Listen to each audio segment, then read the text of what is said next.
Hey everyone, I sincerely appreciate your support. If you enjoy my audiobooks, I would be truly grateful if you could subscribe to the channel.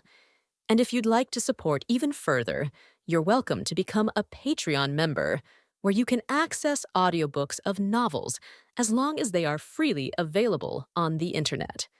Your kindness and support mean so much. Thank you.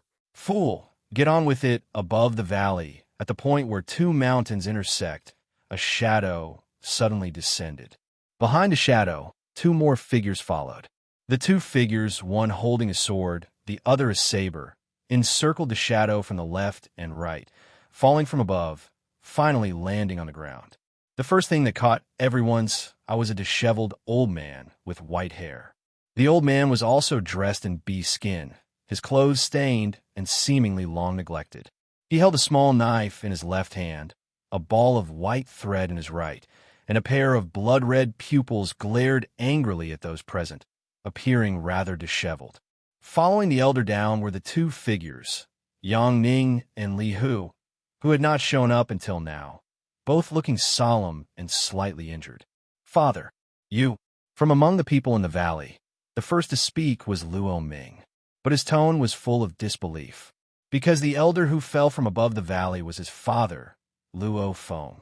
He had just called out "father" when he realized something, and his disbelief quickly turned to anger and grief. "Ah, my creation, completed after killing so many people, you've destroyed it, destroyed it. I will kill you all." The old man turned to the crowd, his voice filled with venomous rage, clearly infuriated to the extreme by those who had destroyed the giant wooden puppet. "Leader Luo, this wood puppet monster is no simple creature. Even with the two of us working together, we're not sure we could defeat it. You five need help." Yang Ning also spoke, but the gravity in his voice sent a shiver through Luo Ming's heart. Since he began interacting with Yang Ning half a month ago, it was the first time he'd heard such a solemn tone. Xia Hong, who had been observing the three, looked up at the top of the valley, realizing the intersecting point of the two mountains was a good 1 to 2,000 meters above the ground. A flash of realization crossed his mind. Initially, he thought Yang Ning and Li Hu had either left or were hiding, waiting to emerge as the Oriole after they defeated the wood puppet monster to reap the benefits.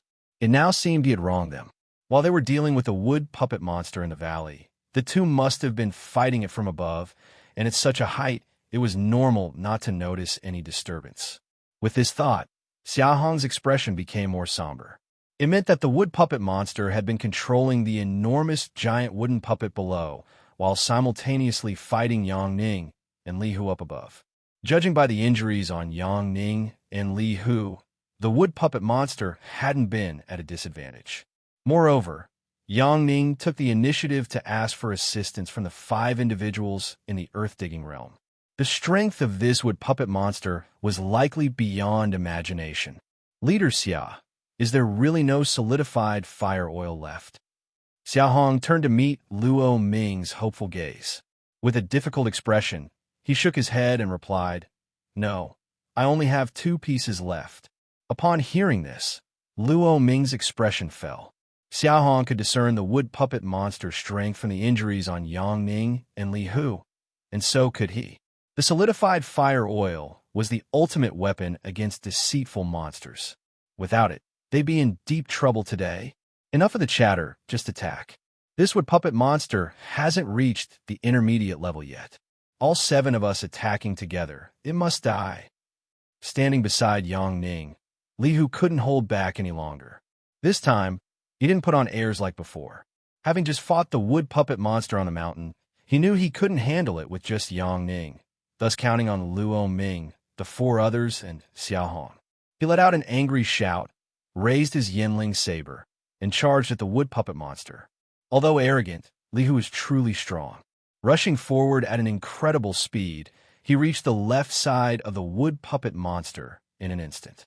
His saber slashed horizontally at its head, the powerful force creating a fierce wind that howled through the surroundings, capable of killing any ordinary person in a flash. Unfortunately, he faced the wood puppet monster, The wood puppet monster didn't dodge his attack, simply shook its right hand slightly. Countless transparent white threads instantly flew from its hand, rapidly spreading along its left side, weaving into a transparent white net in moments. Clang! Just a thin net of white threads, so thin it seemed penetrable by hand, yet it blocked Li Hu's immensely powerful saber strike. And it didn't stop there. The net dispersed, splintering into countless strands, the tips suddenly pointing outwards like sharp needles, fiercely stabbing towards Li Hu. Whoosh, whoosh, whoosh, whoosh. A myriad of needles flew out. Given it was nighttime, the valley air was warmer than outside. The white threads moved so quickly they drew silver arcs in the air, sealing off all space around Li Hu's body like a torrential rain of blossoms. He wanted to dodge, but couldn't. Li Hu, daring to strike first, was confident in his abilities. Leader Luo, stop hesitating, attack now. Yang Ning, who had been inactive on the right side, shouted to Luo Ming before suddenly charging at the wood puppet monster with his sword. As Yang Ning moved, the wood puppet monster's expression became visibly grave. With a slight movement of its fingers, more than half of the white threads originally aimed at Li, who turned towards the right, speeding towards Yang Ning. Hiss! Hiss! Hiss! The white threads that could withstand Li Hu's Yanling saber were all sliced apart under Yang Ning's sword, sparking in the process. Xia Hong's expression instantly froze, and after recovering, his gaze fixed on the silver longsword in Yang Ning's hand. The material of that long sword must be similar to the solidified fire oil you gave me, Leader Xia. Let's join in. With these two, handling the wood puppet monster shouldn't be a big problem. Noticing Xia Hong's gaze, Luo Ming explained before immediately raising his saber, moving forward with Shangping and the other three behind him, joining Yang Li and the others in besieging the wood puppet monster. Only then did Xia Hong realize why Luo Ming wasn't intrigued when he first saw solidified fire oil. It was because of Yang Ning's sword. But soon, Xia Hong shook his head. It might be a similar substance, but the suppressive effect of Yang Ning's sword on deceitful monsters was definitely not as strong as his own solidified fire oil. Yang Ning's silver longsword could indeed cut through those white threads, but the sparks that flew afterward clearly felt different to Xia Hong than the flame ignited by solidified fire oil upon contact with a deceitful monster. Xia Hong dispelled his thoughts, gripping his large saber tightly, ready to charge forward. Fools, come help already. If we don't get rid of this wood puppet monster, we'll all die. This unexpected angry shout caused Xia Hong to furrow his brows.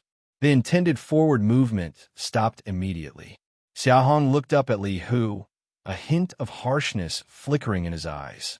He didn't think Li Hu missed his intention to move forward. Clearly, the other party did it on purpose. It seemed Li Hu still held a grudge over what happened at Redwood Ridge, seizing the opportunity to embarrass him. Luo Ming, of course, heard Li Hu as well, inwardly cursing him as an idiot. He glanced towards Xia Hong during a brief pause, loudly advising, Leader Xia, now is not the time for a battle of egos. Working together to eliminate the wood puppet monster is the most important thing. Xia Hong gripped his large saber, suppressing the anger slightly, and charged forward. It wasn't that he was patient, but rather that Luo Ming's words held merit. Eliminating the wood puppet monster was indeed the most crucial task. Among the warriors of Rogel Camp, like the Shi's Wang Ming, Luo Ming in front, and three other warriors in the earth-digging realm, only Li Baihe carried a bow, while the primary weapon for the three was also a sword. This included Li Hu from Beisuo, who also used a Yanling saber. Only Yang Ning used a sword. There was a reason for this. Firstly, compared to other weapons, the sword's forging process is relatively simple. Based on the required length and thickness, the raw iron shape is refined, and then with a single edge ground, paired with a wooden handle, it is complete. Secondly, it's about the characteristics of the sword. The sword is like a fierce tiger, the leader of all weapons, known for slashing, slicing, and cutting with grand movements. It stands as the most courageous among all weapons. Camp humans often face powerful creatures like the cold beast or the deceitful monster. With the blessing of courage, it is undoubtedly more advantageous. After all, when two strong parties confront, the brave win. At this moment, among the 7 in the field besieging the wood puppet monster, 5 are using swords. Under the grand and open sword attacks, the wood puppet monster showed no signs of defeat. With swift dodges, its right hand flicked lightly, and the bundle of transparent white threads seemed to come alive, swirling around its body, constantly deflecting and dissolving the attacks from the 5 swords. Xia Hong sidestepped and jumped to avoid a white thread, channeling power through his fists, legs, and waist all at once. Seizing the moment when Luo Ming and Shang Ping withdrew their swords, his pupils contracted, and with a fierce grip on his sword, he slashed from right to left. Clang! The sword didn't strike the wood puppet monster directly, but was stopped by the web of dense, transparent threads. Yet the terrifying force from the blade nearly pressed the threads onto the wood puppet monster's face. The wood puppet monster's main focus was on dealing with Yang Ning's longsword, using only a small portion of the threads to engage with the other 6. Xia Hong's face-to-face strike was too powerful, and it couldn't dodge in time. Great opportunity, attack quickly. Even though they were astonished by Xia Hong's strike, the wood puppet monster's restricted movements presented such a great chance. Luo Ming wouldn't waste it. With a fierce shout, he and Shang Ping attacked the wood puppet monster with all their might, slashing horizontally from above and below. The wood puppet monster retreated madly, but Li Hu, already attacking from the rear, wouldn't let it escape. The Yanling saber drew a gust of cold air in the sky as it sliced through the air toward its back. Yang Ning, blocking its front, saw the wood puppet monster constrained from 3 sides. His silver longsword swung continuously, creating nearly a curtain of sword aura that sealed off all its escape routes from above and in front. Whoosh, whoosh, whoosh. Li Baihe was not idle either. He was the only one among the 7 using a bow. Seeing the 6 of them had sealed off the wood puppet monster from all sides, he withdrew from the battle circle, drew his bow, and aimed at its head, shooting 3 arrows consecutively in one breath. Facing the 3 incoming arrows head-on was already challenging enough for the wood puppet monster with Yang Ning in front. Besides, there were 3 waves of attacks from its left, right, and behind. The wood puppet monster, clearly on the brink of desperation. Everyone's face showed a glimmer of hope. However, this glimmer vanished in the next second. The wood puppet monster glanced around, raised the smallest knife in its left hand, which had remained unused, and slashed towards Luo Ming and Shang Ping on its left. The small knife was merely 3 inches long, extremely petite, hardly justifiable even as a dagger. Compared to Luo Ming's sword, it was definitely not even as large as an average person's palm. What could such a tiny knife slash through? Slice! But in the next moment, everyone stood agape. With a ripping sound, Luo Ming's sword was sliced in half directly by that small knife. Moreover, it was the blade part that was cut, with the break being ridiculously smooth. This small knife was indeed sharp to such an extent. The wood puppet monster smirked sinisterly at everyone's reaction. As it eagerly sliced Shang Ping's sword underneath like lightning, it immediately turned around to block the Yanling saber, coming from Li Hu. You think my 100-forged Yanling is the same as theirs? Dream on. Li Hu immediately realized the wood puppet monster's intention, silently mumbled to himself, and his aura roared, making his sword momentum more powerful. Slice! But alas, his confidence evaporated as the Yanling's saber broke in unison, leaving him in utter disbelief and confusion. With the encirclement on the left and rear lifted, the wood puppet monster retreated smoothly. Yang Ning at the front, naturally ineffective. Xia Hong, the first to approach the wood puppet monster, was also shocked by the small knife in its hand, but noticing the wood puppet monster's direct retreat, a distinct light flashed in his eyes. It was natural for the wood puppet monster to avoid Yang Ning's sword, but instead of breaking through where he was closest, it chose the direction of Luo Ming, Shang Ping, and Li Hu. The wood puppet monster feared him. Of course, Xia Hong understood why the wood puppet monster was afraid of him. Putting away the distinct light in his eyes, he continued with the others, launching an attack on the wood puppet monster. Leader, Shangping, sir, catch the swords. Though Li Hu, Luo Ming, and Shangping's swords were broken, others at Rogel Camp quickly fetched 3 new swords and threw them to the trio. Rearmed, the 3 rejoined the battle, now much more cautious. Knowing the sharpness of the small knife, none dared to directly confront the wood puppet monster, changing their target the moment it raised the knife to attack other parts. Even Yang Ning was no exception. This way, the wood puppet monster became more passive. Though its strength was formidable, it could merely resist in the face of 6 attacking forces, especially while guarding against Li Baihe's occasional arrows from the periphery. An eternal truth that prolonged defense lead to failure. The wood puppet monster was no exception. Under the concerted effort of the 7, Yang Ning finally seized an opportunity, thrusting his silver longsword under its right armpit. Seizing the advantageous position, Yang Ning mercilessly continued to drive the sword deeper. Slice! As the silver longsword pierced the wood puppet monster, rather than bleeding, a sound akin to hot water scorching skin erupted, and from the armpit wound, thick black smoke billowed incessantly. The black smoke was intensely pungent, extremely discomforting, making everyone instinctively want to retreat. But witnessing the painful expression on the wood puppet monster's face, realizing it was a crucial moment, they all braced themselves and continued their aggressive assault. Contrasting the pain on the wood puppet monster's face were Yang Ning and Li Hu, whose faces lit up in immense delight upon seeing the black smoke, intensifying their engagement. Xia Hong, on the right, was engrossed in the wood puppet monster's wound, oblivious to Yang Ning and Li Hu's expressions. But just as he found an opening to slash the wound, Xia Hong's face abruptly changed, rapidly retreating while shouting to the group. Back away, there's something odd inside it. The 6, alarmed, didn't hesitate in such peril, retreating promptly. Boom!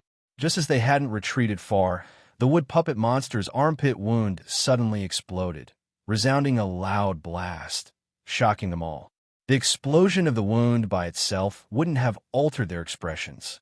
The issue was from the wood puppet monster's wound emanated countless white threads. Its internal structure seemed woven of these white threads. Upon the wound's explosion, these transparent white threads scattered violently, fanning out into myriad filaments like silver needles, propelled by explosive ripples towards the 6 in midair. The 6 frantically dodged sideways or dropped to the ground to evade. After avoiding the threads, they didn't follow up but continued flying beyond their bodies. The prone Xia Hong realized something and swiftly looked back, his pupils contracting abruptly.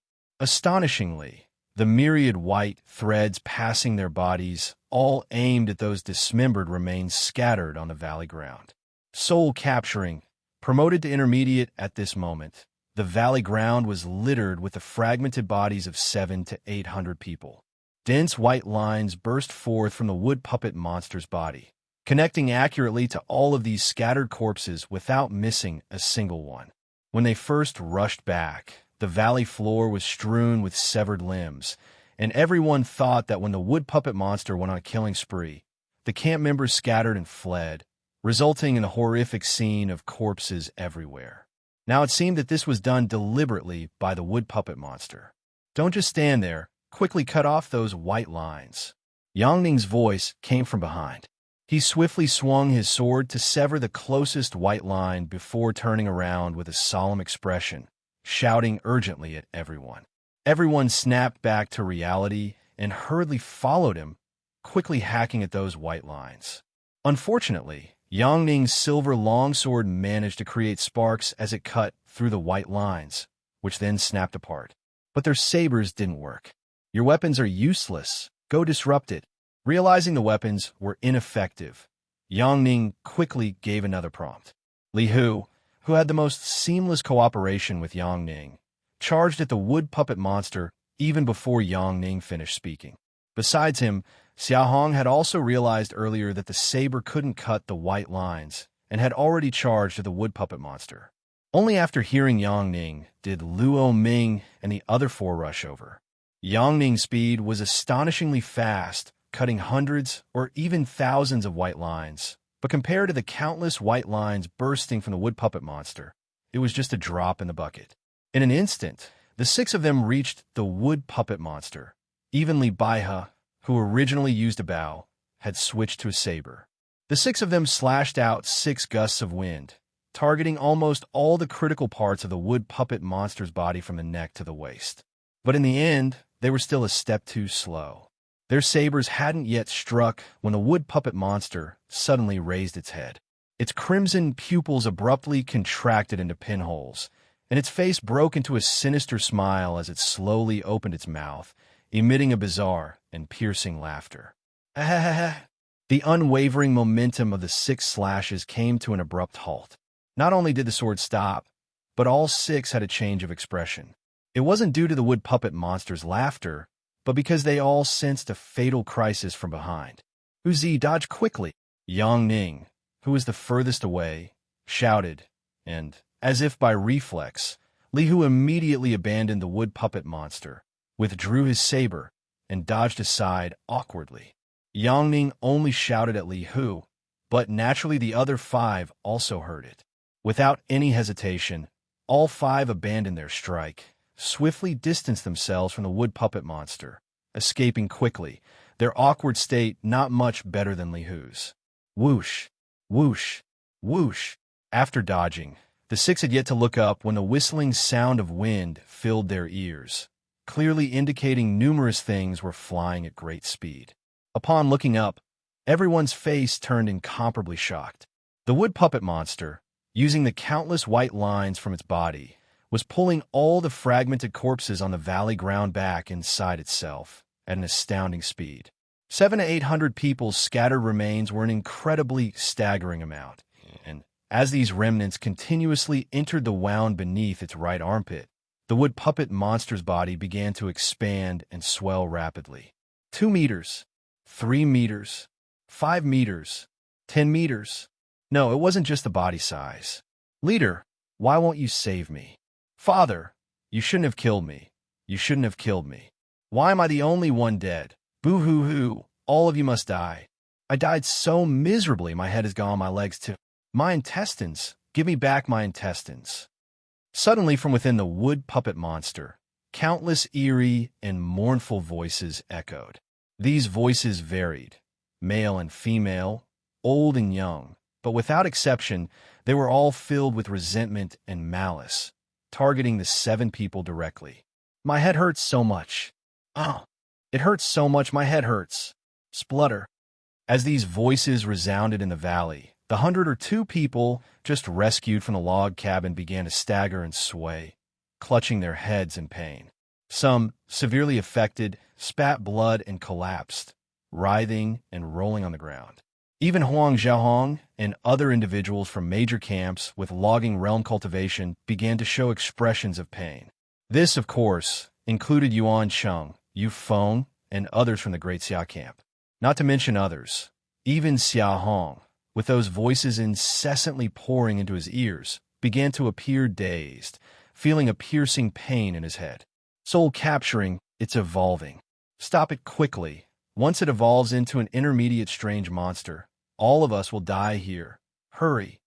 Soul capturing? Despite the piercing pain in his mind, Xia Hong heard Yang Ning's voice, and his heart sank to the bottom. Though Xia Hong didn't understand soul capturing or intermediate strange monsters, Yang Ning's tone was laced with evident fear and panic. Given the other party's background and strength, it wasn't hard to imagine the consequences if the wood puppet monster successfully advanced to intermediate. Yuan Cheng, throw me all the torches you have, hurry. Xia Hong turned his head, shouting to Yuan Cheng and the others not far behind. Leader, there are 6. Catch them. Yuan Cheng, Yu Feng, and the others, though with excruciating headaches, quickly tossed a bundle of torches through the air. Each of them had one, exactly 6 in total. After catching them, Xia Hong swiftly handed one to each of Luo Ming and the other 5. These torches can hurt it. Upon receiving the torches and hearing Xia Hong's words, Luo Ming and the others showed joy, apparently recalling the solidified fire oil used previously in the wooden house. On the other side, Yang Ning and Li Hu, slightly puzzled, instinctively intended not to take the torches, but seeing Luo Ming and the others' expressions, they hesitantly accepted them. Such small torches capable of hurting the wood puppet monster? How is that possible? Xia Hong had no time to explain to the two. He forcefully scraped the torch on the ground, igniting it, and rushed straight at the wood puppet monster. He wasn't seeking death. The crucial point was that the demon sound within the wood puppet monster was causing his head to hurt more and more, and if he delayed, there might be no chance to charge. Luo Ming, Shang Ping, and Li Baihe also realized, igniting their torches and rushing at the wood puppet monster like Xia Hong. Contrarily, Yang Ning and Li Hu, who didn't trust the torches, hesitated but eventually decided to trust Xia Hong and also charged forward. The wood puppet monster now stood over 20 meters tall, wreathed in black aura, its presence vastly stronger than before. Its eyes remained closed. Xia Hong dared to lead the charge because he noticed that the wood puppet monster seemed to be at a critical moment. No white lines blocked his way, so Xia Hong, facing no obstacles, was the first to reach beneath the wood puppet monster. Gripping the sword in his right hand, he gritted his teeth and fiercely slashed at its leg. Crunch! Without the white lines in the way, the wood puppet monster's body wasn't invincible. Yet even with this full-force strike from Xia Hong, it only opened a half-meter-long wound, and the wound didn't bleed a drop. Only broken flesh was visible, with faint glimpses of the faces from the slaughtered at Rogel camp. Suppressing his discomfort, Xia Hong exerted force with his left hand and forcefully shoved the lit torch inside. Sizzle, sizzle, sizzle, sizzle. The torch ignited the flesh within the wound, producing a thick black smoke instantly. Along with the black smoke came a piercing scream from the wood puppet monster. It really works. Seeing this, Yang Ning and Li, who were momentarily stunned, but their charge sped up significantly. Dead? Although the wood puppet monster's body has enlarged, it still maintains Luo Feng's appearance. The screams and howls did not deter Xia Hong. Instead, they increased his intensity in thrusting the torch. Simultaneously, the other five also approached with torches. The five did not cut open any more wounds with weapons. Instead, they came straight to Xia Hong and crammed the lit torches into the crack that Xia Hong had previously cut. Originally, a single torch already produced considerable black smoke. When the 5 torches were inserted, the flames soared up 3 or 4 meters, and the black smoke rose like a pillar, madly spreading upward. The black aura surrounding the wood puppet monster gave off an extremely evil feeling. The black smoke from the torch carried a stench, like the decay emitted after filth is purified. The wood puppet monster's screams became even more hysterical.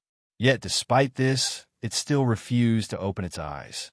Inside its body, the voices of malice that could affect the mind did not stop. Deceitful monster capturing spirits and gathering souls. It can ascend if successful. It doesn't want to give up the chance to ascend. Brother, we can't let it succeed.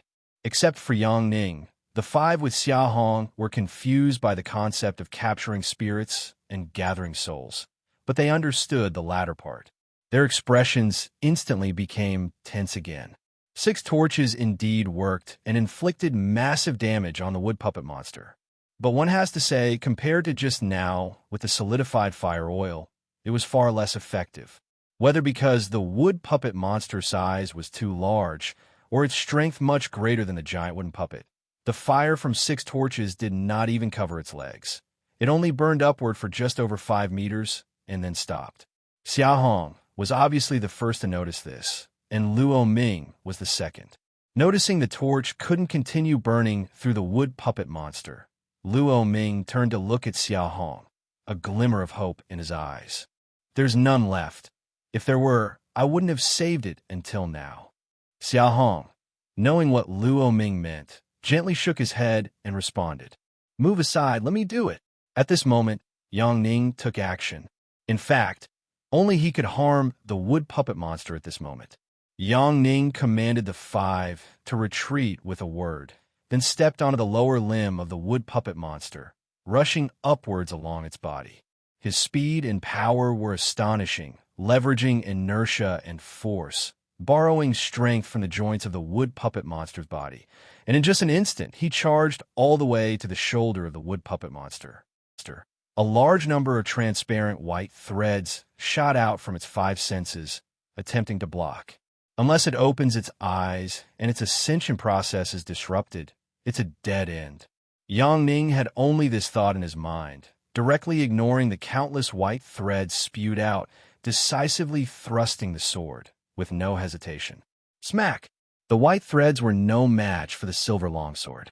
Countless white threads were cut, sparking innumerable glimmers, incredibly brilliant. The longsword, like a stream of light, went straight to the pupil of the wood puppet monster's left eye. A mere inch away, at this moment, the wood puppet monster suddenly opened its eyes wide. Roar! The wood puppet monster let out an earth-shattering roar. Whether it was Yang Ning in front of it or Xia Hong and others on the ground, all could feel the endless anger and madness in the giant roar of the wood puppet monster. It must be because the ascension was interrupted, hence such anger. This thought flashed through Xia Hong's mind. Just as he wanted to look up, a terrifying pressure came from above, making his heart skip a beat, hastily retreating backward. At this moment, the small 3-inch knife in the wood puppet monster's hand had somehow transformed into a massive black blade over 10 meters long, its blade encircled with black aura, exuding an immense, terrifying power. With a body over 20 meters high holding this fearsome large blade, the wood puppet monster seemed like a demon god incarnate, chilling to the bone. Bang! With just a light wave of the blade, it sent both Yang Ning and his longsword flying over 100 meters, slamming directly against the rocky wall on the left side of the valley. Judging by the impact, Yang Ning was likely embedded more than 5 or 6 meters deep into the mountain. Although the ascension failed, its power still became stronger. Standing over 10 meters back, Xia Hong's face flashed with a hint of fear, turning to shout at Yu Feng, Yuan Sheng, and others. We run. Luo Ming, Li Hu, and even Yang Ning, who had just freed himself from the rock wall, were dumbfounded hearing Xia Hong's words. In fact, not just them, even Yuan Sheng, Yu Feng, and the 5 others didn't react immediately. The leader, planning to lead them away, but soon their unconditional trust in Xia Hong made Yuan Sheng and the others discard their confusion, following after him, running toward the cave's exit together. This cowardly, useless scum. Among them, Li Hu, who had the biggest issue with Xia Hong, was extremely frustrated, feeling like his heart was on fire. If not for the wrong timing, he might have struck Xia Hong down directly. At such a critical moment, Xia Hong turned to flee for his life. It's not that Xia Hong was extremely essential, but with just 7 earth-digging realm in total, losing 1 meant the remaining 6 felt even more pressure. Little bastard tried to escape.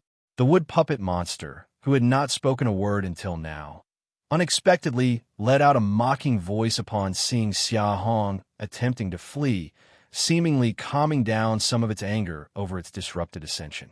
Of course, despite its taunt, the wood puppet monster's movements were not slow at all. It raised the black blade over 10 meters long in its hand, swinging it fiercely towards Xia Hong and his group. The black aura on the blade seemed to have its own life, transforming into a black blade edge. Even before it hit the ground, just the pressure left a terrifying crack over 1 meter deep on the ground. Dodge to the right.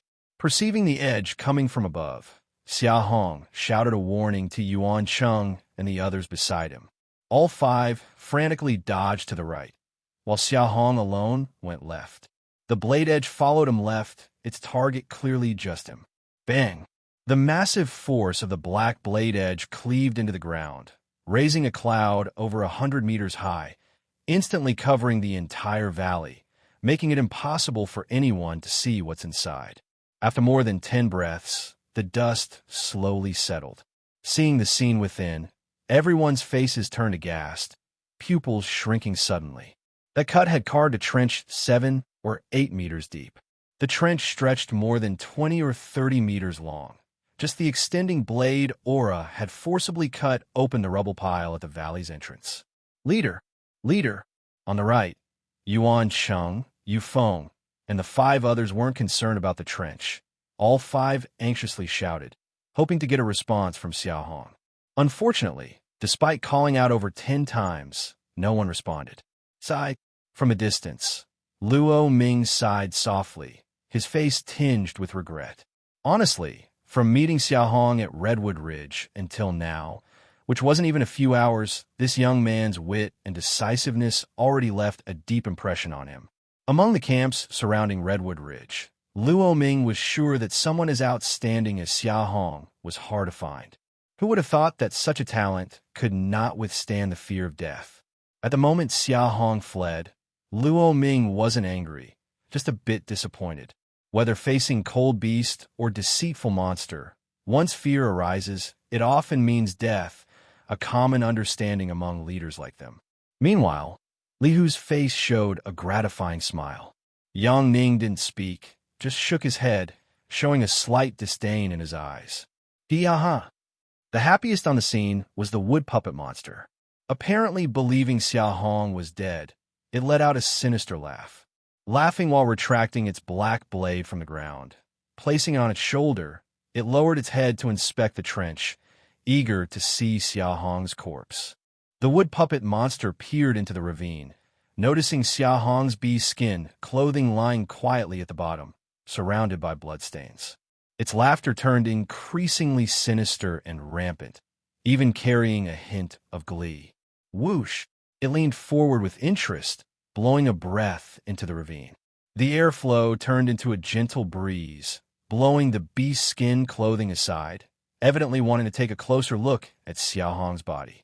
But with that blow, its expression changed drastically. Underneath the beast's skin clothing, it was empty, with only a smear of blood left. Where was Xia Hong's body? The wood puppet monster's face showed shock, and it suddenly turned its head to look at the large sword on its right shoulder. Its scarlet pupils contracted sharply. The previous slash was too heavy, lifting a lot of dirt from the ground. The wood puppet monster didn't notice anything unusual, never expecting that Xia Hong had evaded the slash and hidden in the soil, hanging onto the sword, and was lifted along with it. Boom! Xia Hong, who had been clinging to the blade, suddenly burst out from a mound of soil like a cannonball, diving forward along the sword. The large sword had already been carried backward over the wood puppet monster's shoulder, and in an instant, Xia Hong charged to its right shoulder, raised the sword, and aimed at the wood puppet monster's head. This sudden, shocking turn of events not only stunned the wood puppet monster, but also left everyone else present in awe. Xia Hong had somehow evaded that slash. But since he'd evaded it, why pretend to be dead? Moreover, why cling onto the sword to get closer to the wood puppet monster's head? The wood puppet monster seemed to realize something, and amidst the contraction of its scarlet pupils, a look of terror emerged. It frantically tried to turn its head and swing its large sword to dislodge Xia Hong from its shoulder. But the distance between them was just too close, too close. As Xia Hong raised the sword for the strike, he hurled a fist-sized black ink block forward, his face suddenly becoming ferocious, and then struck with the sword. Slash! Xia Hong's strike, gathering almost all his strength, hacked into the wood puppet monster's temple along with the ink block, embedding almost the entire blade inside, leaving only the hilt outside. Upon seeing the black ink block, the horror in the wood puppet monster's pupils turned into sheer fear. And when Xia Hong embedded the sword along with the ink block into the right temple, the ink block transformed into countless streams of black fire oil, flooding into the head. The white threads inside the wound caught fire the moment they touched the fire oil. That entire mass of ink block released so much fire oil, and with Xia Hong's strike, the fire oil exploded everywhere, almost soaking the entire head. Even the parts of the face that barely touched the fire oil emitted thick black smoke. The interior, filled with the majority of the fire oil, burst into flames, instantly spreading. The entire head of the wood puppet monster was engulfed in roaring flames from the inside out. Ah! Ah! Ah. The agonizing pain from the inside caused it to let out piercing screams. "You little bastard! You tricked me! You tricked me!" The wood puppet monster's legs had just been injured by the torch, rendering them immobile, but the pain from the head made it struggle and roar continuously, the large sword wildly striking the ground, naturally aiming for Xia Hong, who it had already flung away. Boom! Boom! Boom! It frantically swung at Xia Hong, each strike making the ground of the entire valley tremble endlessly, while its mouth incessantly emitted cries of pain and venomous curses. "Tricked me! You little bastard! How dare you trick me!" Up! The air waves created by the 10-meter-long sword's swings almost plowed through the entire valley floor. Although Xia Hong was its sole target, everyone else, whether it was Yang Ning, Li Hu, Luo Ming's 4 men, or even Yu Feng and Yuan Cheng far away, all frantically scattered and evaded. If the others were in such a state, Xia Hong, being the target, had it even worse. Xia Hong stumbled and dodged in desperation, not daring to look back at the wood puppet monster, but sensing the decreasing strength of its sword strikes. A hint of a cold smile crept across his slightly pale face. Others might not understand the wood puppet monster's frenzy, but he knew. The wood puppet monster was talking about the solidified fire oil. From the beginning, when entering the valley, Xia Hong was aware that every move they made was likely being observed by the enemy. So he didn't take out the solidified fire oil right away to confront them, but followed Luo Ming and the others into the wooden cabin. What happened afterward in the wooden cabin was exactly as he expected. The wood puppet monster used those fake puppets mixed in with real people to deplete his solidified fire oil. This undoubtedly further confirmed that the enemy greatly feared the solidified fire oil. At that moment, Xia Hong deliberately concealed the fact that he had brought 4 pieces of solidified fire oil with him this time.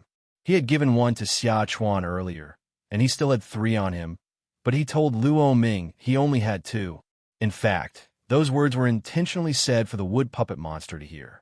And when they reached the outside, after the giant wooden puppet had expended those 2 pieces of solidified fire oil, the wood puppet monster revealed itself. At that point, Xia Hong realized that the lie he had previously told had taken effect. From observing how the wood puppet monster could simultaneously handle all 7 of them without losing ground, one could infer it purposely tangled with Yang Ning and Li Hu on the mountaintop. It wasn't afraid of the 2 of them, but of the solidified fire oil. Yet, one must admit, the wood puppet monster was excessively cautious. Even when it appeared, it didn't dare assert that Xia Hong truly had no more solidified fire oil. Hence, when besieged by the 7 and forced into a corner, it chose to break through near Luo Ming and Li Hu rather than Xia Hong. But this made Xia Hong all the more certain of his earlier suspicions. The torch was Xia Hong's final test. When approaching the wood puppet monster's legs, Xia Hong didn't take out the solidified fire oil because he knew the wood puppet monster could separate any part of its body at will. So he used the torch, intending to make the wood puppet monster lower its guard. Everything Xia Hong did was to lull the wood puppet monster into a false sense of security, buying himself the chance to approach its head. The wood puppet monster used those transparent white threads to control other puppets, and the puppets they previously faced, including the giant wooden puppet, had the densest threads in the head. Moreover, Luo Ming completely dealt with the giant wooden puppet by injecting solidified fire oil into its head. So the head was probably the wood puppet monster's weak point. Ah! As the flames on the head grew more intense, the wood puppet monster's shrieks grew louder, and its black blade strikes on Xia Hong began to miss, even halting. The fleeing Xia Hong finally had a chance to catch his breath. Taking in the twisted and struggling form of the wood puppet monster, he turned to look at the massive sword wound on his shoulder, nearly exposing the bone, eyes still filled with fear. Evading that slash just now wasn't so simple. Though he completely avoided the black blade, the shockwave from the slash still struck him. Had the shockwave moved another inch toward his neck, he wouldn't have survived. Just when everyone thought they could sit back and watch the flames finally incinerate the wood puppet monster, Yang Ning moved. A glint of excitement flashed in his eyes as he shouted to Li Hu. "Huzi, join me, let's kill it." Li Hu was similarly excited, a gleam of anticipation in his eyes, as he charged with Yang Ning towards the burning wood puppet monster. Witnessing their actions, Luo Ming's eyes flickered, but he said nothing. Meanwhile, Xia Hong also fell to stirring, but grasping the wound on his shoulder, he glanced at Yuan Cheng, Yu Feng, and the other 5 people beside him, hesitated for a moment, then didn't move. Those two get all the glory. When Xia Hong first heard about Yang and Li's affairs from Shiqing, he only had some initial guesses. But after seeing Yang and Li with his own eyes, forming an impression of them, his illusions about Beishua Town shattered, and Xia Hong was almost certain. These two, clearly, are not good people, nor do they seem like warm-hearted individuals. They wouldn't risk their lives to kill monsters without expecting any reward, just for the sake of irrelevant people around Redwood Ridge. With their personalities, they would never do such a thing. So, the only explanation is that killing the wood puppet monster has benefits. Moreover, Xia Hong also noticed Luo Ming's change in expression just now. No surprise, Luo Ming is also aware of this. While Xia Hong was contemplating, Yang and Li had already climbed onto the wood puppet monster's head. Yang Ning raised the silver longsword in his hand and frantically stabbed at the already fragmented head of the wood puppet monster, almost turning its interior upside down. The silver longsword proved effective. With each stab, the massive body of the wood puppet monster trembled incessantly, obviously in great pain. The wood puppet monster could no longer scream. It was extremely weak, clearly reaching the end of its strength. "Kikik, I'm going. Even if I die, I won't let you have it easy, Kikik." Everyone's faces changed drastically. No one expected that the wood puppet monster, whose head was almost half burned away, could still speak. Its voice was extremely weak, yet the venom and hatred in its tone sent shivers down everyone's spine. Die, come die with me." The wood puppet monster roared to the sky, stirring the surrounding smoke, instantly causing the entire sky over the valley to change color, the earth trembling without end. Yang Ning and Li Hu, the closest to the wood puppet monster, had already sensed something was wrong and frantically fled towards the rock wall on the right side of the valley. "Stick to the wall, retreat, run outside, quickly." Luo Ming turned and shouted to the large group of people on the west side of the valley, then led Shang Ping and the others to flee towards the left rock wall. The large group on the west side of the valley, about 100 people, included ordinary people previously rescued from the wooden house by Luo Ming and Xia Hong, as well as people from the camps of Huang Zhaoong and others. Upon hearing Luo Ming's shout, the 100-odd people immediately split into 3 groups by position, running towards the left and right sides of the valley and the western valley entrance. The debris pile at the valley entrance had just been chopped open by the wood puppet monster, revealing the entrance. Xia Hong and the others were just on this western side, so they also ran towards the entrance. Boom!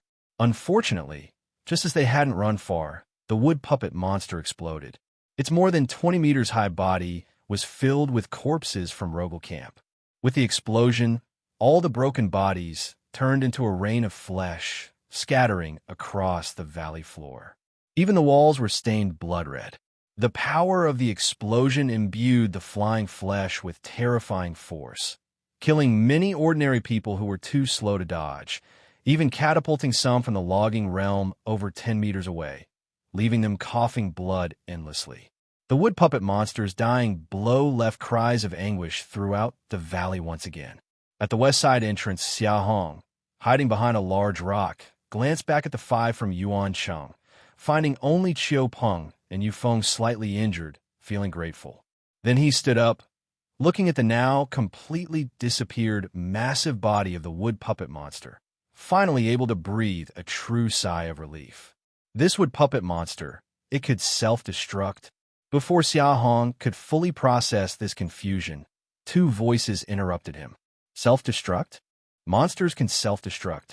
This beast, it even had this trick up its sleeve. Yang Ning and Li Hu, who were the first to reach the wood puppet monster's self-destruct location, were rummaging through the remnants, looking extremely grim and slightly angry. Xia Hong was stunned, immediately furrowing his brow, deep in thought. Even they didn't know that monsters could self-destruct. Xia Hong certainly wouldn't doubt them. In terms of understanding monsters, Yang Ning and Li Hu were undoubtedly far superior to people like himself. Let's get out first. The smell inside the cave might take a long time to clear. The mountaintop seems to be shaking. We can't stay in here. Yes, let's get out quickly, or falling rocks could kill us. No, wait. Xia Hong suddenly lifted his head, looking behind him.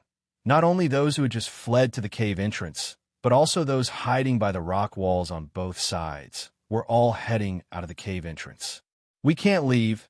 No one can leave the valley, Xia Hong shouted, causing the 100 or so people already inside the passage, about to leave the cave, to stop immediately. On the other side, Yang Ning, Li Hu, and Luo Ming, upon hearing Xia Hong shout, were stunned for a moment, but soon reacted, their faces changing sharply, running quickly towards the west cave entrance, shouting together with Xia Hong. We can't leave the valley indeed. No one is allowed to leave. Everyone stop, don't move. If monster self-destruction defies logic and habit, it proves that the wood puppet monster did that on purpose, creating such a scene before death, merely out of spite. With the wood puppet monster's cautious and cunning nature, Xia Hong immediately sensed a problem, noting that the explosion just now killed many ordinary people. Killing and then disguising as the dead, the wood puppet monster could swiftly accomplish this. Without a doubt, that wood puppet monster likely wasn't completely dead. Most likely, it's hiding among the group at the cave entrance. Unclear about the wood puppet monster's current state, Xia Hong didn't rashly rush into the crowd at the cave entrance, instead slowly approaching, waiting until Yang, Li, and Luo Ming came over before walking to the passage entrance together. Keep in mind, Roble Cam's Valley Passage is a full 30 meters long. The 100 or so people crowded in earlier hadn't completely blocked it, but took up a substantial portion. Everyone get back. Move back one by one. Don't panic. Yang Ning was anxious, ordering everyone to retreat back into the valley through the tunnel. The ordinary people obediently headed back. But suddenly, a voice came from the back of the crowd. Someone's still trying to get out. Stop, brother. Upon hearing this, Xia Hong and the others inside the cave turned pale. The tunnel was only 30 meters long. No one could fail to hear their words. The one still rushing out at this time could only be the wood puppet monster. Get out of my way, Li Hu roared, ignoring the people blocking the entrance, lunging forward, scattering them all aside. Yang Ning was even faster, leaping forward, stepping on people's heads, charging into the tunnel. As the crowd dispersed, Xia Hong and the trio, with Luo Ming, quickly followed. But just as they entered the cave entrance, a pitiful, weak scream sounded from outside. It was the wood puppet monster's cry. You little bastard, stop it now. Xia Hong suddenly remembered something. His expression froze for a moment. Then upon hearing Li Hu's furious shout from behind, he sped up, rushing outside. If asked on this thrilling night of battle with the wood puppet monster, who was the most relaxed, it definitely wasn't the strongest, Yang Ning and Li Hu. It was Xia Chuan, who had stayed outside the entrance of the valley.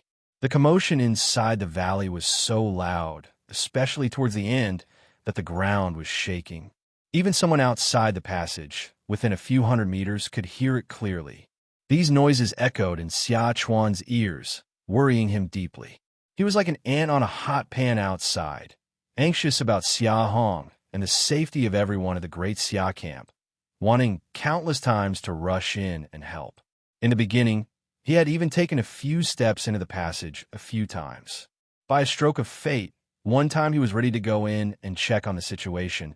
A large pile of rubble fell from above and blocked the inner entrance of the passage, preventing him from going in. When the passage opened later, Xia Chuan hesitated to go in again. Remembering Xia Hong's instructions before he went in, he ultimately gave up. Whether it was Xia Hong, Luo Ming, or Yang Ning and Li Hu, Their strength was all greater than his. Rogel Camp and the other 4 camps, making a total of 5 camps, had plenty of logging realm combat power and didn't need him. Even if he went in, he probably couldn't help much. He might as well follow his elder brother's advice and continue guarding the entrance. If he rushed in and disrupted Xia Hong's plans, it could cause more harm than good. With this thought, even when the noise from the valley subsided later, Xia Chuan had no intention of going in and chose to continue guarding outside. Until just now, when he sensed someone coming out of the passage, Xia Chuan immediately got alert, moved closer to the entrance, and became vigilant. Coming closer to the entrance, he could also hear Xia Hong's voice from inside. He heard his elder brother instruct people not to walk out, and the 3 voices that followed conveyed the same message, and he instantly realized his responsibility.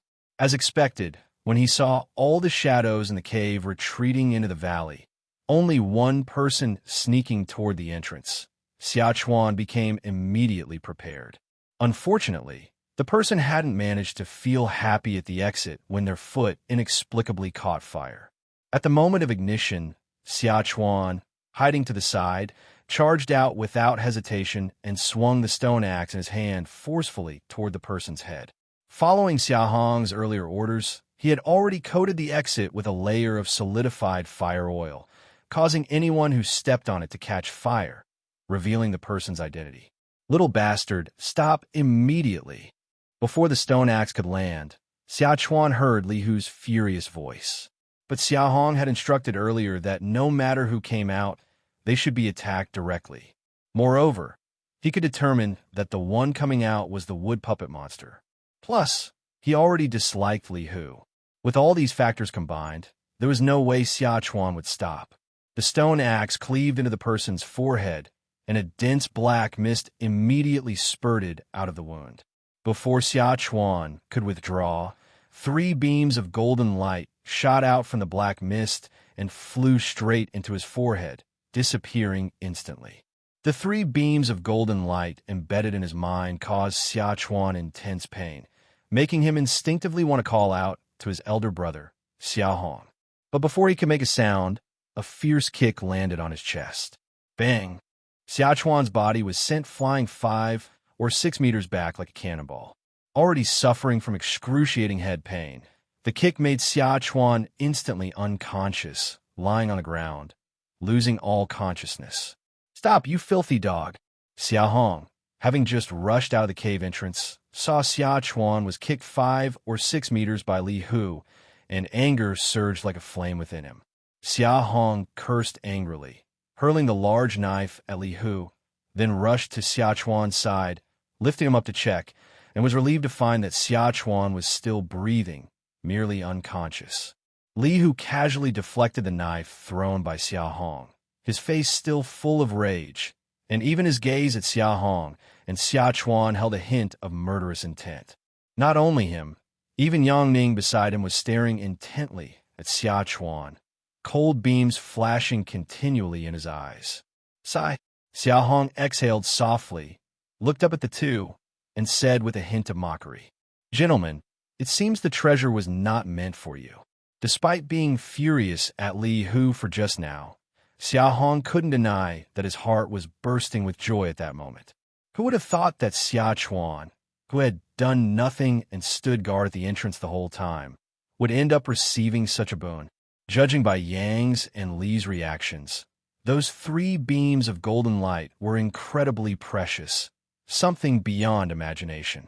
After all, these 2 hail from Beishua town, with a population over 100,000, certainly having seen many luxuries. Even they were coveting it, desperate enough to risk their lives for it. Xia Chuan must have stumbled upon an incredible fortune. Not meant for us? Do you think you bunch of inept fools can stop me? Of course, he still had to deal with the immediate threat. Perhaps irritated by Xia Hong's mocking tone, Li Hu's face turned icy, looking at Xia Hong and the 4 from Yuancheng behind him with contempt and disdain in his eyes, though his tone was eerily grim. He even stepped forward, seemingly intending to act directly. But Yang Ning, standing beside him, reached out to stop him at this time.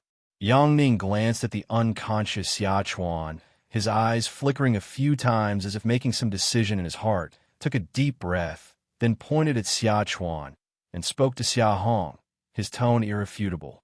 "Hand him over to me. I want to take him back to Beishua town." "Impossible." Xia Hong refused without thinking, leaving Yang Ning somewhat embarrassed since he had issued a command rather than a request. Yang Ning stared at Xia Hong, his voice deep. "If you won't let me take him, then I'll just have to kill him. Let me kill him, big brother. These fools aren't fit to have such a precious thing anyway. It will only get snatched by other deceitful monsters one day." Li Hu took another 2 steps forward. He had long been displeased with Xia Hong, and since Xia Chuan and a few from Yuancheng had previously rebutted him at Redwood Ridge, he harbored a deep grudge, wishing dearly to take action against them. A gleam of cold light flashed in Yang Ning's eyes as he quietly withdrew his hand, which had been holding back Li Hu, seemingly no longer intending to stop him. Li Hu's face twisted into a menacing grin as he was about to step forward. Exterminating the monster this time was all thanks to the 2 adults' assistants. Luo is immensely grateful. Now that the treasure has found a new owner, why insist on it? Luo Ming, who had been silent since coming out of the entrance, finally spoke.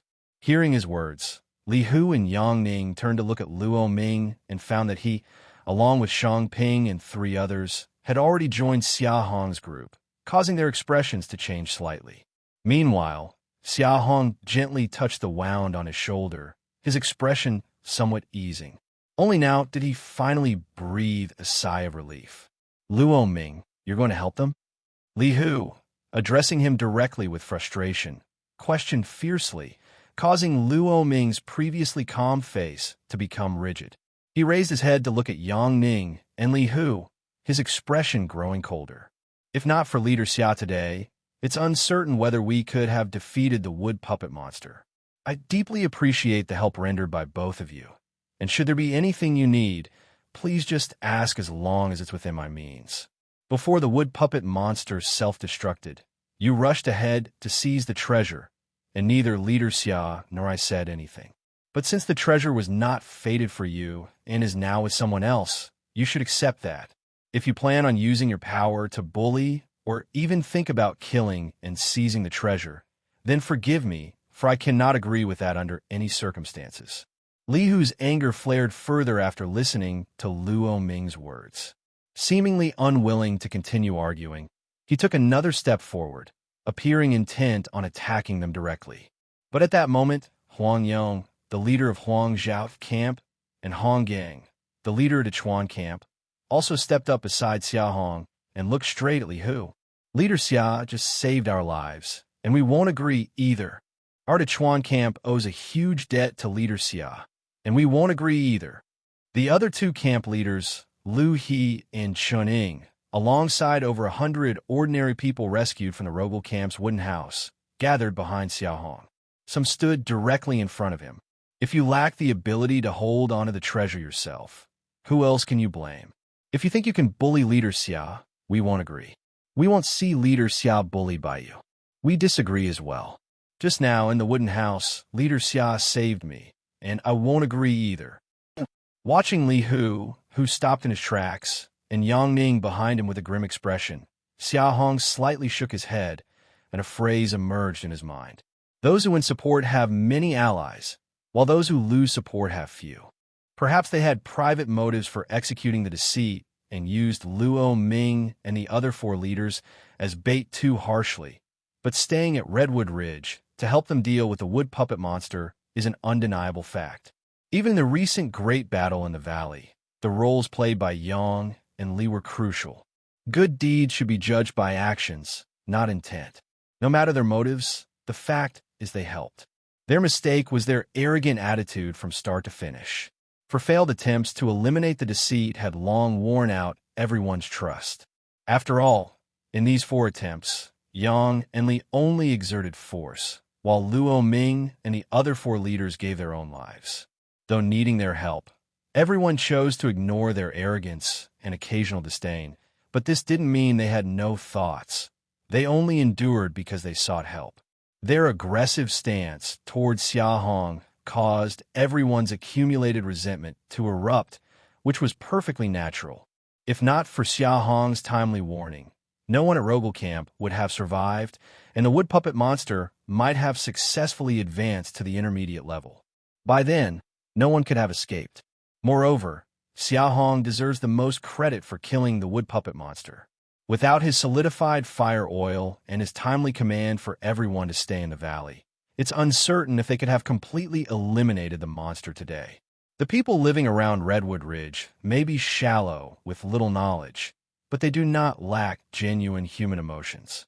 Xia Hong has done them a favor and exerted greater efforts than Yang and Li in eradicating the deceit. Furthermore, there is a shared regional bond. They naturally won't stand by if Xia Hong is bullied. Moreover, the treasure wasn't taken intentionally by Xia Chuan. It was obtained inadvertently. Nearly 200 people stood firmly with Xia Hong, their determined expressions showing their attitude. Even Luo Ming and the ordinary people of Rogel Camp stood resolutely, not moving an inch under the furious glare of Yang and Li. Li, whose chest heaved, his hand gripping the broadsword, trembling slightly, showing the extent of his inner rage at this moment. Yet, he did not take even half a step forward. Beside him, Yang Ming's face was equally gloomy. Both of them understood that it was impossible to attack Xia Hong. Though their power was strong, they were still within the realm of the earth-digging realm. Nearly 200 people, including the 4 earth-digging realm fighters of Luo Ming and dozens of logging realm fighters, attacking forcibly would be a death wish. Xia Hong, leader, right? One last time, hand him over to me. Once he's in Beishua Town, he can have a better life, and maybe one day, even you could gain eligibility to enter Beishua Town because of him, as long as you... Enough, my lords. No need for more words.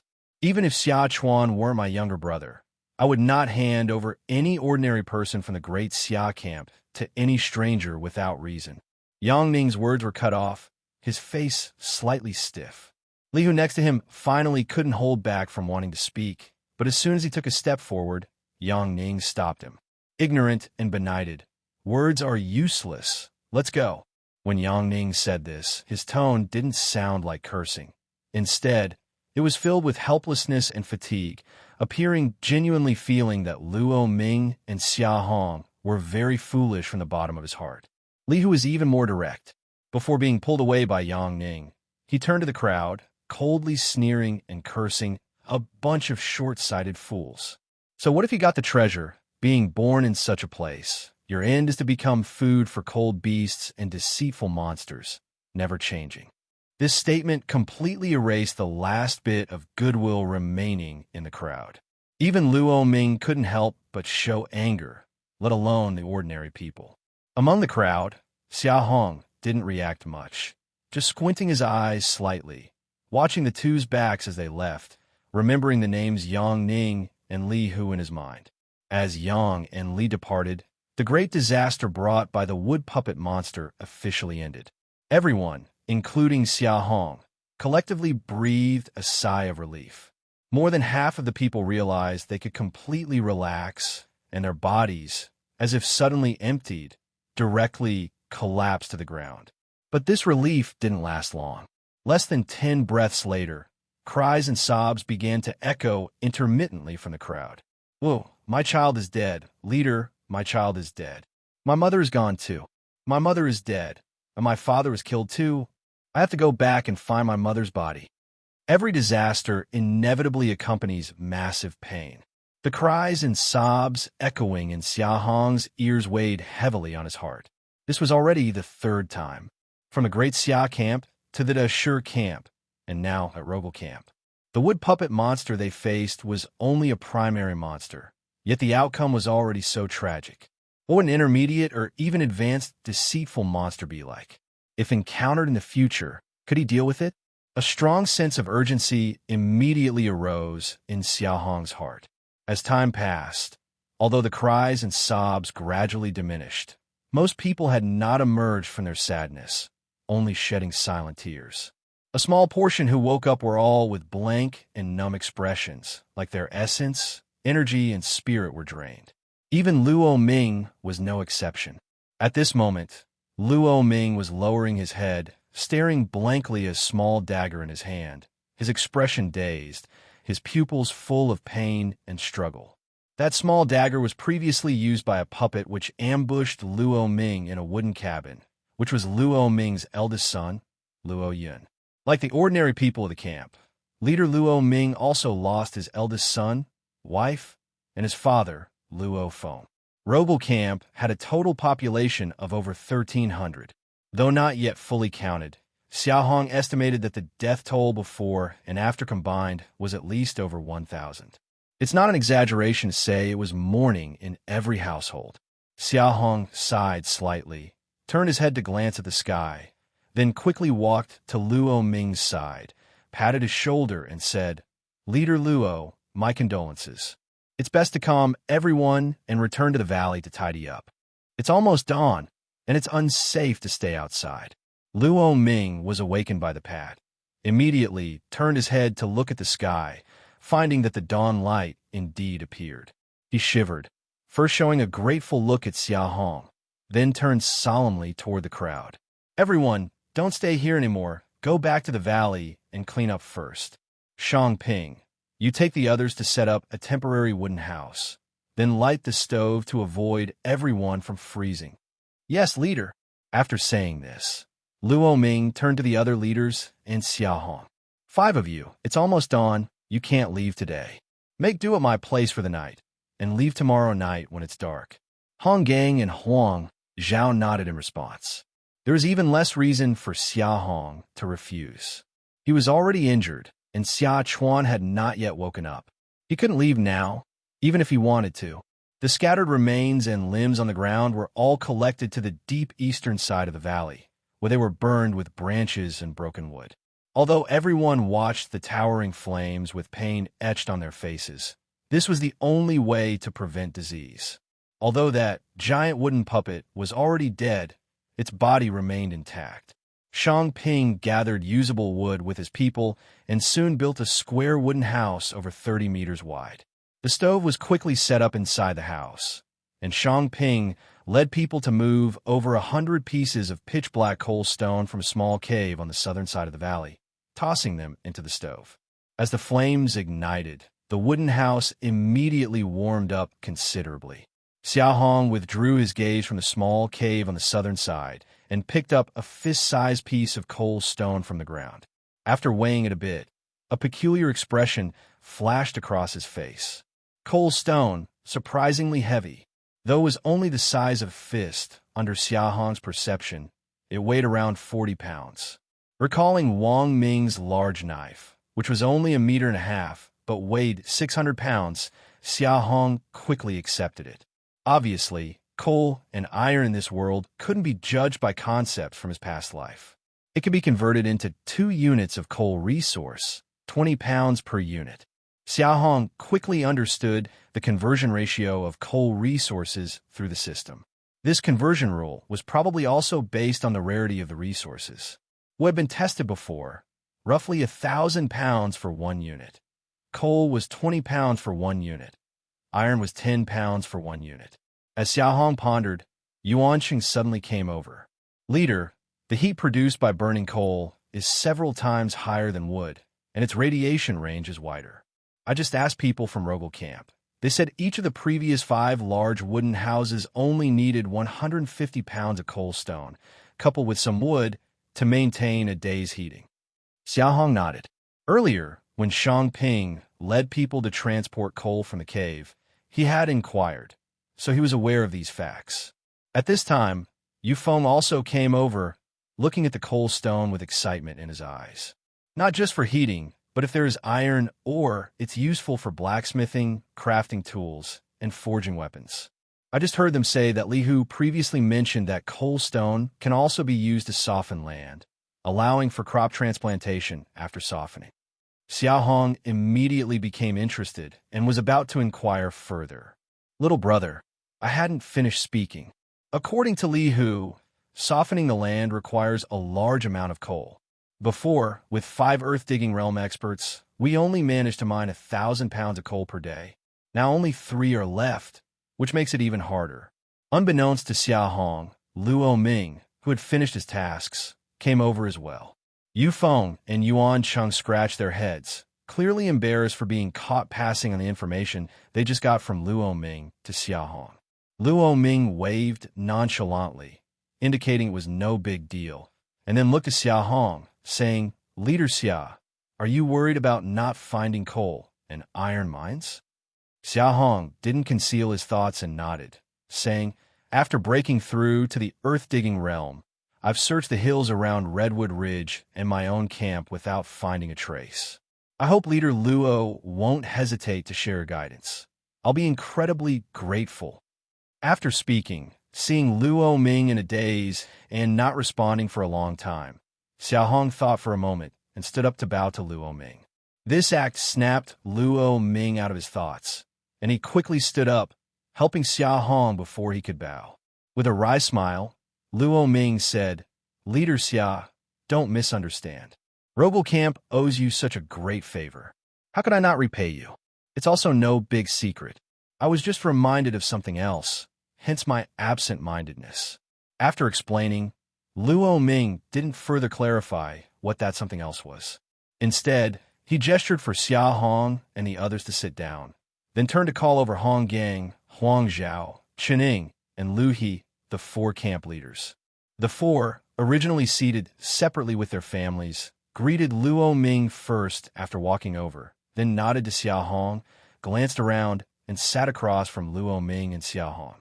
In the makeshift wooden house, without any proper arrangement, everyone sat on the ground.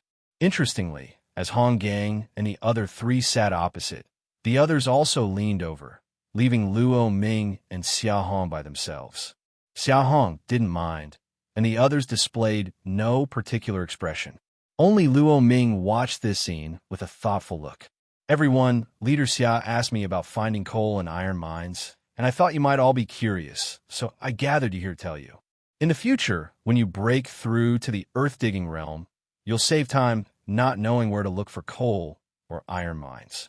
The 4 leaders, Hong Gang, and several logging realm individuals of their generation just laughed and shook their heads, apparently not considering themselves capable of breaking through to the earth-digging realm.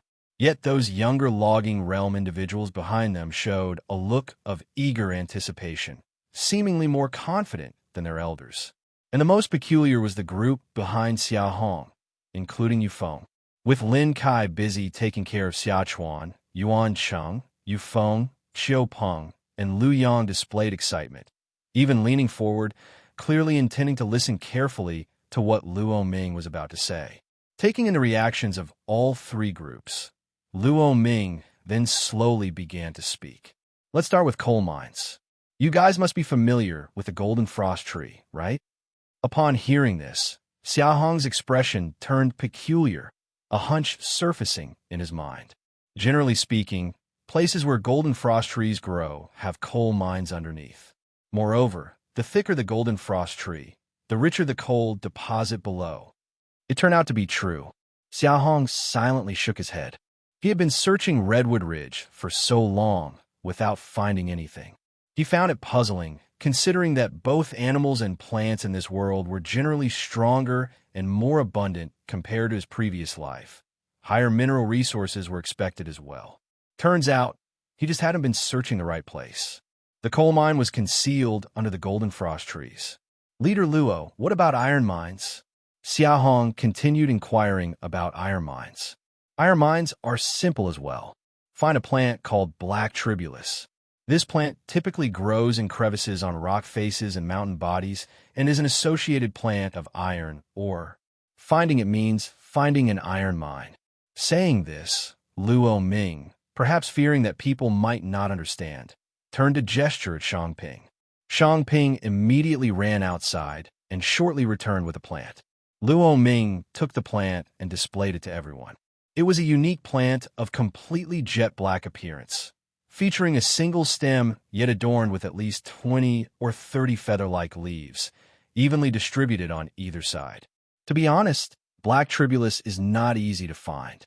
The iron mine currently tapped by Robocamp was passed down from several generations ago. To this day, no new iron mines have been discovered.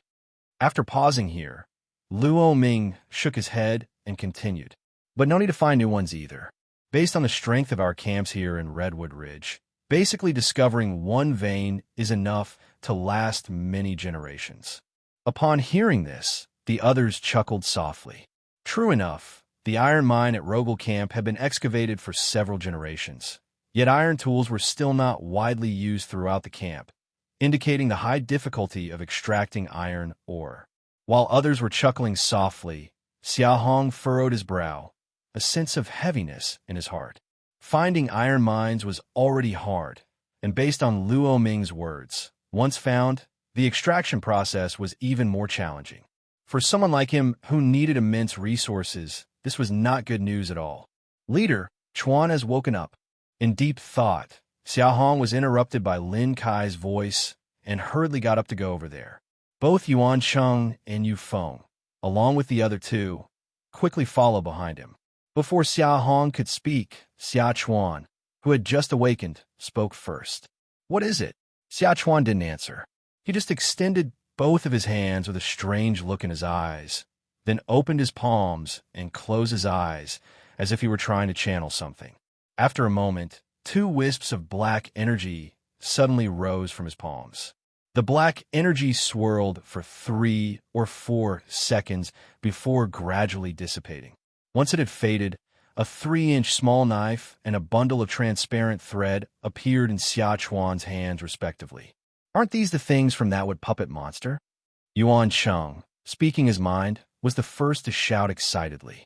Xia Hong immediately recognized them as items from the wood puppet monster as well, but unlike Yuan Cheng's excitement, he looked at Xia Chuan with some concern. Upon seeing the small knife and thread in his hands, Xia Chuan's daze vanished completely, replaced by a deep excitement, as if a thought in his mind had been confirmed. Brother, don't worry. I've gained immense benefits, huh?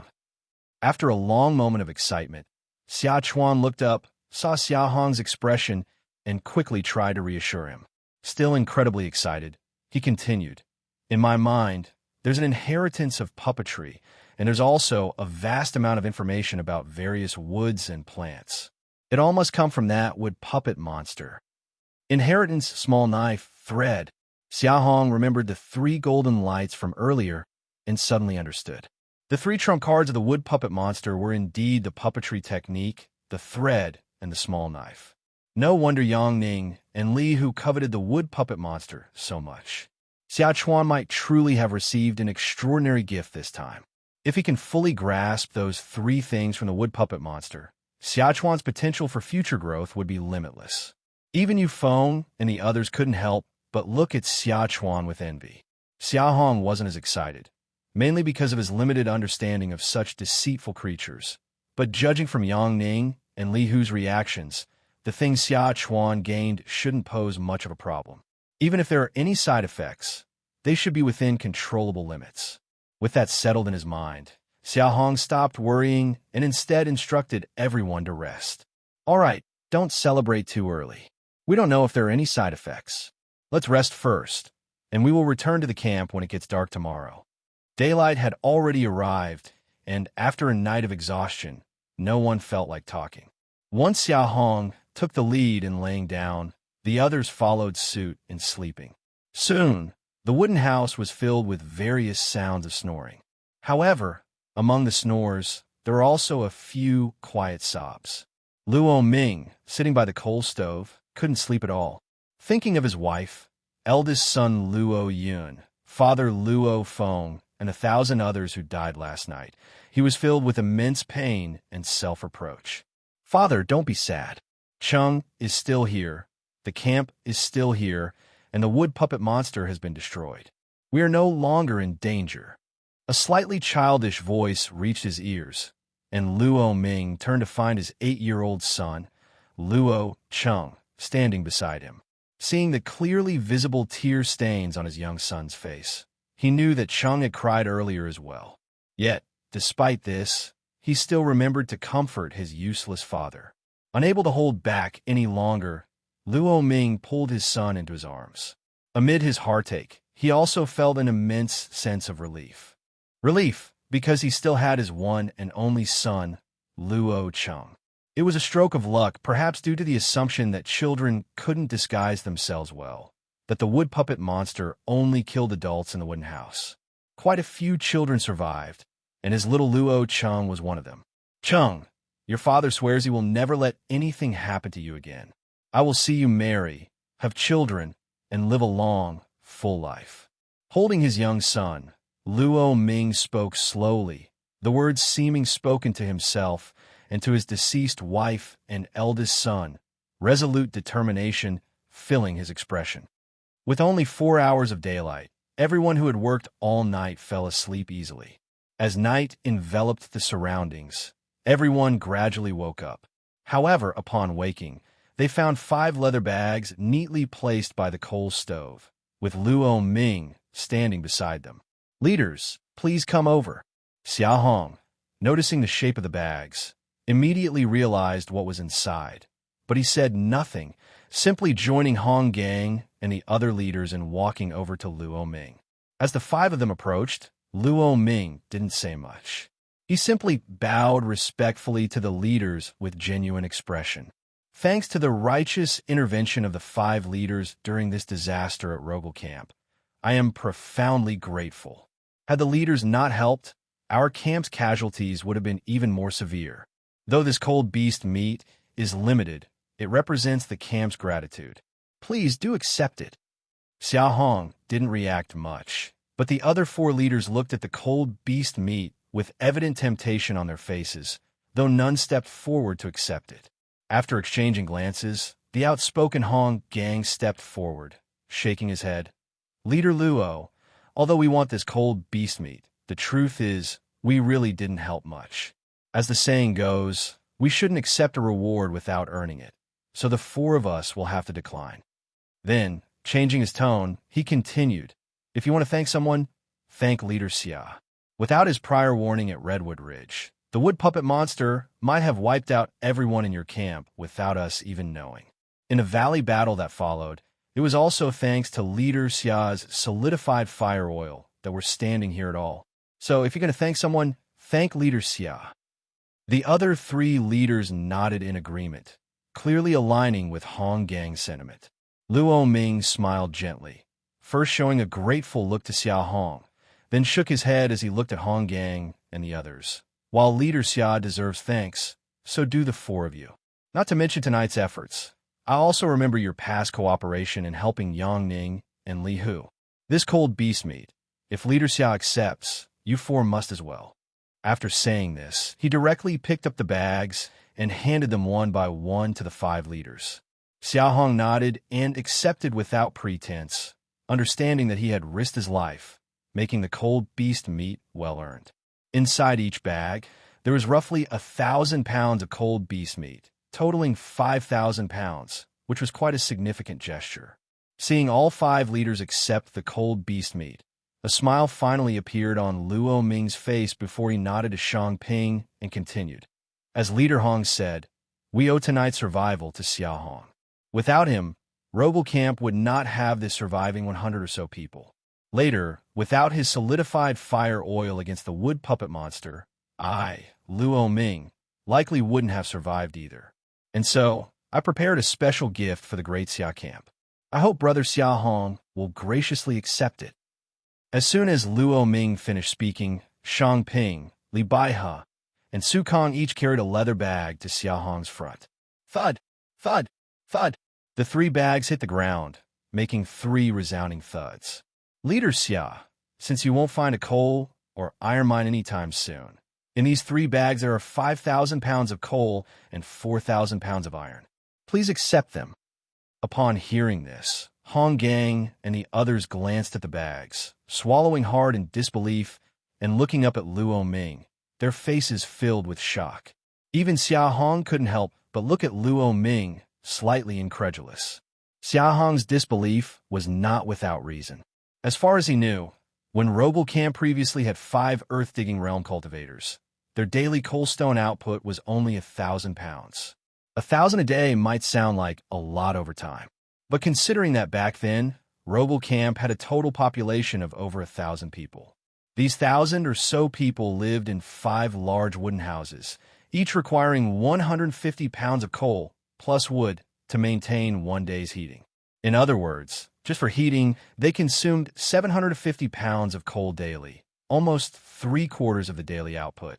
Not to mention, heating was a minor expense compared to iron smelting, which was the major one. So 5,000 pounds of coal was absolutely no small number for Rogel Camp, and Xia Hong even suspected that their usual reserve wouldn't be much higher than that. As for iron, it was even more challenging to speak of. Even now, Rogel Camp hadn't universally equipped their skilled individuals with iron weapons. This fact alone suggested that extracting iron ore and smelting iron tools was incredibly difficult. 5,000 pounds of coal for 1,000 pounds of iron. Luo Ming, how could he be so generous? Helping Luo Ming with such a massive issue was a fact Xia Hong did not deny. But for Luo Ming to practically give away everything his camp owned made Xia Hong a bit shocked, even feeling a little bewildered inside. Although puzzled and unable to comprehend, Xia Hong's body was honest when facing those tempting bags. How could he not accept them? He risked his life to help Luo Ming, which was a fact, and since Luo Ming presented so much in gratitude, of course, he could accept it. Moreover, it was exactly the coal and iron he currently desperately needed. In the system, the other 8 buildings still hadn't found solutions, not to mention the camp itself, which also had a strong demand for coal and iron. Xia Hong first signaled Xia Chuan, Yuan Cheng, and others to take all 3 bags, and then took a deep breath and bowed to Luo Ming. Leader Luo is so generous. If there's anything in the future where help is needed, just ask, and Xia Hong will do his utmost without refusal.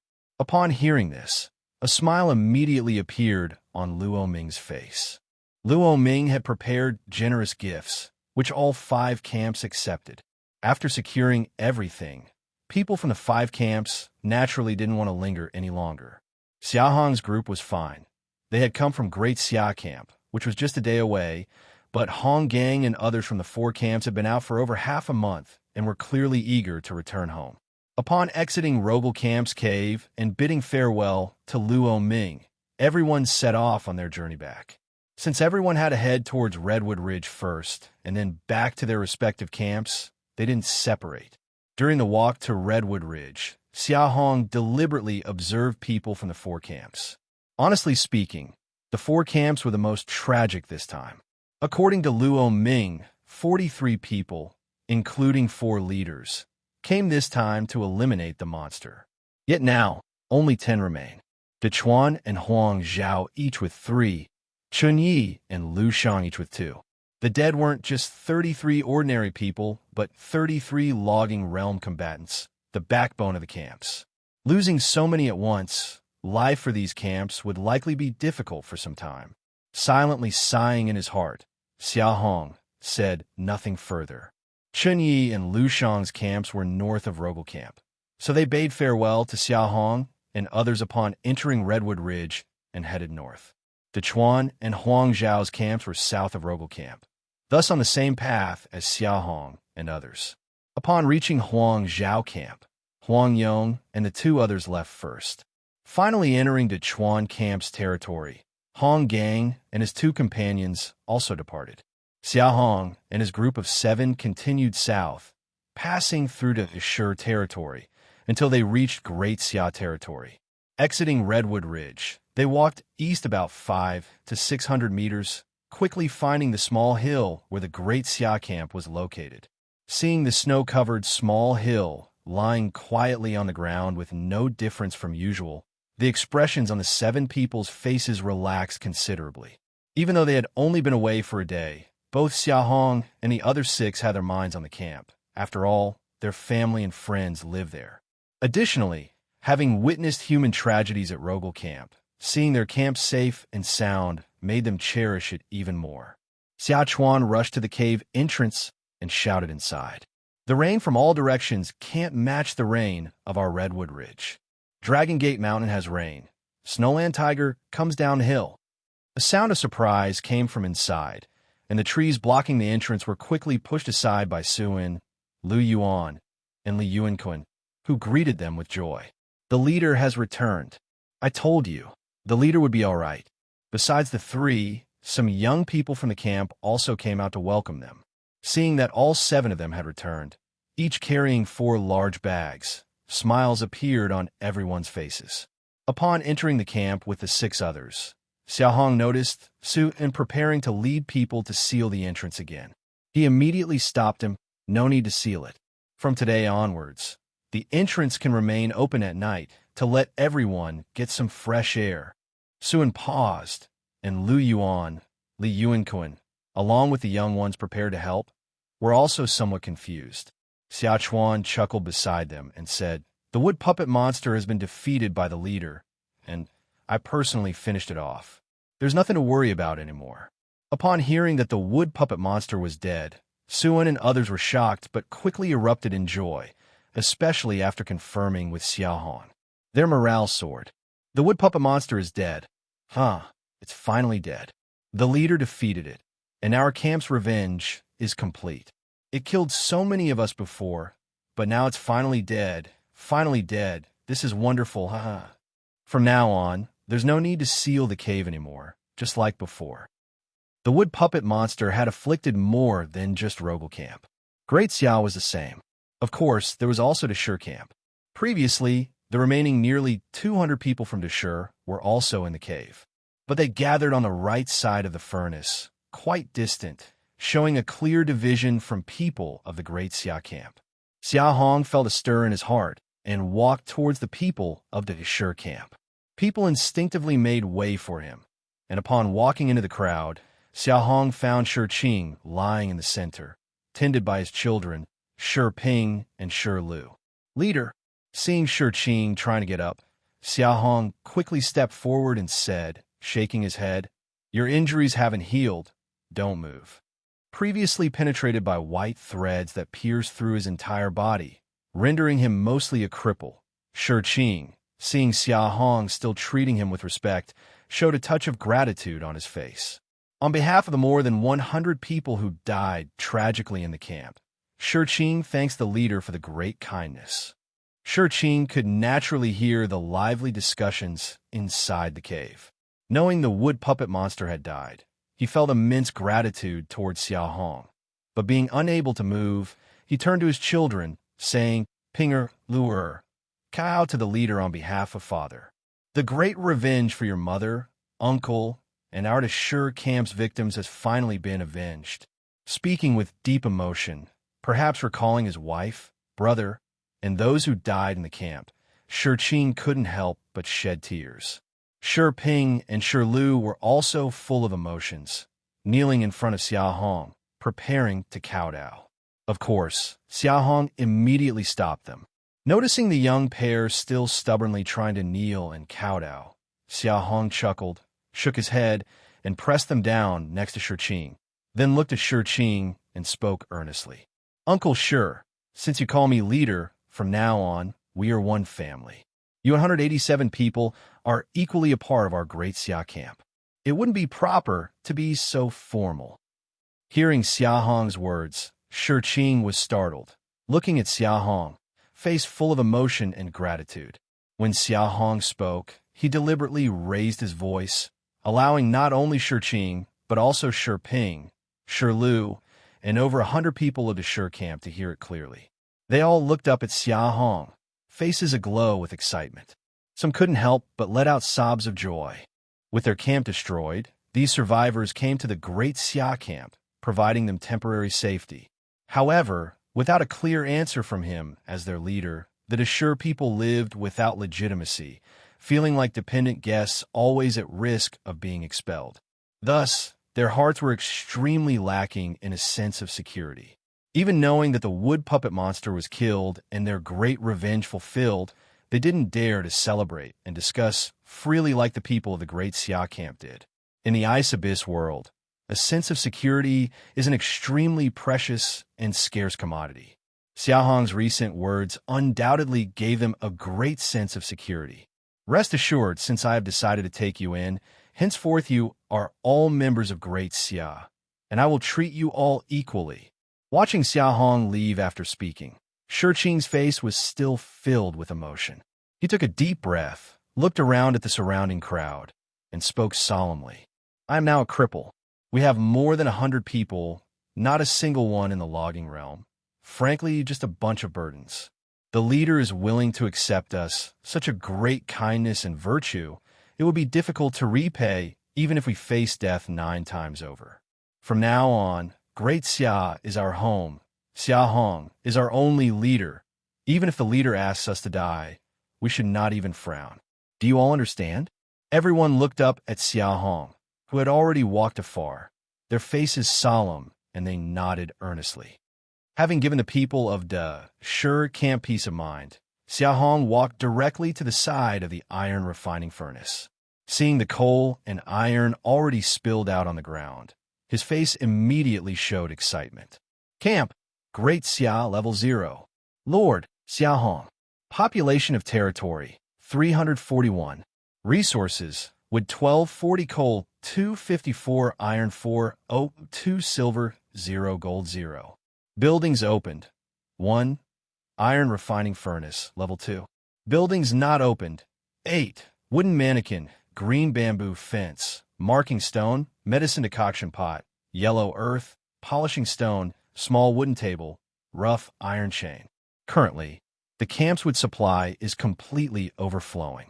Unless Xia Hong wants to crazily produce solidified fire oil and small torches, there's no way the wood could be entirely used up under normal conditions.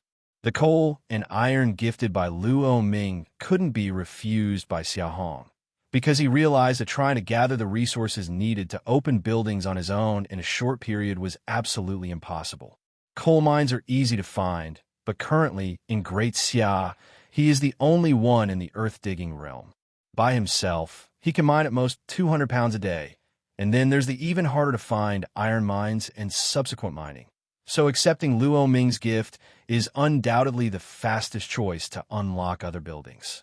Except for the small wooden table and rough iron chain buildings, the other 6 unopened buildings only require 3 types of resources: wood, coal, and iron, and the cost to open them isn't much. The real expense comes with upgrades. Wooden mannequin, wood 100 iron 20. Medicine decoction pot, coal 50 iron 40. Polishing stone, coal 60 iron 30. Marking stone, coal 150 iron 90. Green bamboo fence, per meter / wood 20 iron 5, upgrades upon exchanging for 10,000 meters. Yellow earth, per square meter / wood 200 coal 20, upgrades upon exchanging for 10,000 square meters. Xia Hong reviewed the building unlocking conditions, falling into contemplation. Although he didn't know the specific functions of these buildings, he could roughly guess from their names. The green bamboo fence should be defensive camp material, and yellow earth is probably used for planting crops. These 2 are useful but too expensive and not suitable for the camp's current situation, so they won't be considered. The wooden mannequin seems to be for martial arts training, the medicine decoction pot for healing and medicine, the polishing stone for forging purposes, and the marking stone, as the name implies, is probably for marking boundaries. Xia Hong wanted to build all 4 of these in one go, but due to limited resources, he decided to forego the marking stone for now. Wooden mannequin, medicine decoction pot, polishing stone. Xia Hong placed his hand on the coal and iron on the ground, and with a slight focus of thought, he first clicked on the wooden mannequin. A gleam of light flashed, and a single-legged wooden figure, 2 meters tall with a hollowed abdomen, immediately appeared beside the iron refining furnace. Though standing on a single leg, the wooden figure's face had complete features, and its expression even carried a hint of smile. With sturdy, muscular arms naturally hanging down, its whole body was muscular and robust, with all joints connected by iron rivets, lifelike. If not for the skin tone and the single leg, no one would believe it's a fake wooden figure. Wooden mannequin, level 1 training equipment, activated with coal stone, can significantly enhance training speed and increase martial arts insight. Special function 1, can record varieties of cold beasts through essence blood, transforming into any cold beast and exhibiting the strength of an adult beast. Special function 2, activated within the iron refining furnace's radiation range, can follow commands, and engage in independent combat. Consumption, 5 coal per hour. Upgrade conditions, 3,000 with 6,000 iron. This wooden mannequin is incredibly powerful. After reading the description of the wooden mannequin, Xia Hong couldn't help but click his tongue in admiration, his face filled with excitement. Enhancing training speed, increasing martial arts insight, able to transform into various cold beasts for sparring. And within the iron refining furnace's radiation range, it can follow commands to fight independently. Each of these 4 functions is astonishingly powerful.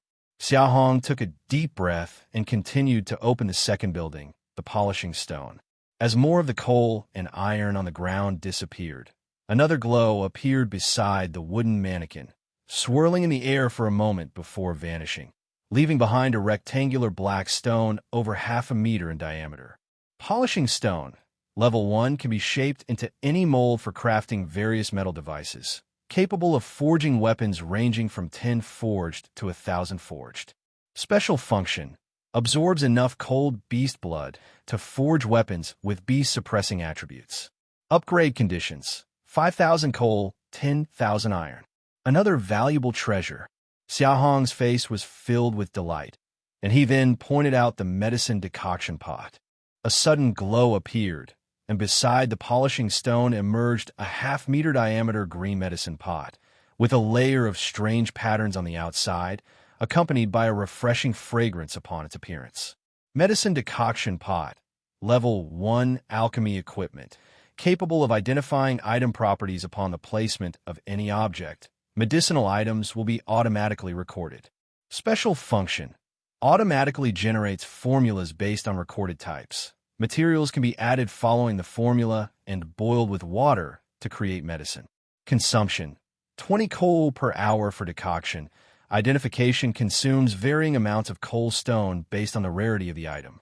Upgrade conditions, with 20,000 coal, 20,000 iron, 10,000 to generate 10 types of formulas. Phew! Today's surprises are truly one after another. Xia Hong was almost out of breath.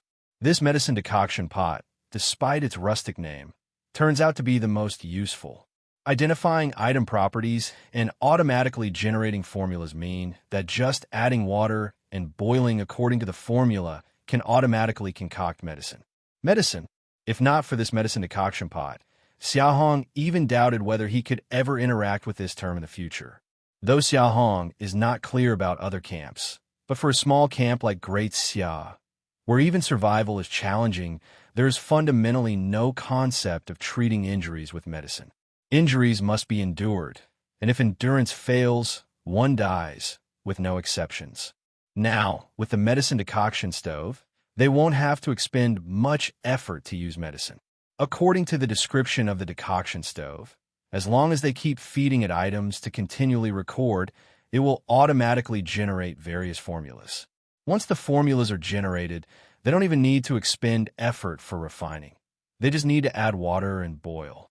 Moreover, not only can medicine for treating injuries be concocted, but medicine for enhancing strength should also be possible. Consumption, 20 coal per hour for alchemy, and identification consumes different types of resources based on item properties. Upgrade conditions, with 20,000 coal, 20,000 iron, 10,000 to generate 10 types of formulas. Looking at the medicine decoction pot, though Xia Hong's eyes were fervent, seeing its terrifying consumption and the subsequent upgrade conditions made him click his tongue repeatedly. Consuming 20 units of coal per hour, such crazy upgrade conditions, it seems even the system knows you are the most precious. The sudden appearance of 3 objects by the furnace immediately drew the attention of everyone in the camp. It's no secret in the Great Xia camp that Xia Hong can create things out of nothing, especially with the miraculous iron refining furnace. Naturally, everyone was curious about these 3 objects, looking at Xia Hong with great anticipation. Some people from the Shi camp were also curious and came over, mainly the younger ones with strong curiosity, including Shi Ping and Shi Lu, the children of Shi Qing.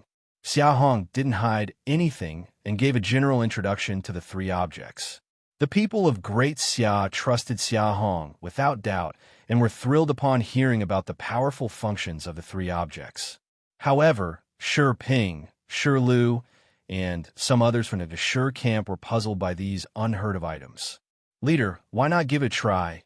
Activate this wooden mannequin, and I'll spar with it. Xia Hong was not about to waste time explaining, and when Yuan Cheng suggested a demonstration, he waved them off quickly. Resources: wood 1140 coal, 144 iron, 312 silver, 0 gold 0. Currently, there's no source of coal or iron, and the recent construction had already consumed a lot, leaving few resources. Without new production, not even a bit could be wasted. Xia Hong frowned slightly as he looked at the few remaining coal stones on the ground, picked up a small one, and tossed it into the iron refining furnace. Bang! The moment the coal stone went in, the flames surged upward instantly, spreading a wave of heat from the furnace, raising the temperature inside the cave significantly. It's so warm. I can't believe the heat the coal stone gives off is this high. I'm not cold at all now, even though the cave entrance is open. Did Camp send a lot of coal? Will we be able to use it in the future? Not yet, we can't. Once we break through to the earth-digging realm and can mine coal ourselves, then we'll be able to use coal for heating. The campers felt the warmth rise and began discussing fervently. Xia Hong understood immediately why Camp didn't use much wood for heating. The heat emitted from burning coal and wood is not comparable at all, and the smoke from burning coal is virtually non-existent compared to wood. Not to mention, coal was also essential for forging and weapon crafting. The system showed a daily consumption rate as soon as the coal stone was thrown into the iron refining furnace. 20 units of coal per day. 20 units equates to 400 pounds. Xia Hong couldn't help but click his tongue. The consumption rate was absurdly high. However, considering a standard 50 square meter wooden house in Camp consumed 150 daily, and this iron refining furnace covered a 100-meter radius, burning 400 pounds a day didn't seem excessive. In short, they were poor. Currently, with only 144 units of coal available, it would only suffice for 7 days if used for heating. They simply couldn't afford it. Xia Hong took a deep breath, picked up 2 more coal stones, and threw them into the iron refining furnace. Then he selected a fist-sized piece of iron ore from the ground. With the same weight, iron ore is half the size of coal stone. A 50-pound coal stone is as big as a fist, yet the iron ore Xia Hong held, also fist-sized, weighed over 100 pounds. According to Luo Ming, the world's iron ore here doesn't need refining. Just melt it with coal fire, pour it into a mold to form an iron ingot, and continuously hammer it until forging patterns appear and it becomes a weapon.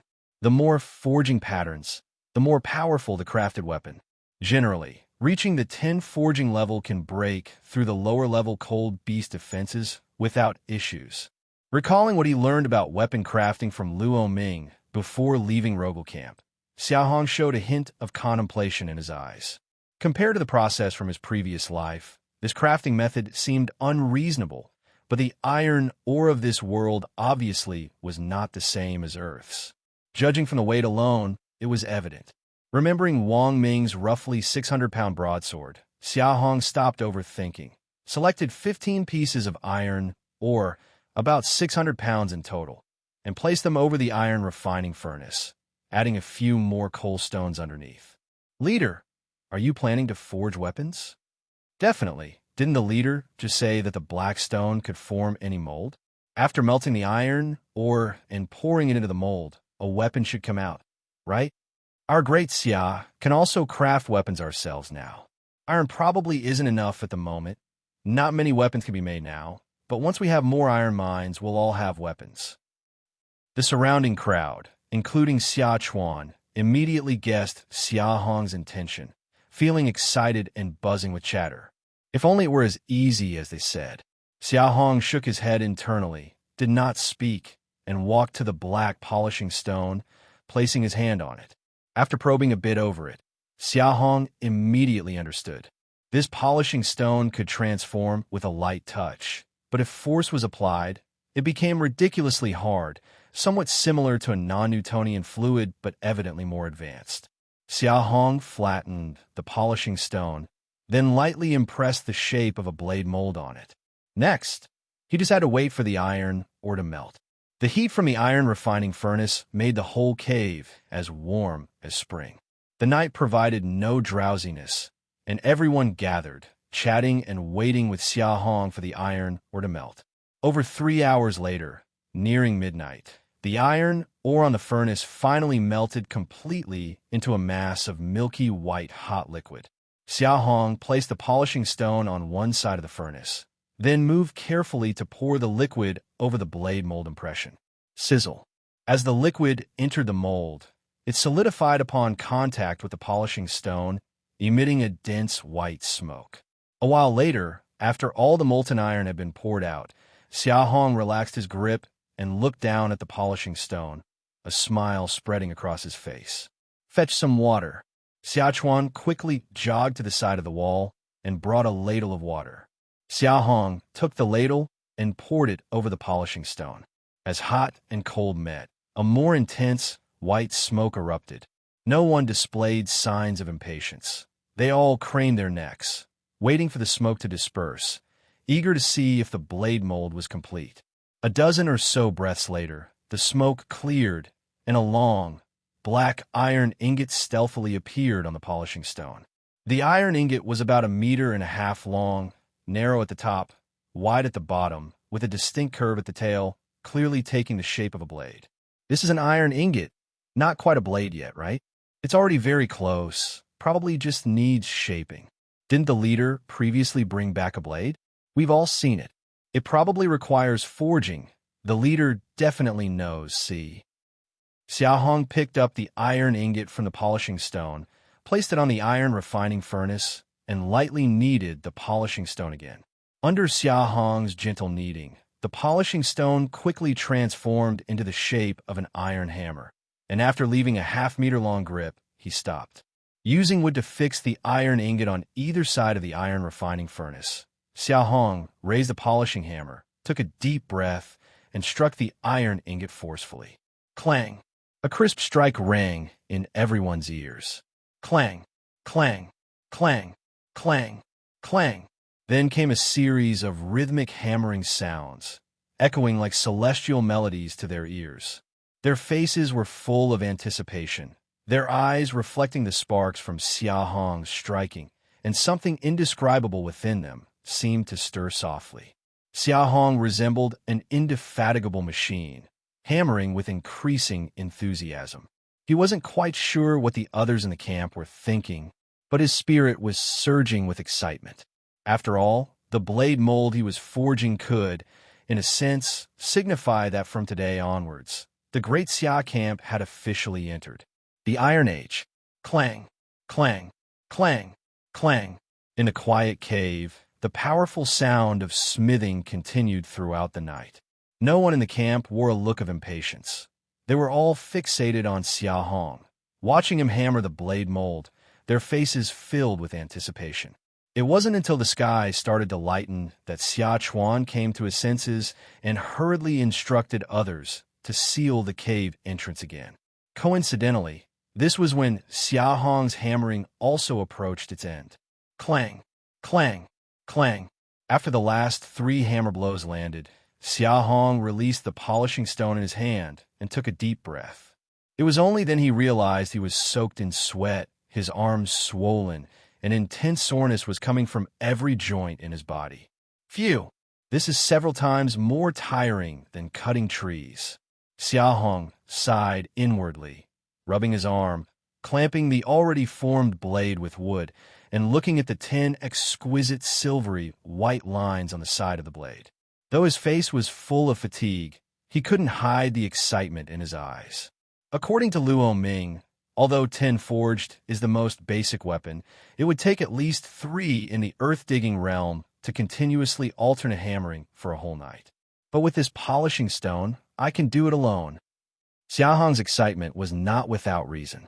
Before he attempted it last night, he hadn't expected to succeed at once. He just wanted to see how many forging patterns he could make. But as each forging pattern appeared, He discovered his limit was far from being reached, so he gritted his teeth and persisted, wanting to see where his limit truly lay. Unexpectedly, he really did forge a 10-forged weapon in one go, and it was entirely on his own. No, wait. Turning his head to look at the polishing stone on the ground, Xia Hong immediately realized the greatest credit should go to it. During his time at Rogel Camp, Luo Ming had Xia Hong try their smithing tools, which included a hammer weighing over 2,000 pounds. Such a heavy object couldn't even be swung continuously by someone in the earth-digging realm for a whole night. Yet this system-provided polishing stone, though weightless in hand, did not deform the blade mold with each strike. In fact, judging by the blade-forming speed, its efficiency was far superior to the iron hammer at Rogel Camp. The only drawback is that the iron ingot smelted from iron or can only be moved by those in the earth-digging realm. The logging realm cannot suppress the rebound force of the iron ingot, so for now, I'm the only one who can do the smithing. Xia Hong shook his head, showing a trace of helplessness. Luo Ming had said that only those in the earth-digging realm could smith iron, and Xia Hong assumed the issue lay with the smithing tools. A hammer weighing over 2,000 pounds is a challenge even for the earth-digging realm, let alone the logging realm. But the polishing stone was practically weightless. Couldn't Xia Chuan, Yuan Cheng, and others in the logging realm also use it for smithing? However, after making the first strike last night, Xia Hong understood that the problem Luo Ming mentioned about needing to be in the earth-digging realm to smith iron did not arise from the weight of the tools, but from the iron ingot itself. It seemed due to the material's properties, the iron ingot smelted from iron or produced an intense rebound force when subjected to an external force. Without exerting a force of over 10,000 pounds, one simply couldn't suppress this rebound force. Last night, Yuan Cheng had eagerly come to help. Xia Hong couldn't refuse and let him try it. He ended up getting flung back with just the first swing, almost dislocating his shoulder. While Xia Hong pondered, the others from the camp had already gathered around, their expressions full of excitement as they gazed at the blade mold in his hands. "Chief, why is the blade still so black?" Hearing Yuan Cheng's doubt, Xia Hong chuckled and was just about to speak when Yu Feng and Xia Chuan came over with a large wooden bucket filled with water. Xia Hong gestured for everyone to step back and tossed the black blade directly into the water. Sizzle, sizzle. The water in the wooden bucket boiled violently, with thick smoke rising continuously. It took more than 10 breaths before the sound slowly diminished and the smoke gradually dissipated. Once the smoke had completely vanished, the blade in the bucket had also entirely transformed. The previously black blade had now turned silvery white. Even in the water, everyone seemed to perceive the cold gleam radiating from the blade, with the 10 silver forging patterns on its side clearly visible, adding a touch of mystery. Xia Hong, too, was somewhat thrilled. He retrieved the blade from the wooden bucket, took the leather handed over by Xia Chuan, carefully wiped away the water stains on it, and finally fitted it with a grip that had been prepared in advance. Finally, a complete saber, only missing the final touch, appeared in Xia Hong's hand and in front of everyone at the Great Xia Camp. The blade is 1.3 meters long. Including the grip, it totals 1.5 meters. The thickest part of the spine is about 2 centimeters, with a net weight of 620 pounds. Upon hearing Xia Hong's detailed assessment of its specifications, everyone gazed at the saber with heated eyes and excited faces. Hold on, there's still the final step. Naturally, Xia Hong noticed the anticipation in everyone's eyes and signaled for them to wait as he leisurely brought over the polishing stone again. The final step is sharpening the blade. This part was much easier and didn't require Xia Hong to do it himself. Xia Chuan, Yuan Cheng, and the others, who had been itching to try it since watching earlier, didn't even need to be called over. They all eagerly gathered around, letting Xia Hong go to rest, while Xia Chuan led the other 9 in taking turns sharpening the blade, lost in their enthusiasm. Perhaps because this saber was the first weapon crafted by Great Xia, Xia Chuan and the others sharpened it with exceptional seriousness, changing the water in the wooden bucket again and again. Xia Hong checked several times, thinking it was enough, but they insisted it wasn't, saying it needed more sharpening. Xia Hong, helpless, had no choice but to let them continue. Just like when Xia Hong was smithing the night before, the sound of sharpening from the group carried on for over 4 hours, stopping only when night fell. "Chief, it's sharpened. Come and try it." As night fell, the cave entrance was already open. Xia Hong was practicing his boxing outside when he heard the call from inside, prompting him to rush back. After the 10 of them spent 4 hours sharpening the saber, almost everyone was soaked through, yet their faces still beamed with excitement, showing no sign of fatigue. Xia Hong took the longsword. Looking at its sharp and keen edge, a flicker of excitement flashed in his eyes as he walked over to the wood storage. Knowing he was about to test the sword, everyone enthusiastically followed behind him. Xia Hong chose a vermilion frost tree over 3 meters thick, raised the longsword, and used roughly half his strength to strike a powerful blow. Crack! The sharp blade cut straight through the wood, slicing more than half a meter deep. Moreover, after pulling out the blade, there was no damage or curled edge on it at all. Xia Hong breathed a long sigh of relief and looked back at everyone, raising the long sword with a face full of smiles. The first iron weapon of Great Xia is completed. Upon hearing Xia Hong's words, everyone in the camp erupted into cheers. "Ha ha! It really worked. From now on, we can forge weapons. As long as there's coal, we'll have weapons from now on. From now on, not only the Rogel camp at Redwood Ridge, but we at Great Xia can also forge weapons. With weapons, we're no longer afraid of those cold beasts. Ha ha! Long live the chief. Chief, since this is the first weapon our camp has crafted, you should give it a name." The jubilant confetti was breaking up with a suggestion from Xia Chuan. Everyone lifted their heads to look at Xia Hong, waiting for him to name the sword. Hearing the suggestion, Xia Hong was initially taken aback. According to Luo Ming, as long as someone is in the earth-digging realm, they can forge a 10-forged weapon. So, in essence, this sword is a basic iron tool that any camp with earth-digging realm can forge. Thus, its value is not considered rare. But as Xia Chuan pointed out, this is the first weapon crafted by the Great Xia camp itself, and carries extraordinary significance for Great Xia. Even if it's just to commemorate it, it deserves a name. Xia Hong lowered his head in contemplation for a moment, then lifted the sword with a gentle stroke, reflecting a cold light that shot towards the direction of Redwood Ridge outside the cave. Frost fire, cold wind was piercing the silver-clad landscape pure white. Countless massive trees, each adorned with long icicles, formed this tranquil and silent icy forest. Aside from the occasional sound of ice breaking from the trees, hitting the ground due to the strong wind, there was virtually no other noise to be heard. Beneath a golden frost tree with a diameter of over 7 meters, 9 figures were moving about. A person jumped down from a tree next to the golden frost tree, holding a large saber in hand. He gave a few instructions to the 9 people beneath the tree.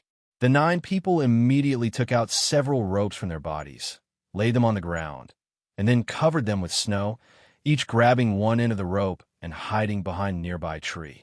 The person holding the saber, seeing everyone was well hidden, looked up and made a hand signal towards a tree to the left of the golden frost tree. Swoosh! As soon as the signal was made, in just 2 breaths, an arrow suddenly shot out from the tree to the left, flying straight towards the top of the golden frost tree. The arrow was incredibly fast and frighteningly powerful, breaking through several thick icicles along its path. It eventually hit something, making a clear clanging sound. Roar! Following the arrow was a terrifying roar from a cold beast. Atop the golden frost tree, there was actually an adult snow mane, over 4 meters in length. The snow mane leaped from the tree, its 4 sturdy hooves digging over 1 meter deep into the snow, with 2 tusks standing upright and a fierce gaze fixed on the man standing below the tree, its body ready to move. A black arrow was embedded in the snow mane's right face, about 10 centimeters from its eye, clearly the arrow that had just been shot from the tree to the left. Roar! The snow mane's pupils took on a hint of blood red, and with an angry roar, its hind legs kicked off the ground like a cannonball, charging straight at the man with the saber. The terrifying impact force sent the accumulated snow high into the air, forming a white wave as it rushed towards the man in an instant. Pull the rope. Unfazed, the man with the saber gave the command, and the 9 people hiding behind the tree all exerted force simultaneously, tightly pulling the ropes they held. Twang!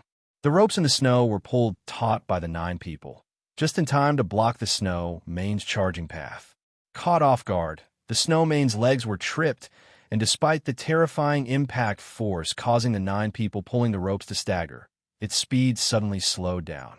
Moreover, its forelegs were slightly caught, and the powerful inertia almost caused it to flip sideways. As the 9 people emerged, the snow mane's pupils shrank sharply, seemingly sensing a dangerous aura. After forcibly steadying its body, it no longer charged forward and instead turned its head, intending to flee. Try to run. It won't be that easy. As the snow mane nearly flipped over, the man with the saber had already lunged beside it. Seeing the snow mane trying to escape, he gripped his large saber with both hands and slashed forcefully towards the top of its head. Whoosh! The saber blade sliced through the air with a whistling sound. The cold edge of the saber reflected in its pupils, and the snow mane's ferocity seemed to be incited as it turned its head and charged with its tusks extended at the saber. Crafty, the snow mane knew to use its hardest tusks to clash with the opponent's saber. But the man with the saber wouldn't let things go as it wished. As the snow mane charged, the man swiftly twisted his body, first dodging to the left, then holding the saber horizontally, using its sharp blade like a sword, and plunged it straight into the right side of the snow mane's neck. The snow mane, realizing its right neck had been pierced by a few inches, flashed fear in its pupils. Yet, it couldn't halt its wild power, and could only charge forward, hoping to knock the saber away. Unfortunately, the man's grip on the saber remained unwavering. Tear, the blade, initially only a few inches deep, was driven by the snow mane's own wild impact, slicing from its right neck to its abdomen, and even its tail, turning a few inches deep wound into more than half a meter. Eventually, as the snow mane halted, only half of the blade was still outside. Splat! A gush of dark green blood spurted from the wound. The snow mane turned its head and tried to stick out its tongue in a final struggle, only to have its tongue severed as the man withdrew the saber and slashed at the tongued head. Its long tongue severed. The fear and rage in the snow mane's pupils quickly dissipated, and its body only struggled once or twice before collapsing in the snow. Whoosh! Only then did the man take a deep breath, looking at the fallen snow mane and then at the saber in his hand, a satisfied expression on his face. Seeing the snow mane collapse, the 9 people who had been pulling the rope earlier excitedly gathered around, talking amongst themselves. Leader, this shock frost saber is incredibly powerful, isn't it? The saber is strong, but the leader's skill is even stronger. The snow mane's impact was so terrifying, if it were us, even with the saber, I doubt we could have stopped it. This snow mane was quite cunning. Its first reaction was to flee. Ha! From now on, we won't need to hunt by chance with small torches. With this saber, our great Xia genuinely has hunting capabilities. This group, of course, was from the Great Xia camp. The saber, having just been sharpened, coincided with nightfall. Xia Hong didn't waste any time and immediately led the group to Redwood Ridge to test the saber. Xia Hong was also feeling very exhilarated at this moment. Although he had used a 10-forged saber in the Rogel camp before, at that time, he was up against deceitful monsters. The real effect was from the solidified fire oil and torches, making it hard to truly feel the power of the iron weapon. Only after testing it did he realize just how effective this freshly crafted shock frost saber was against cold beasts. Now, looking at the snow mane's corpse on the ground, Xia Hong naturally felt confident. 10-forged weapons easily pierce through the defenses of lower-tier cold beasts without any issues. Of course, it also depends on the skill of the user. As Xia Chuan just mentioned, even if they wielded the shock frost saber and broke through the snow mane's defenses, They couldn't have withstood the terrifying charge of over 10,000 pounds. This was also why, despite having sabers, the Sure camp still prioritized using bows and arrows for hunting. While everyone was discussing, a person jumped down from the left tree as well. Carrying a bow and arrow on his back and his right eye covered with a piece of leather, he walked over to the snow mane's corpse. He removed the black arrow embedded in its right face, feeling a bit disheartened, and said to Xia Hong, "Leader, my archery skills are still too poor. I couldn't contribute much." Xia Hong shook his head, patting Su Ning's shoulder with a smile. "You've only practiced for a day and already reached this level. It's pretty good. Keep practicing with Shi Qing and his sons. Becoming a sharpshooter is just a matter of time." Su Ning's injury had long healed, but without his right eye, his capabilities were undoubtedly diminished. Having not gone out for a long time, he was quite anxious. Just after Xia Hong and others returned yesterday and handed the bow and arrow back to Shi Qing, Su Ning immediately sought them out. Knowing he needed assistance from the great Xia, when Shi Qing learned of Su Ning's intentions, he gave him the bow and arrow previously used by his brother Shi Dong, and even directly taught Su Ning how to shoot. What could be explained, he explained directly. What needed demonstration, he let his son Shi Ping demonstrate.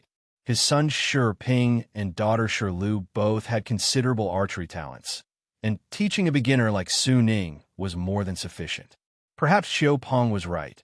Su Ning truly did have a high archery potential, so much so that even Shi Qing couldn't help but praise him. That previous shot, according to the plan, was supposed to hit the snow mane's eye to cause the greatest harm. Though Su Ning missed, he wasn't far off, hitting the snow mane's face about 10 centimeters away from the eye. To think, Su Ning had only practiced for barely a day by then. Given time, he was sure to become a sharpshooter with unerring accuracy. "All right, we won't chop trees tonight. I'll make some saws in the coming days. You 8 carry the snow mane back first, and Chuana City, come with me to check on the ice trees over at the Shi camp." Yu Feng and the other 8 nodded, carrying the snow mane back to the camp. Xia Chuan and Yuan Sheng followed behind Xia Hong, heading towards the location of the ice trees. Changing the rules for meat distribution after amendment. The Dashur camp has already been destroyed, and the 500-meter area outside of Redwood Ridge that originally belonged to them naturally now belongs to Great Xia. On the Great Xia territory, there are 3 ice trees. Adding to Dashur's 6 ice trees, there are a total of 9. According to previous estimates, each ice tree can produce about 6,000 pounds of crystal fruit every harvest, with 3 harvests a year, totaling around 160,000 pounds annually. It sounds like a lot, but keep in mind the current total population of the camp is 341. On average, 1 pound per person per day means that, as long as the 9 ice trees grow normally and the harvest goes smoothly without any accidents, they can more than sustain the entire camp. But the problem is, no one can guarantee that there won't be any accidents. Humans are manageable, given the current strength and reputation of Great Xia. Under normal circumstances, other camps in Redwood Ridge won't randomly cross borders to harvest unless they encounter extreme situations. The main issue is the cold beasts. There are just too many cold beasts in Redwood Ridge, and their range of activity seems to be spreading outward continuously. Originally, within that 500-meter range of Great Xia territory, Xia Hong only discovered 4 cold beasts. After the last golden-eyed demon sheep was killed, it was assumed there shouldn't be any more cold beasts in the Great Xia territory temporarily. But in reality, he just hunted an adult snow mane, which, without a doubt, came over in the past few days. Crystal fruits aren't just edible for humans. Cold beasts eat them too. With these 9 ice trees, as long as they bear fruit and aren't promptly harvested, cold beasts could eat them at any time. So before there's an option to transplant them, the only way is to frequently check on the ice trees. Once the result schedule is confirmed, they can be monitored every 3 to 4 months afterward. Xia Hong actually wanted to make cold beast meat the main food supply for everyone in the camp, but it's not feasible. It can only remain the same as before, supplying a portion of people. The recent hunt for the snow mane showed that even with the shock frost saber, He couldn't hunt low-level cold beasts alone and still needed others to help. Additionally, as long as there's hunting, there's risk, and even if he's there, he can't guarantee no one will get hurt. Furthermore, he's only encountered 3 types of cold beasts so far, and if he comes across others he's never seen, even he can't guarantee absolute safety. Thus, making cold beast meat freely available in the entire camp is still a long way off for Great Xia. However, considering even the Rogel camp can achieve this, Xia Hong felt a bit relieved. After all, he's only had Great Xia for a little over 3 months, and reaching this level of development is already quite an accomplishment. Soon, Xia Hong and the other 2 finished inspecting all 6 ice trees. They had harvested them a few days ago, so there were no fruits on the trees. But after observing their growth, 2 should be close to bearing fruit. After marking their positions, the 3 of them returned to the camp together. Now the camp doesn't need to seal the entrance at night, so the campfire is visible from over 100 meters away. Outside the cave, some older people were collecting relatively clean snow into wooden buckets, while the younger ones played around. It's been a long time since I've seen this sight. Upon hearing Yuan Cheng's sigh, both Xia Hong and Xia Chuan felt a bit emotional, letting ordinary people in the camp come and go as freely as before. They had worked hard for more than 3 months just for this goal. Moreover, there were times when they almost lost their lives. In fact, if it weren't for the 2nd-level iron refining furnace, he might still not dare to open the cave entrance. After all, even with that wooden puppet monster gone, who knows if there are other deceitful monsters? Brother, should we distribute cold beast meat to Shirqing and his group? As they approached the cave entrance, Xia Chuan suddenly asked a question. Xia Hong turned to look at him and Yuan Cheng without answering, instead asking, "What do you guys think?" The 2 exchanged a glance, still appearing a bit hesitant. But soon, Yuan Cheng nodded and said, "We should share it. They're part of the camp now." Xia Chuan also nodded, but hesitated for a moment and said, "I agree we should share, but the rules should be changed. We can't distribute it like before in the 3-5-2 pattern anymore.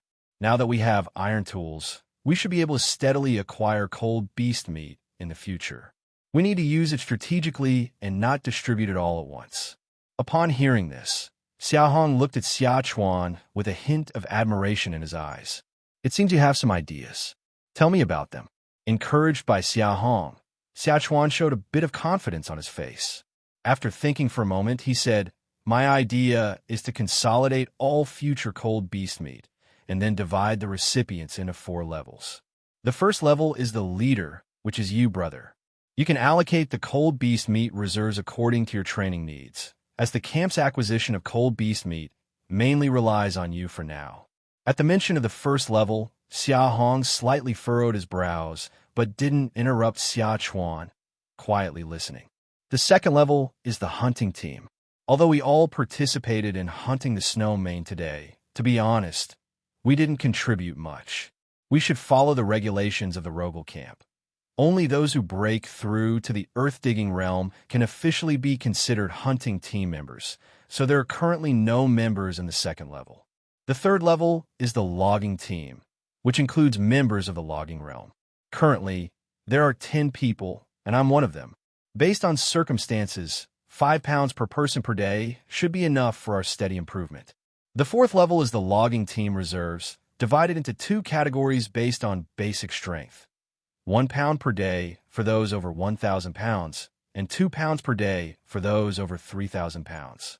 Additionally, the conditions for being in the logging team reserves should be relaxed a bit. I suggest setting the age range from 15 to 25 years old. I've calculated that at present, the camp has a total of 69 people in this age range. Based on this 4-level division, our monthly consumption of cold beast meat would be roughly 4,000 pounds.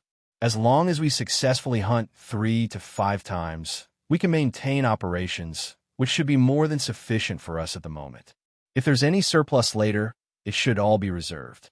The leader can use it to reward those who contribute or further relax the age limit for the reserves, all depending on the cold beast meat reserves. After hearing Xia Chuan's 4-level division method, Xia Hong couldn't help but admire it greatly in his heart. Could this kid be possessed by a deceitful monster? He was almost beginning to suspect that Xia Chuan was not himself anymore. It's not that Xia Chuan's idea was that impressive. Xia Hong had also intended to change the food distribution rules, and his general idea was similar to Xia Chuan's, just not as detailed. The key was that his own ability to come up with this wasn't surprising, given his past life's knowledge as an advantage. But Xia Chuan was only 16 years old, and he'd lived in the Great Xia Camp all his life. How did he come up with such intricate ideas? Even thinking of leaving some cold beast meat for the leader to reward or easing the age restriction for reserves.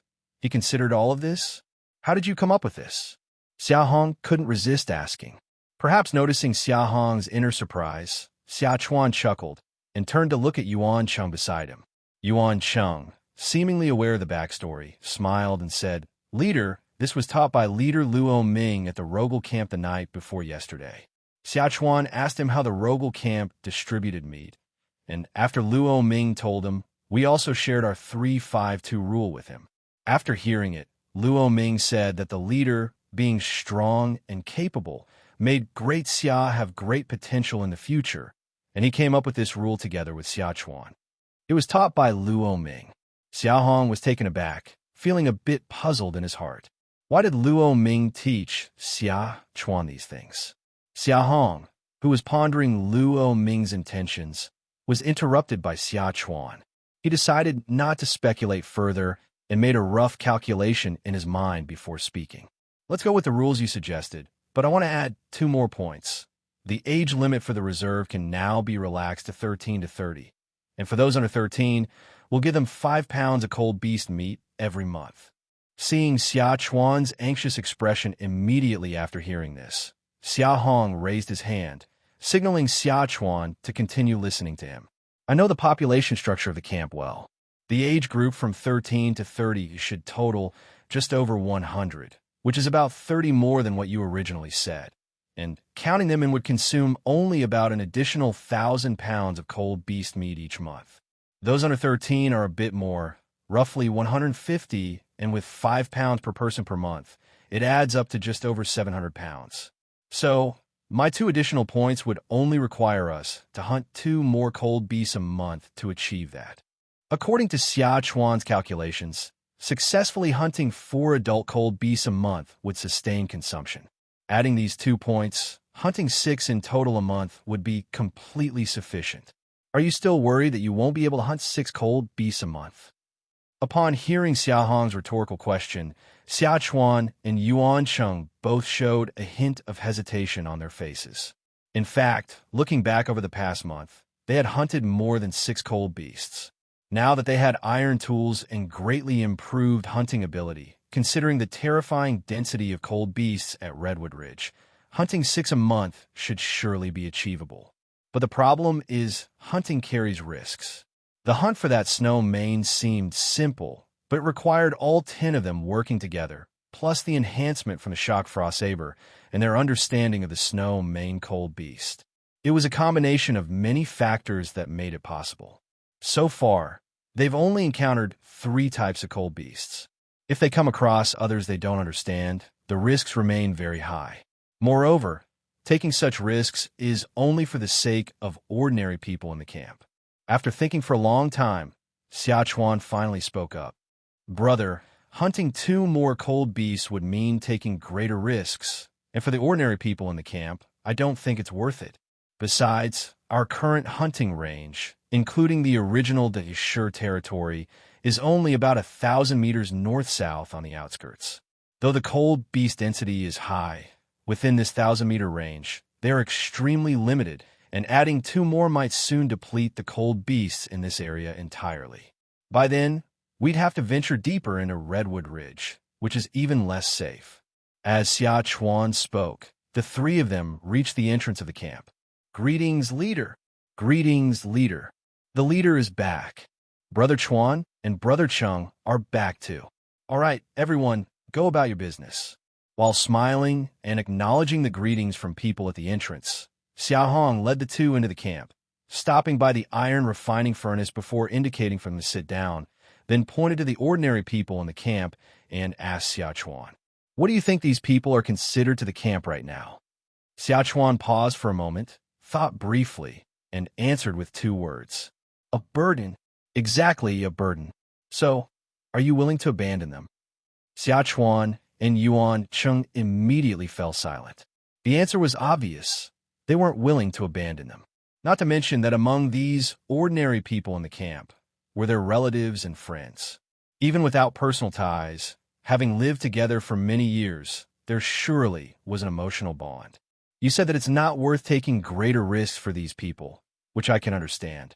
But think about it, before they had the ability to venture out, we were already taking risks for them. Hunting, picking crystal fruits, logging, and future mining work. Once we venture out, who can guarantee absolute safety? Isn't that considered taking risks? After Xia Hong finished speaking, he let out a slow breath, and his expression gradually became serious. The fact that ordinary people are burdens is a commonly held belief. They cannot venture out, let alone logging, hunting, or mining. Even moving wooden materials requires many people to work together.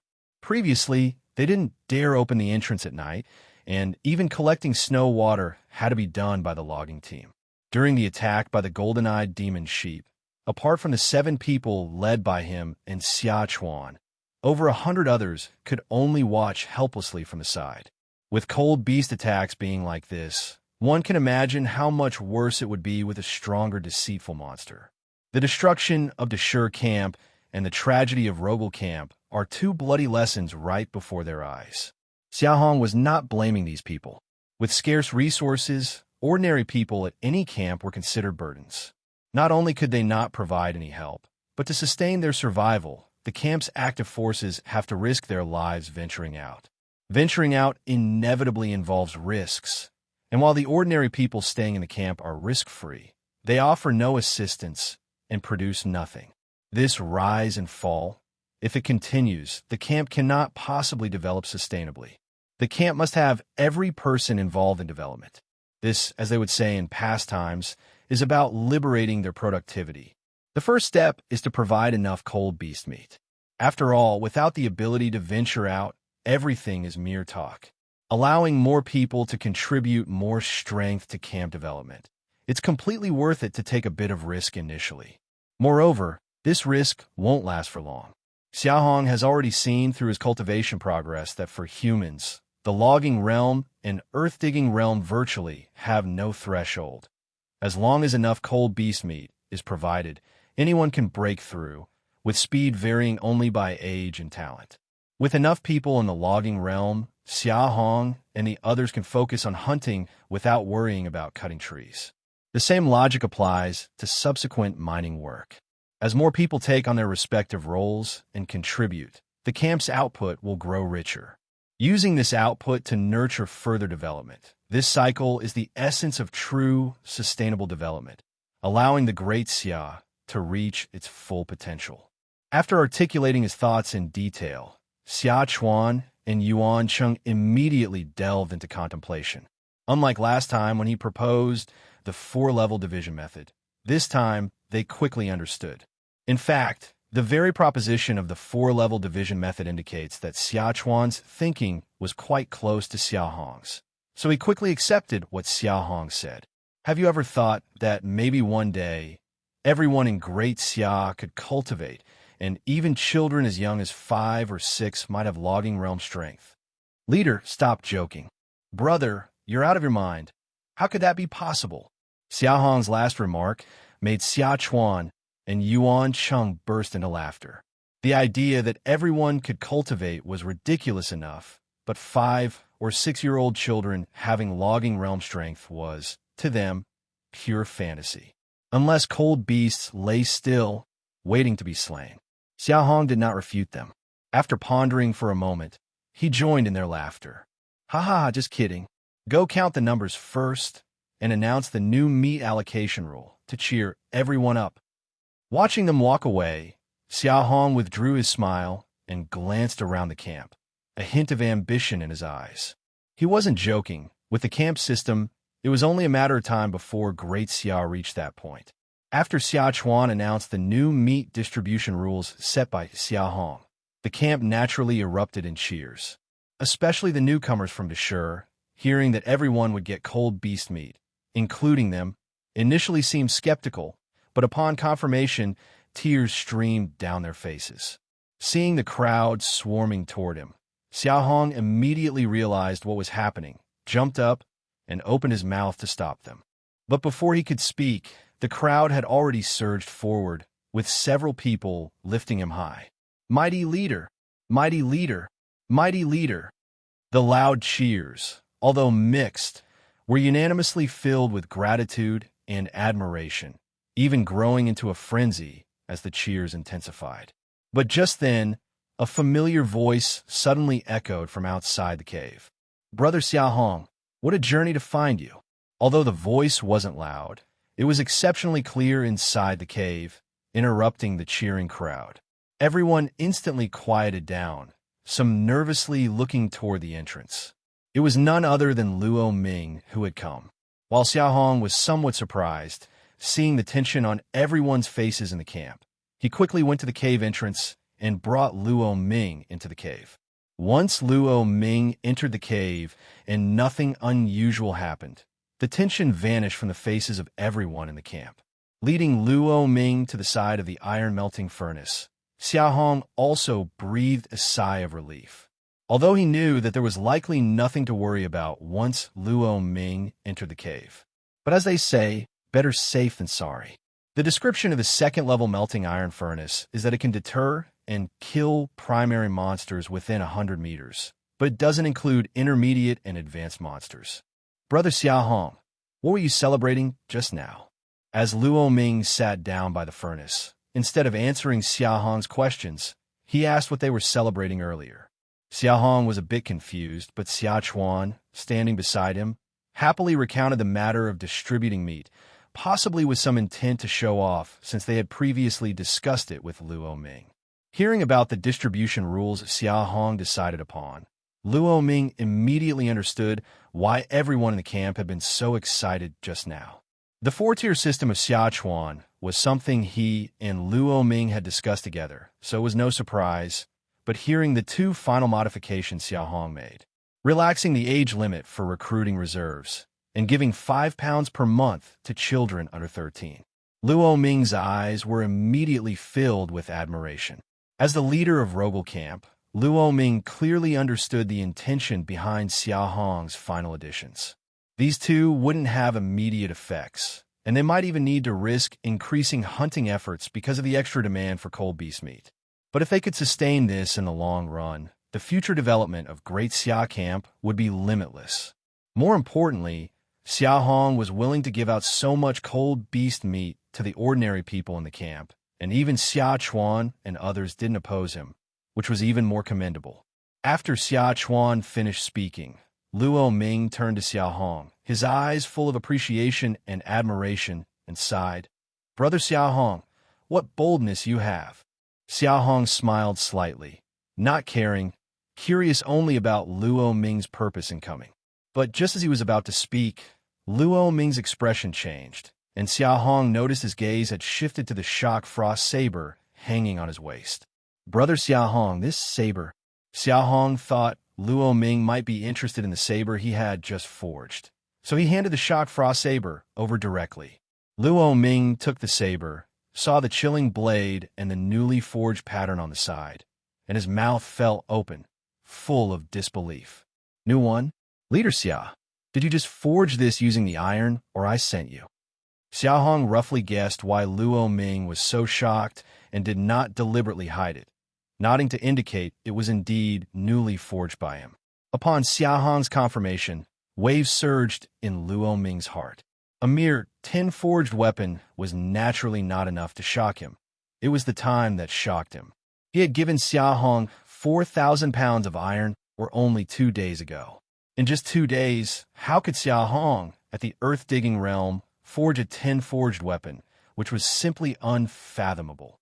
At Rogel Camp, forging a 10 forged saber would require at least 2 earth-digging realm individuals working in shifts over 3 to 5 days. In fact, when he sent that 4,000 pounds of iron, Luo Ming never thought Xia Hong could forge weapons. thinking he would at most make some ordinary iron tools. How did Xia Hong achieve it? Leader Luo, you haven't said why you came tonight yet. Seeing the shock on Luo Ming's face and worried about questions regarding the saber, Xia Hong preemptively asked his purpose. Though the system architectures in the camp weren't a secret, it was not advisable to reveal them to outsiders, as wealth could attract unwanted attention. And while he wasn't afraid of robbery, it was best to avoid unforeseen complications.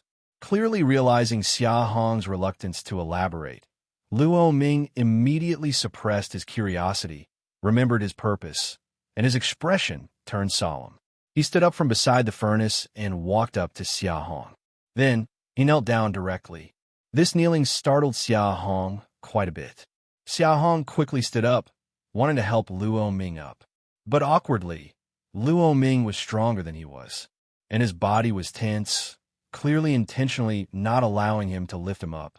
Helpless, Xia Hong let go, his face full of confusion. Leader Luo, what are you doing? Luo Ming took a deep breath, remained kneeling without moving, and looked up at Xia Hong, speaking sincerely. Brother Xia Hong, having lost my father and wife and children, I neither have the will nor the strength to manage Rogel Camp anymore. Currently, I only have my little son Luo Chung left. The environment at Redwood Ridge is harsh, and I lack the strength. Therefore, I want to take my son to a larger, safer camp, but I can't stop worrying about the remaining over 100 people in the camp. Today, I've come to ask Brother Xia Hong to take in the remaining over 100 people from Rogel Camp and lead them to continue surviving. After saying this in one breath, Luo Ming paused for a moment and continued to add, Of course, I know it's difficult, so I'm willing to hand over everything from Rogel Camp. In the valley south of the base, there's a not yet fully mined iron mine, and in the Redwood Ridge territory, there's a coal mine ready for direct extraction. Brother Xia Hong, if you agree, all these will belong to Great Xia in the future. After Luo Ming finished speaking, silence fell by the furnace. Xia Chuan, Yuan Cheng, Yu Feng, and some ordinary people had already gathered when Luo Ming knelt down, and upon hearing what he said, everyone became silent, gazing at Xia Hong with complex expressions. No wonder.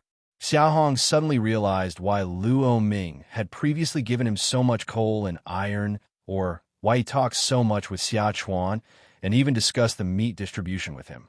Apparently, the previous disaster caused by the wood puppet monster had devastated Rogel Camp severely.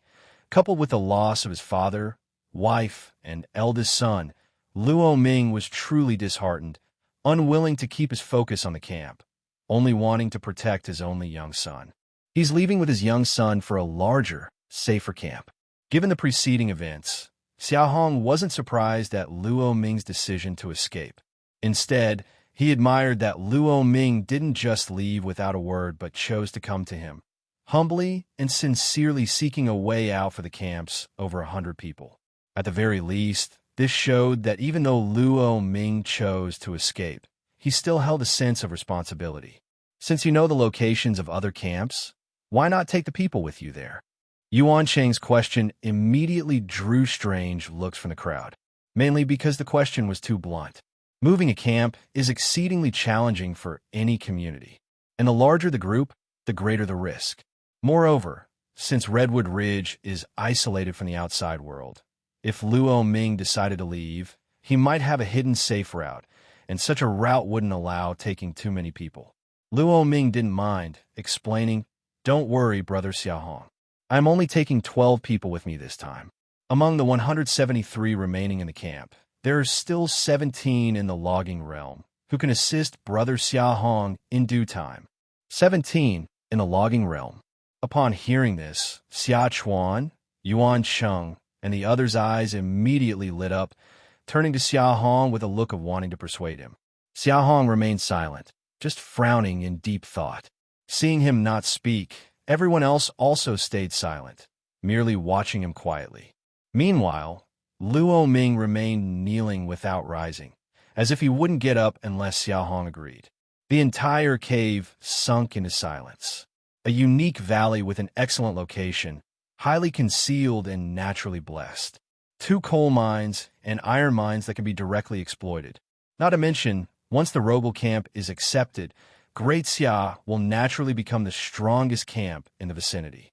In the future, the outer area on the east side of Redwood Ridge will basically be under Great Xia's control. This seems to be an offer that doesn't require much thought. Just accept it. But things can't be thought of too simply. If it were really this good, Luo Ming wouldn't be kneeling here begging him to take over Roble camp. First of all, integrating over 100 people isn't simple. Not to mention there are 17 logging realms among them. Currently, Great Xia only has 9 logging realms. Will merging the two groups produce conflicts? If conflicts arise, Xia Hong can suppress them with strength, but doing so will only make integration more difficult. The 100-plus people Shurqing brought were different. The Shur camp was completely destroyed, and all the logging realms were wiped out. Without Great Xia's refuge, they simply couldn't survive. Out of gratitude, they trust Xia Hong unconditionally and actively strive to integrate because they know they are newcomers. But the more than 100 people from Roble camp are different. According to Luo Ming, handing over the valley base would mean that Xia Hong has to lead all 300-plus people over there. Naturally, people will resist internally.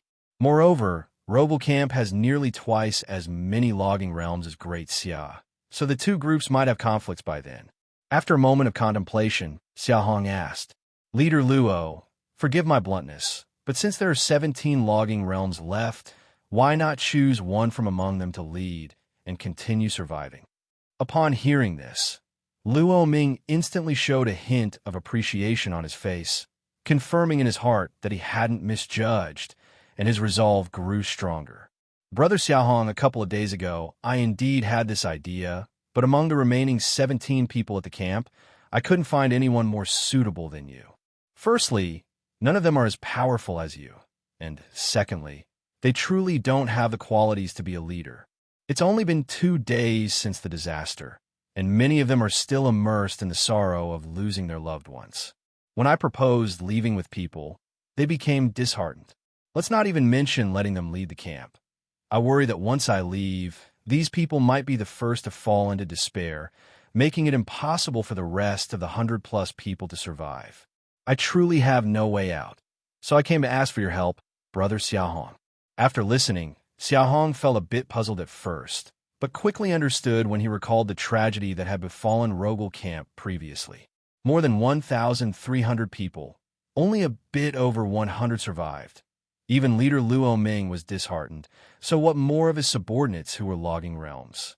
Plus, Luo Ming proposed leaving with people, and based on his meaning, he plans to take Shangping, Li Baihe, and Su Kong, the 3 earth-digging realms, along with their children.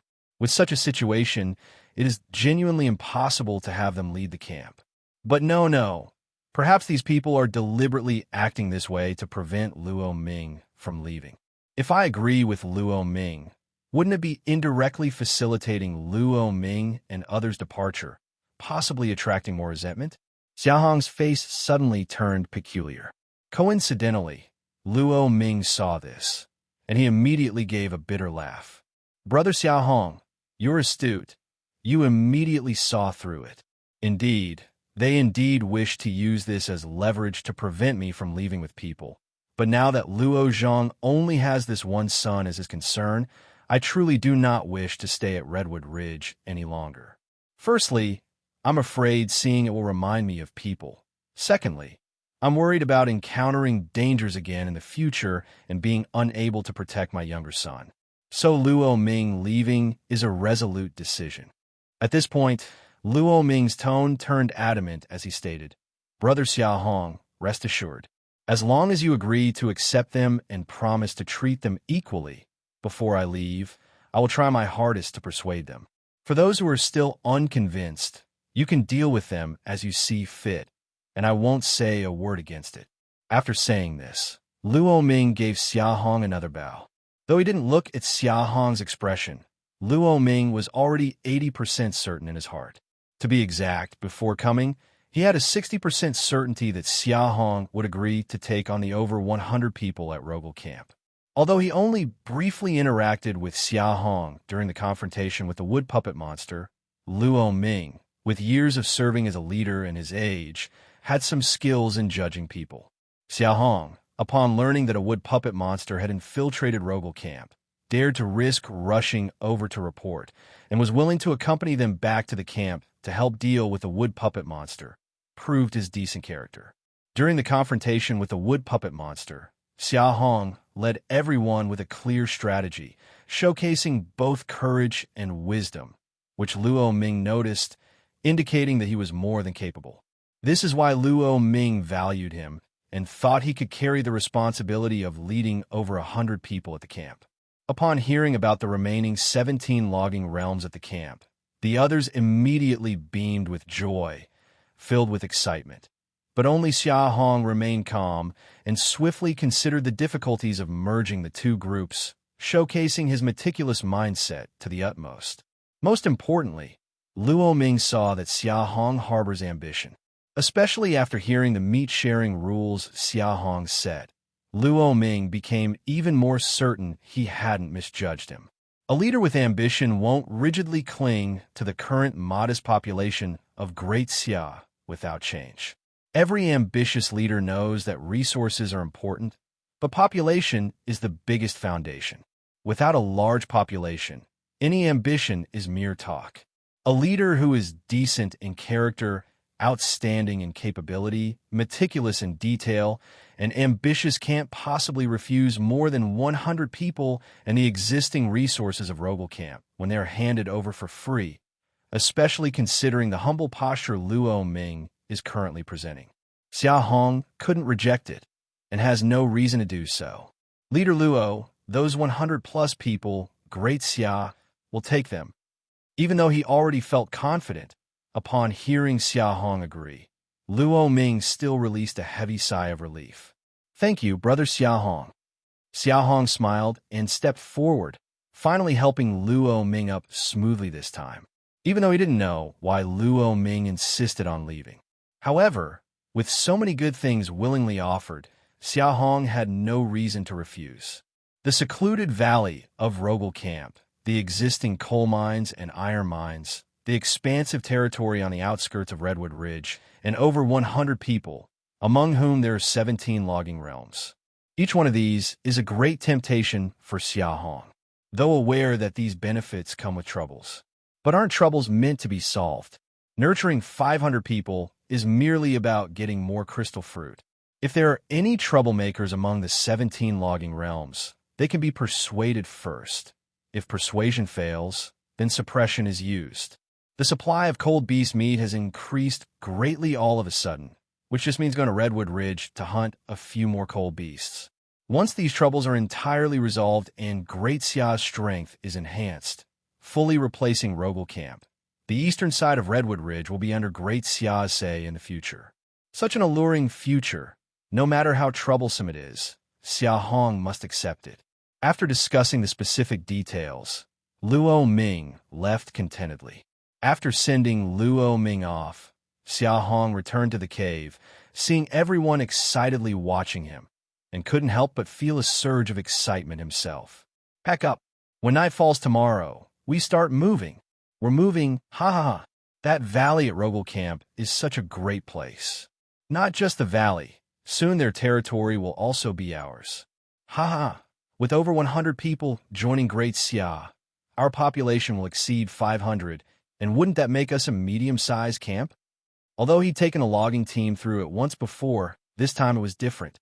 Instead of just leading Xia Chuan and 6 others, he was leading all 341 people from the camp, which required consideration of many more aspects and was significantly more challenging. Luckily, Luo Ming seemed genuinely eager to leave, and just after nightfall on the second day, he hurried over from the direction of Redwood Ridge, accompanied by Li Baihe, Su Kong, Shang Ping, and others. The Great Xia people, who had prepared for a night in advance, were more than ready.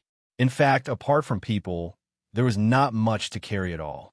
Clothing, for instance, of more than 300 people in Great Xia, fewer than 100 had a bee skin skirt to wear, with more than half coming from those who merged into the camp from Shur. The remaining 200-plus wore dry leaf clothes, and typically they just slept on a layer of dry grass. These materials could be gathered locally at any time and so did not need to be carried. As for food, there were only the crystal fruits currently in storage, totaling over 24,000 pounds, which could be divided up among the young adults to carry. Additionally, there was only one freshly hunted snow mane for cold beast meat, which simplified matters further. Regarding the wood accumulated during this time, Xia Hong had converted it all into fixed resources and stored it in the system along with the iron refining furnace and other buildings, eliminating the need for physical transportation and making it even more convenient. It is worth mentioning that once physical items are converted into resources, they can only be used for system construction. Xia Hong had previously left out some without conversion to allow people to use wood to make tools. With so few items to pack and a day of prior preparation, Xia Hong quickly completed the itinerary deployment. As always, 137 young adults at the forefront, with Shang Ping clearing the path at the very front. 149 children under the age of 13 in the middle, led and protected by Su Kong, Li Baihe, and 7 from the logging realm. 44 older individuals in the third echelon, Xia Hong and Luo Ming, along with Xia Chuan and 10 from the logging realm, were responsible for the rear. Move out. After Xia Hong finished the deployment, he gave the command. The entire Great Xia team began their grand northern migration. This was different from last time when they moved from number 1 cave to number 4 cave. Back then, the faces of the ordinary camp people were filled with confusion and uncertainty. This time, everyone in the camp appeared excited and thrilled once they stepped out of the cave and onto the road. Even the children, grimacing from the cold, had their eyes shining with spirit and longing. It actually seemed normal. For everyone around Redwood Ridge, the strength of Rogel Camp was ingrained in their minds. Even the children knew that life in Rogel Camp was much better than their own. The thoughts of ordinary people are naturally naive. They didn't understand the difficulties of merging camps, nor did they know how the camp would struggle after Luo Ming left with 3 from the earth-digging realm. They simply naively believed they were going to Rogel Camp and would obtain everything Rogel Camp had, which naturally made them excited beyond measure. Xia Hong certainly wouldn't quash their aspirations. Having a goal was better than having none.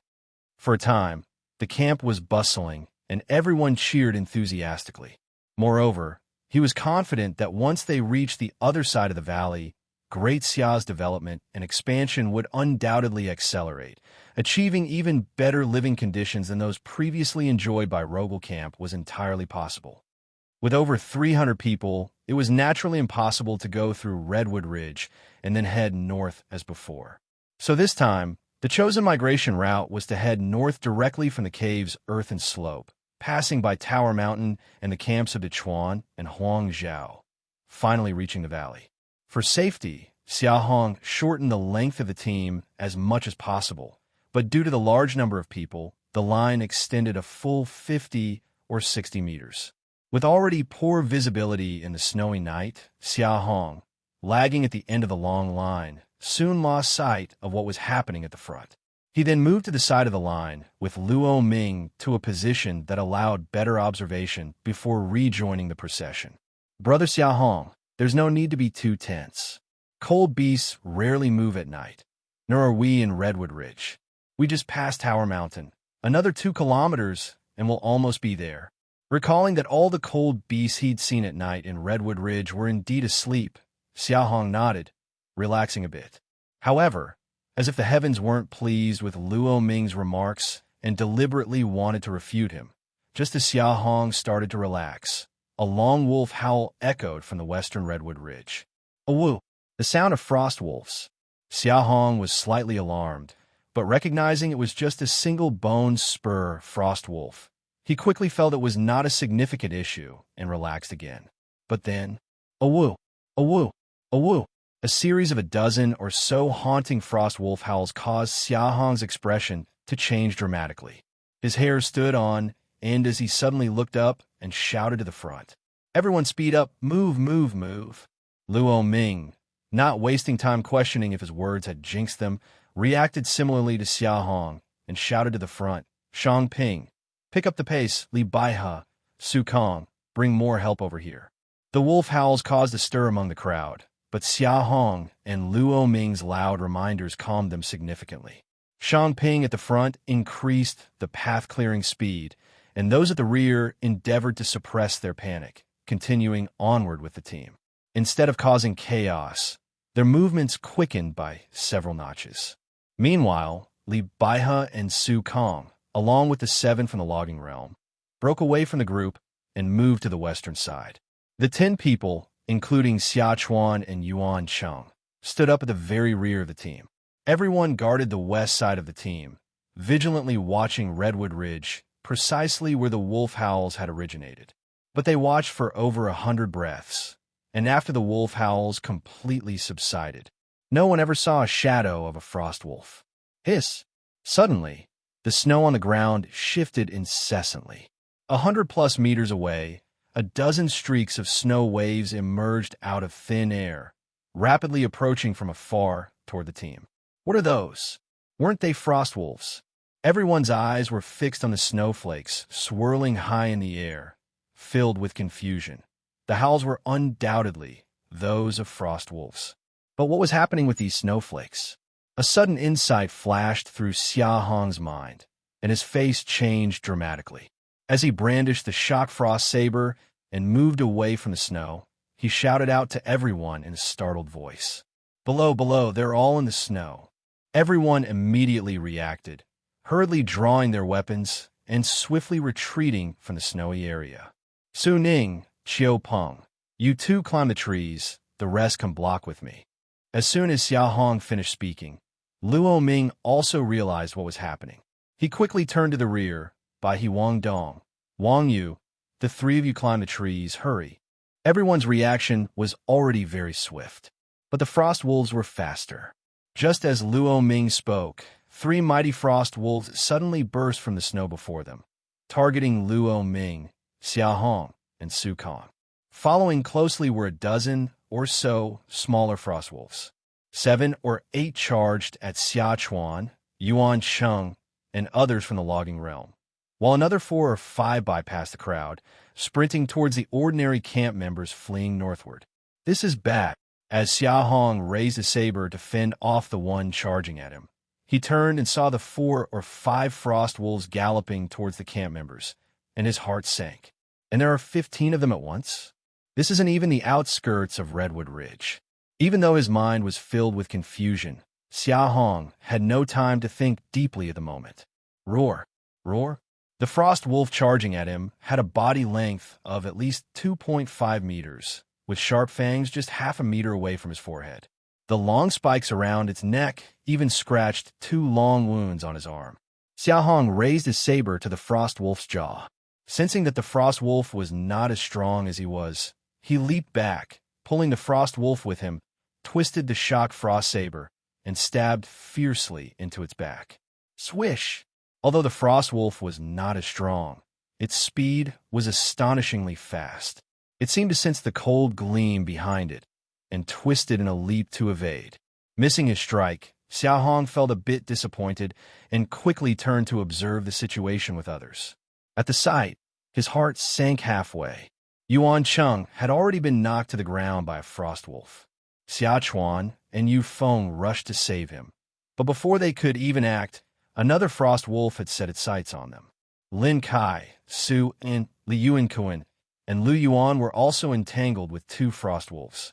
All 4 wielded stone axes, which couldn't harm the frost wolves and were instead overwhelmed by their speed. In no time, they were covered with multiple wounds. The situation was worse for the 7 logging realm members brought by Luo Ming. One of them had already been bitten to death, becoming a feast for a frost wolf, while the remaining 6 faced off against 3 frost wolves, unable to hold their ground, surviving only with the desperate support of the 2 with knives. Su Kong and Luo Ming, like him, were entangled with the 2 strongest frost wolves among the pack, and from the looks of it, they couldn't resolve it quickly either. Whoosh! Whoosh! Whoosh whoosh! The only fortunate ones were the ordinary people who were running away from the camp. From the 5 trees behind them, sharp arrows were continuously being shot towards that side. The four frost wolves targeting the ordinary people were not only stopped, but two of them even got hit by 4 or 5 arrows each. However, the hit areas were all on their backs, clearly not fatal injuries. Whoosh! A gust of fierce wind blew in his face. Xia Hong quickly turned around, slashing sideways with his saber, hitting the spikes on the frost wolf's neck. However, the spikes were not cut off, only getting deflected to the side from the impact. Sweeping his gaze across the physique of the wolf pack, Xia Hong noticed the arrows from the trees were becoming less frequent and realized that Li Baihe and the others were running out of arrows and grew increasingly anxious. The three strongest ones were holding up himself, Luo Ming, and Su Kong. 8 slightly smaller ones were dealing with the logging realm members, while the other 4 pursued the larger group. This pack of frost wolves was clearly organized. The howling before they charged was presumably to arrange their formation. They came with the intention to annihilate us. Recalling information about wolf packs from his past life, Xia Hong's heart sank. He glanced towards the direction of Redwood Ridge. Could it be that there's a lead wolf in this pack? It doesn't matter whether there is or not. We can't drag this out any longer. Xia Hong glanced over at the ordinary people, gritted his teeth, and shouted to those on the trees, "Don't worry about them. Take down the 3 big ones first, or everyone will die." The arrows, already sparse, instantly stopped after Xia Hong's shout. Only after more than 10 breaths did the 5 on the trees seem to come to their senses, quickly turning their arrows toward the frost wolves near Xia Hong and fiercely shooting. Whoosh, whoosh, whoosh. Before the arrows even got there, Xia Hong had already switched the shock frost saber to his left hand. Taking advantage of the gap when the frost wolf lunged at him, he wrapped his right arm around its abdomen, planting both feet firmly, pinning it down to prevent it from moving. Splat! After 3 arrows went astray, one finally pierced into the frost wolf's ear. Seizing the opportunity, Xia Hong abruptly released his right hand, switched to gripping the saber with both hands, and, with a twist of his waist, forcefully cleaved at the frost wolf's neck. The spikes on the frost wolf's neck that hadn't been severed before because of its nimbleness to deflect Xia Hong's force put up no such resistance this time, as the arrow piercing its eardrum caused it pain, staggering it, matching the impeccable timing Xia Hong grasped. Crunch! Several spikes on the frost wolf's neck were severed by Xia Hong's slash. The shock frost saber even cut 3 or 4 centimeters into its neck. Yet, despite this, the frost wolf struggled on the ground for a brief moment before swiftly rising as if unscathed. But judging by its cautious gaze and hesitant steps, it was clear the blow from Xia Hong had given it quite the scare. "Help, help! Run! They're catching up! Run, run! Don't block me! You at the front, run!" The commotion from the north made Xia Hong grow even more anxious. Although telling the 5 archers on the trees to ignore the ordinary people seemed cruel, it was undoubtedly the best choice under the current circumstances. Xia Hong experimentally shifted a step sideways to the left, noticing the frost wolf immediately followed suit. With a quick thought, he lunged forward with his saber raised in a feint, causing the frost wolf to stagger back frantically in fright. Indeed, the frost wolf was scared. Keeping his wits about him, Xia Hong turned to rescue Yuan Cheng, who was knocked over. But turning around, he discovered Yuan Cheng was already on his feet. Not only that, but the frost wolf that had just knocked him down also had one blind eye, oozing green blood. Xia Hong was taken aback, then quickly noticed Xia Chuan next to Yuan Cheng, holding a small knife in his left hand and a hint of excitement on his face, understanding instantly. "Well done, kid. Courageous." Not daring to delay, Xia Hong glanced northward, seeing the ordinary people at the end were in utter chaos, with the 4 frost wolves still slaughtering. So, he immediately turned and shouted to everyone, "Don't get bogged down here. Catch up with the main group. Just block the frost wolves from killing anyone, and move quickly." Xia Chuan, Yuan Cheng, and the others who had broken free quickly followed the command, and Li Baihe and the other 5 archers on the trees swiftly came down, moving towards the ordinary people to drive away the 4 frost wolves, stopping them from further killing. After driving away the 4 frost wolves behind, Li Baihe and the other 5 didn't continue to escape, but stopped to constantly shoot arrows, disrupting the frost wolves, creating opportunities for the other logging realm members to withdraw from the battle. Once all the logging realm members had more or less withdrawn, Xia Hong, Luo Ming, and Su Kong took advantage of Li Baihe's arrows disruption to pull back and quickly catch up with the main group. Seeing the dozens of mutilated corpses on the ground, Xia Hong's face turned exceedingly grim. In a matter of just about 100 breaths, those 4 frost wolves managed to kill so many people. Any slower, and it could have been much worse. Xia Hong looked up at the 15 frost wolves that had regrouped, realizing that despite his anger, he had to accept reality. Do not retreat, stand firm, and block them. Just don't let them charge forward. Xia Hong and the 4 earth-digging realm members, including Luo Ming, stood on either side, with everyone generally in the middle. All of them remained in place, their eyes locked onto the wolf pack. The 15 frost wolves, seeing the group not moving, advanced cautiously but with ever-slowing steps and diminished movements.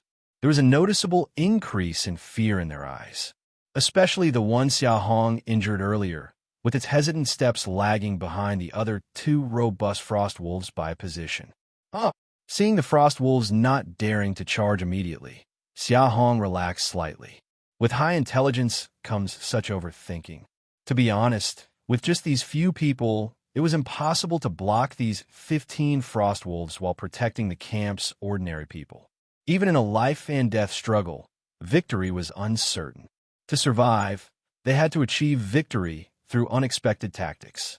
Leader Luo, Leader Xia, we are here to help. Suddenly, 2 voices called out from the rear of the crowd. Xia Hong and Luo Ming turned their heads, their faces instantly lighting up with joy. Moreover, each of them had 3 people with them. It turned out that as they retreated northward, unknowingly, they had reached the middle ground between Dejia and Huang Zhao camp. Although it was unclear how Hong Gang and Huang Yong appeared at the same time, with the urgency of the situation, Xia Hong didn't have the time to ask questions. Slaughter these beasts. As the 8 approached, Xia Hong immediately drew his broadsword and shouted angrily, charging first towards the frost wolf pack. The others were a bit taken aback, but quickly followed behind Xia Hong, while Li Baihe and 4 others released the few remaining arrows directly at the wolf pack. Seeing the group's morale like a rainbow, all the frost wolves crouched low, baring their teeth, poised with their front legs and ready to leap at any moment. However, when the arrows reached them, with Xia Hong only 2 or 3 meters away, the frost wolves swiftly rose and bolted away.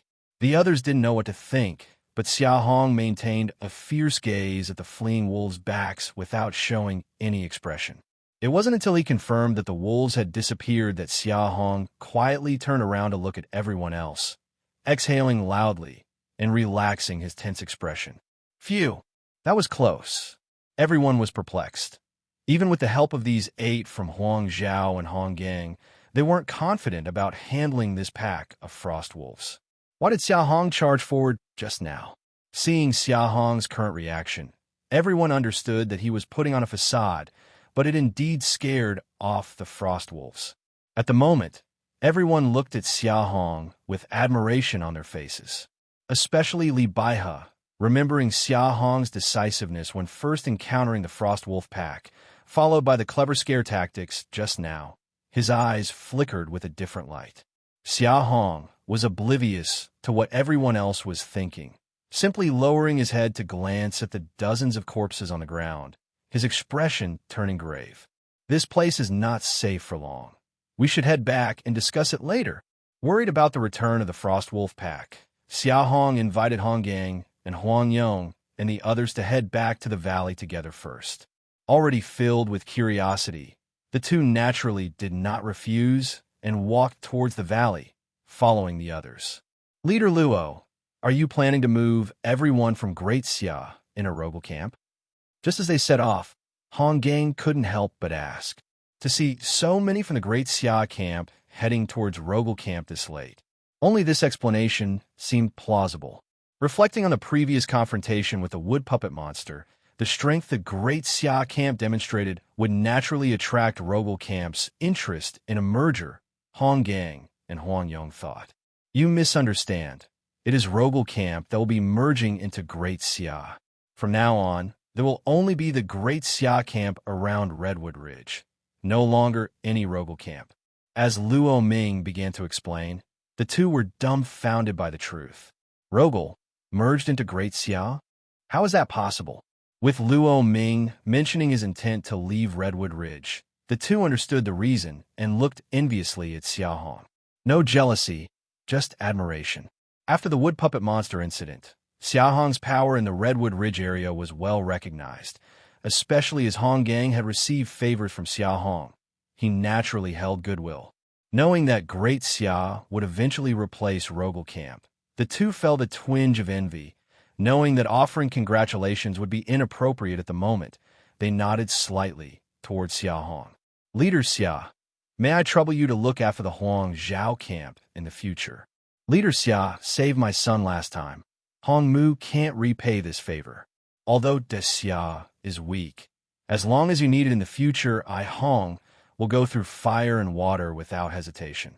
Deep in thought, Xia Hong nodded upon hearing their words. Suddenly remembering something, Xia Hong asked, "By the way, how did you two appear at the same time just now?" The encounter happened between Dejia and Huang Zhao camp. Even if alarmed, it wouldn't explain their simultaneous arrival with so many people. After hearing Xia Hong's inquiry, the two's expressions slightly stiffened. Exchanging a glance, Hong Gang saw Huang Yong nod an indication, and then turned to Xia Hong with a somewhat bitter smile and said, "We won't hide it from you, Leader Xia. The incident with the wood puppet monster caused our camps to suffer severe losses in the logging realm. Now both camps have only 4 left, making activities like picking crystal fruits challenging. Having no other choice, Huang Yong and I decided to merge our logging teams and eventually combine both camps when the opportunity arises. Today was just our first outing to pick crystal fruits together, and unexpectedly, we bumped into you on the way back." Listening to Hong Gang's words, Luo Ming showed a hint of guilt. Had it not been for his insistence on cooperating with Yang and Li before, the two camps wouldn't have suffered so many casualties, ending up in their current predicament. He obviously bore some of the blame. Leader Luo, there's no need for that. Ultimately, eliminating the wood puppet monster benefits all of us, which is why we agreed. Living in the ice abyss means uncertainty every day. It's just a matter of sooner or later. Seeing the remorse on Luo Ming's face, Hong Gang was the first to offer comfort. However, his final self-deprecating remark carried a heavy sense of despair. They had just endured a disaster where so many died, and everyone's spirits were low. Hearing Hong Gang's words only made their expressions gloomier. Living in the ice abyss, uncertainty is the norm, just a matter of sooner or later. This phrase aptly described the dozens who died earlier. When they left the Great Xia camp at night, they likely envisioned a better life at Rogel camp. But they died before seeing Rogel camp's valley. Who would have thought that outside Redwood Ridge, a pack of well-organized frost wolves would appear? Without Xia Hong's final bravado, neither ordinary people nor those in the logging realm would likely have survived. If you don't mind, bring everyone from your camp and merge directly into my Great Xia. We'll strive for survival together here in Redwood Ridge. How does that sound? After a long period of silence, Xia Hong suddenly inquired. The group, originally heading towards the valley, immediately halted. Everyone, including Luo Ming, turned their heads, shocked, towards Xia Hong. Hong Gang and Huang Yong were initially stunned, thinking they had misheard or that Xia Hong was joking. Then seeing everyone stop, they looked back at Xia Hong and realized his expression was serious, not joking, leaving them both stunned on the spot. "Leader Xia, are you serious?" Xia Hong didn't speak, simply nodding lightly at them. Upon receiving Xia Hong's confirmation, Hong Gang and Huang Yong's faces lit with joy, their bodies trembling with excitement. They stood there, overwhelmed, unable to speak for a while. After more than 10 breaths, they managed to calm their emotions, took a deep breath, and both bowed deeply to Xia Hong. "I, Hong, thanked the leader for his great grace. On behalf of over 200 people in the camp, I, Huang, thank leader Xia. Xia Hong quickly stepped forward to help them up, without showing much surprise. Merging all the camps around Redwood Ridge into Great Xia was something he had considered for a long time. Only before, he wasn't in a hurry. The events of tonight served as a wake-up call. Just moments before, he had been smug about taking over Rogel Camp, only for a pack of frost wolves to appear. Escaping tonight relied purely on luck and courage, not strength. What about next time? What if an unrelenting snow main group or another cold beast pack comes next? What then? There must be acceleration, both in camp strength and personal power. Both need rapid advancement. Otherwise, such dire situations will soon recur. Xia Hong took a deep breath, said no more, and quickened his pace towards Rogel Camp with the group. Finally, 304 people have reached the valley. In the valley, the people who had already arrived gathered in the log cabin. Hearing Xia Chuan's report on the casualties, Xia Hong felt a bit heavy-hearted but quickly adjusted his emotions and turned to look at the right side of the log cabin. This log cabin was the same one rebuilt by Rogel Camp after the disaster, only 30 meters wide, and was crowded with 400 to 500 people. On the left were the more than 300 people from the Great Xia Camp, and on the right were the survivors of more than 100 from Rogel Camp after the last disaster. At the forefront of the more than 100 people from Rogel Camp stood 15 people, who should be the 17 from the logging realm that Luo Ming mentioned earlier. 2 died in the recent frost wolf attack, so only 15 are left. Xia Hong noticed that whether it was these 15 from the logging realm or the more than 100 people from Rogel Camp, there wasn't much resistance on their faces when they looked at him. However, there was obvious reluctance when they looked at the more than 300 people from the Great Xia Camp. Xia Hong, of course, understood the reason behind this. Strictly speaking, the fact that these over 100 people survived last time was not unrelated to him, so they were grateful and had goodwill towards him. While the resistance towards the rest of the Great Xia Camp was simpler, they were just worried that once the two groups merged, he, as the leader, would treat them differently. Perhaps not wanting the people of Rogel Camp to see this. After arriving at the valley, Luo Ming took Li Baihe, Su Kong, and others to hide elsewhere and did not enter the log cabin. So these more than 100 on the right would be the ones staying here in the future. Everyone, the people of Great Xia were still immersed in the recent disaster and hadn't recovered, and the 100 or so from Rogel Camp were in turmoil over the uncertain future, which made the log cabin very quiet. As soon as Xia Hong opened his mouth, everyone immediately looked up. Although I don't know why Leader Luo must leave, since he has made a decision, we should respect and understand it. Moreover, not just I, but you all should trust Leader Luo's character. If he could safely take you all with him, he certainly wouldn't abandon you, right? Upon hearing this, the faces of the more than 100 from Rogel Camp darkened considerably. The pain caused by the wood puppet monster had not yet healed, and Luo Ming's departure felt like the last straw breaking the camel's back. In the past couple of days, their despair had come in waves. At first, there was the thought of blaming Luo Ming, of course. But as the weak, they knew they had neither the right nor the qualifications to blame. What Luo Ming had done for Rogel Camp in his 10-plus years as leader was more than all of them combined, let alone the fact that Luo Ming did not just leave directly, but found a way out for them. So even though they knew Luo Ming's departure was a foregone conclusion, in their hearts, they were still grateful to this former leader, Luo Ming. The words Xia Hong spoke not only served to explain Luo Ming's actions to everyone, but also helped everyone let go of their last bit of unease. Yes, with the leader's character, if he could take us all safely, he wouldn't just leave by himself. It all comes down to the fact that we are the useless ones. I know what you are all worried about.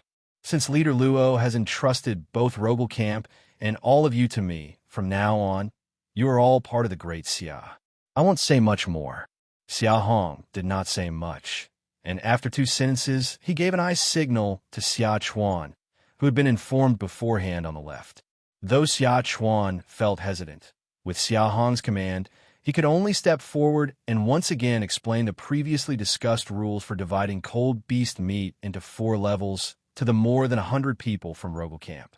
Everyone can get a share of cold beast meat. Those aged 13 to 30 can get a pound every day. Not only that, if one's strength reaches 3,000 pounds, they could get 2 pounds every day. How is this possible? Can we really hunt that much cold beast meat? Logging realm members get a fixed 5 pounds a day. Did I hear it wrong? Special contributions can also earn cold beast meat rewards. Those under 13 can get 5 pounds a month. This can't be true. Can the leader hunt that many cold beasts?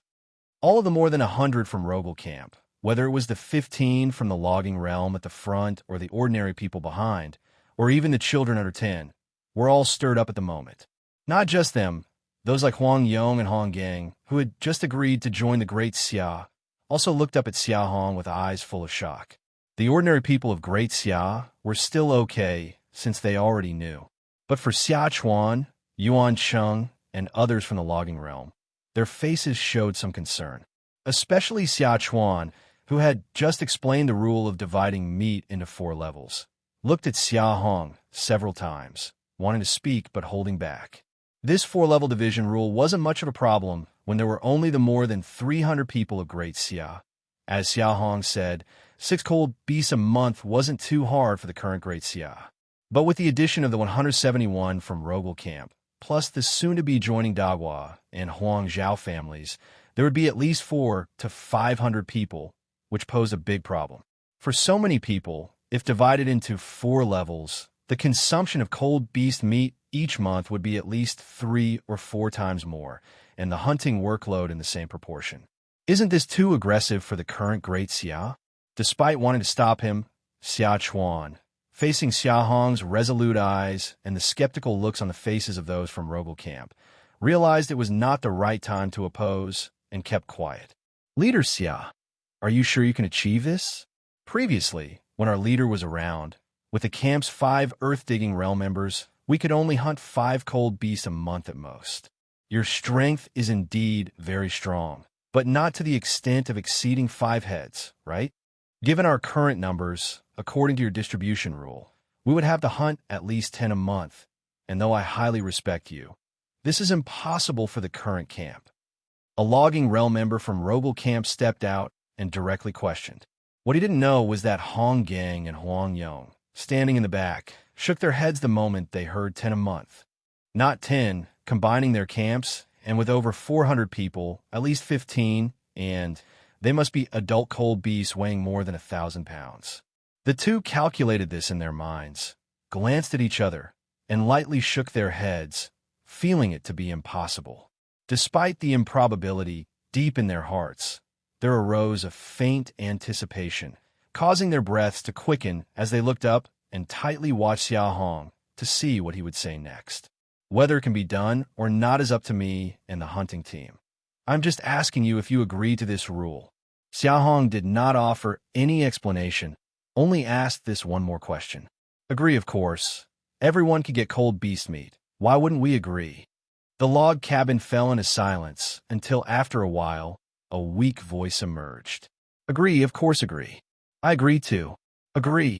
The voices started weak and scattered, but soon crescendoed to a tumult of responses. Good. Since you agree, let me make it clear.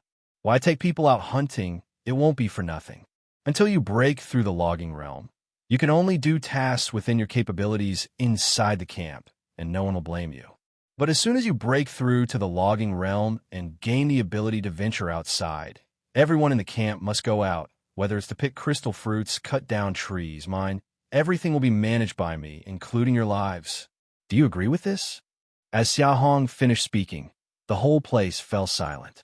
Xia Hong gained a deeper understanding and reflection on the plight of humanity in the Ice Abyss world and on the organizational form of camps.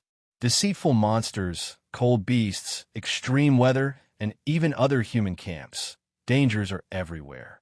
In such a hell-level difficulty survival environment, sacrifice becomes the main theme for all camps. Even with the system backing him, he is no exception. Compared to cold beasts and deceitful monsters, humans are too weak. Especially a camp like Great Xia at the bottom tier, it is as insignificant as ants. A low-level, deceitful monster, a group of low-grade cold beasts, are both fatal crises for Great Xia, not to mention the logging realm. Even with his current earth-digging realm strength, encountering these things is nearly a situation of 9 deaths and 1 life. For ordinary people, it would be certain death. Unity is the only way out for humanity. Without a strict top-down management system to unite and concentrate the hearts of the entire camp, even if they can survive temporarily, they likely will not escape the fate of destruction in the end. Great Xia must mandate that one person calls the shots. In other words, Xia Hong must establish autocracy. The human mind is deceitful. 10,000 individuals have 10,000 thoughts. This is true even for just one camp like Great Xia. Now, with 2 camps merged, minds have undoubtedly become more complicated.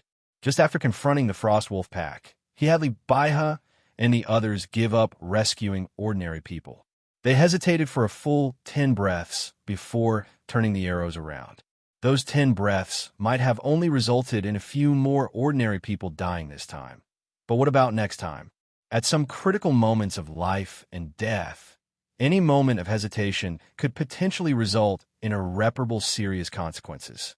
Xia Hong is not so confident to believe that as long as he makes a decision, it is always 100% correct, but at certain key moments, especially when facing a desperate situation, what the camp needs is simply a decision that everyone can believe in and execute.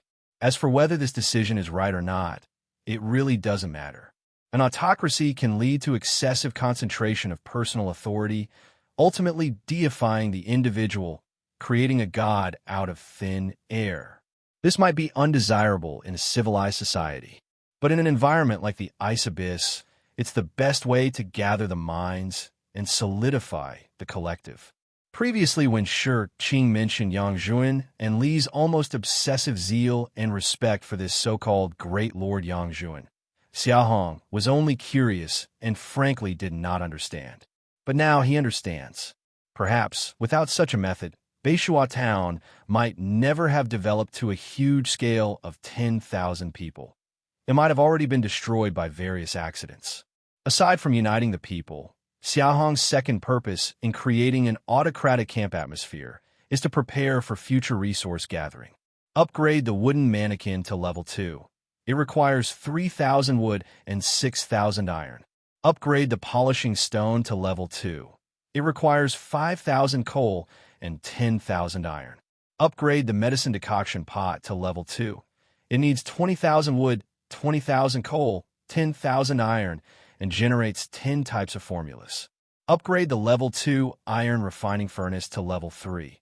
It requires 2,000 wood, 5,000 iron.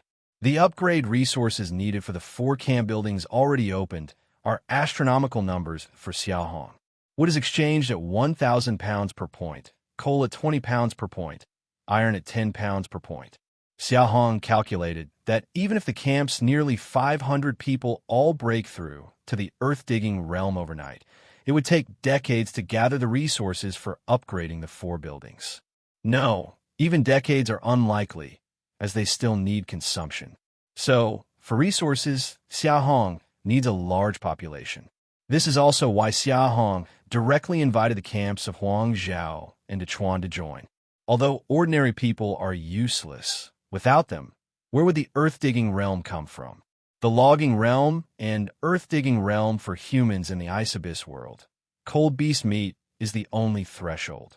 Xia Hong can foresee that in the future, for these resources, the camp will definitely need a group of people dedicated solely to logging and mining activities. But once they have strength, no one will do these tasks all day. After all, even in large camps, the logging realm and earth-digging realm are considered mid to high-tier personnel enjoying privileges. So having absolute authority becomes extremely important. Xia Hong certainly did not expect to achieve the effect of an autocracy with this single inquiry. It's just a beginning. He can roughly guess everyone's response. Yet he wasn't in a hurry, just waited quietly for everyone to speak. Judging by the seriousness in Xia Hong's tone, the silence in the wooden house persisted for over 100 breaths. If the 4-tier meat distribution rule mentioned earlier, if leader can truly implement it successfully in the camp, then my life will be handed to leader. Finally, a young man from Rogel Camp spoke up. I agree too. If we can regularly and consistently receive cold beast meat, I have no qualms about handing my life to leader. I agree, as long as the leader can achieve it. I'm willing to put my life in your hands. With the first voice comes the second, the third. Whether ordinary people or the 15 with cultivation, as time passed, almost everyone spoke up. Without exception, their attitude was as long as the distribution of cold beast meat could be ensured, they would agree to Xia Hong's conditions. Xia Hong naturally understood everyone's thoughts and didn't explain anything, only looked at everyone with a serious expression and said, "Okay, I will ensure that I do it. And you should remember what you said today. Saying more is not as useful as having cold beast meat in front of them." Xia Hong understands this truth, so he didn't explain much. Suddenly, Yufeng rushed over from outside and came to Xia Hong's side. "Leader, Luo Ming is outside calling you. He seems to be leaving with people." Xia Hong was taken aback, nodded, and first instructed Xia Chuan beside him to settle the people from Great Xia Camp in the wooden house, then went out of the wooden house alone.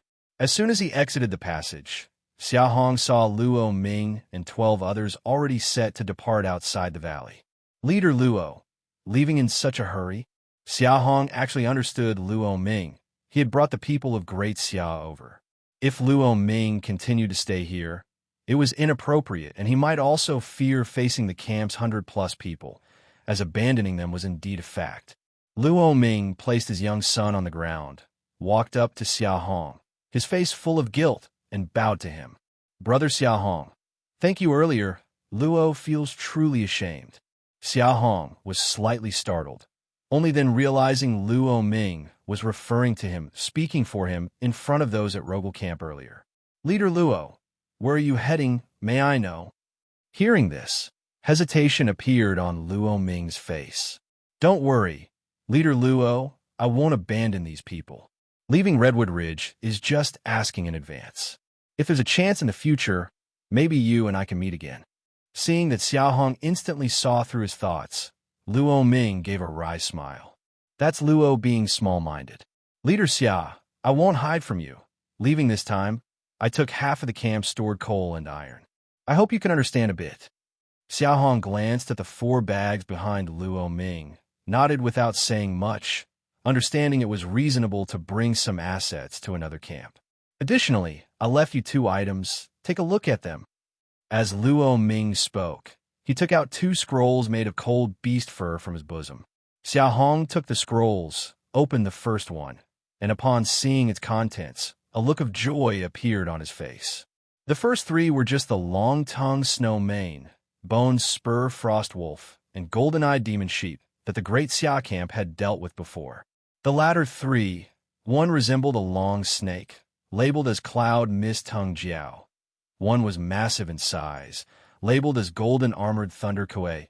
One had snow-white fur, labeled as Blue Moon Elf.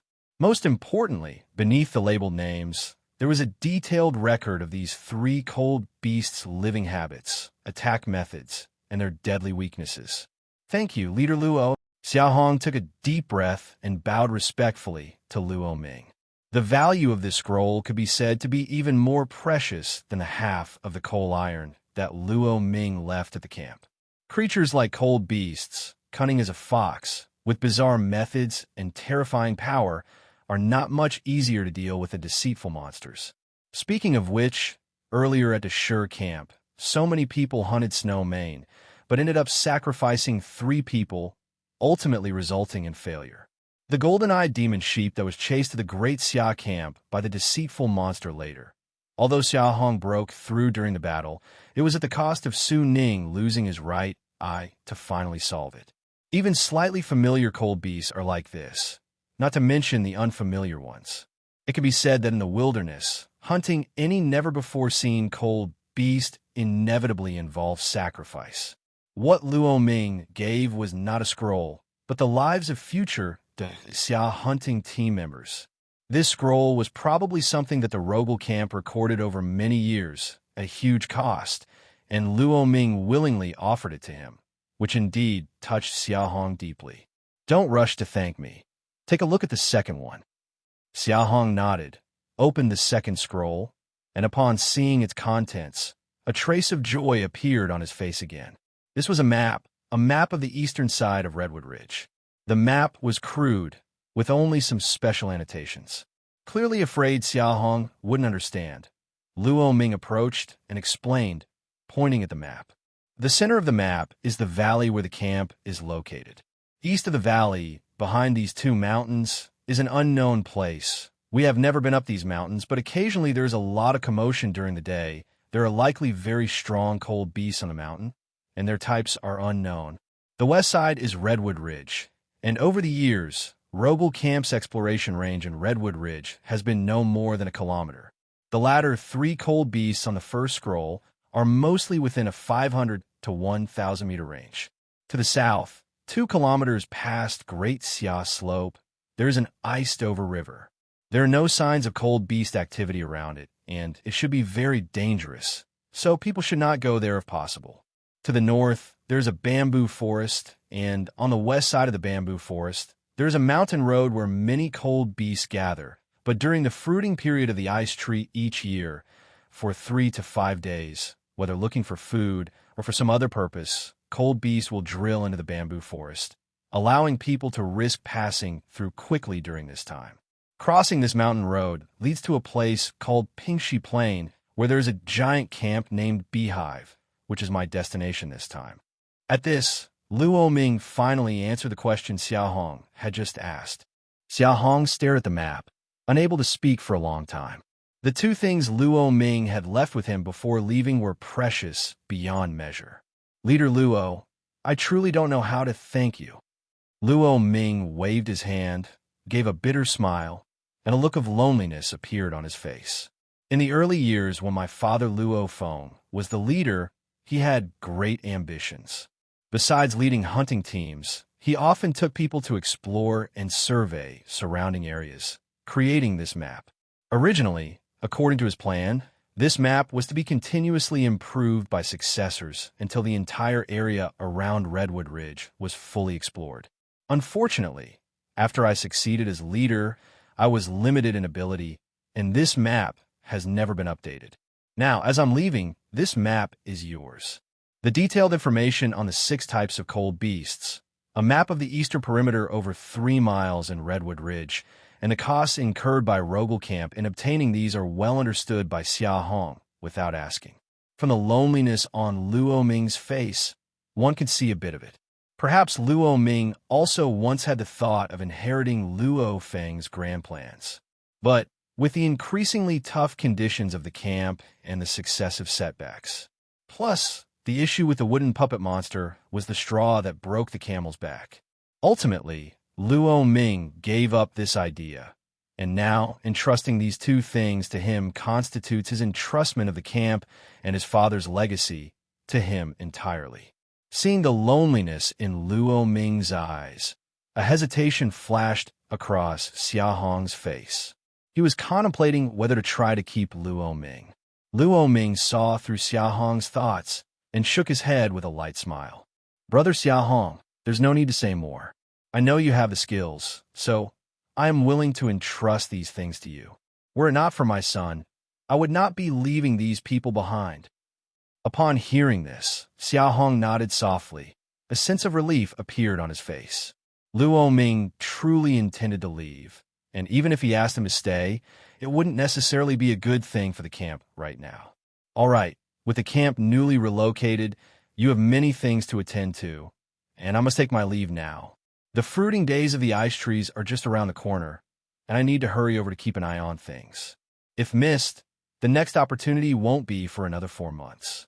After speaking, Luo Ming decisively turned around and entered Redwood Ridge under the cover of night, with Shangping and the others, along with 3 earth-digging realm, 5 logging realm, and their respective families, apparently planning to pass through Redwood Ridge to go north to the Arrow Bamboo Forest.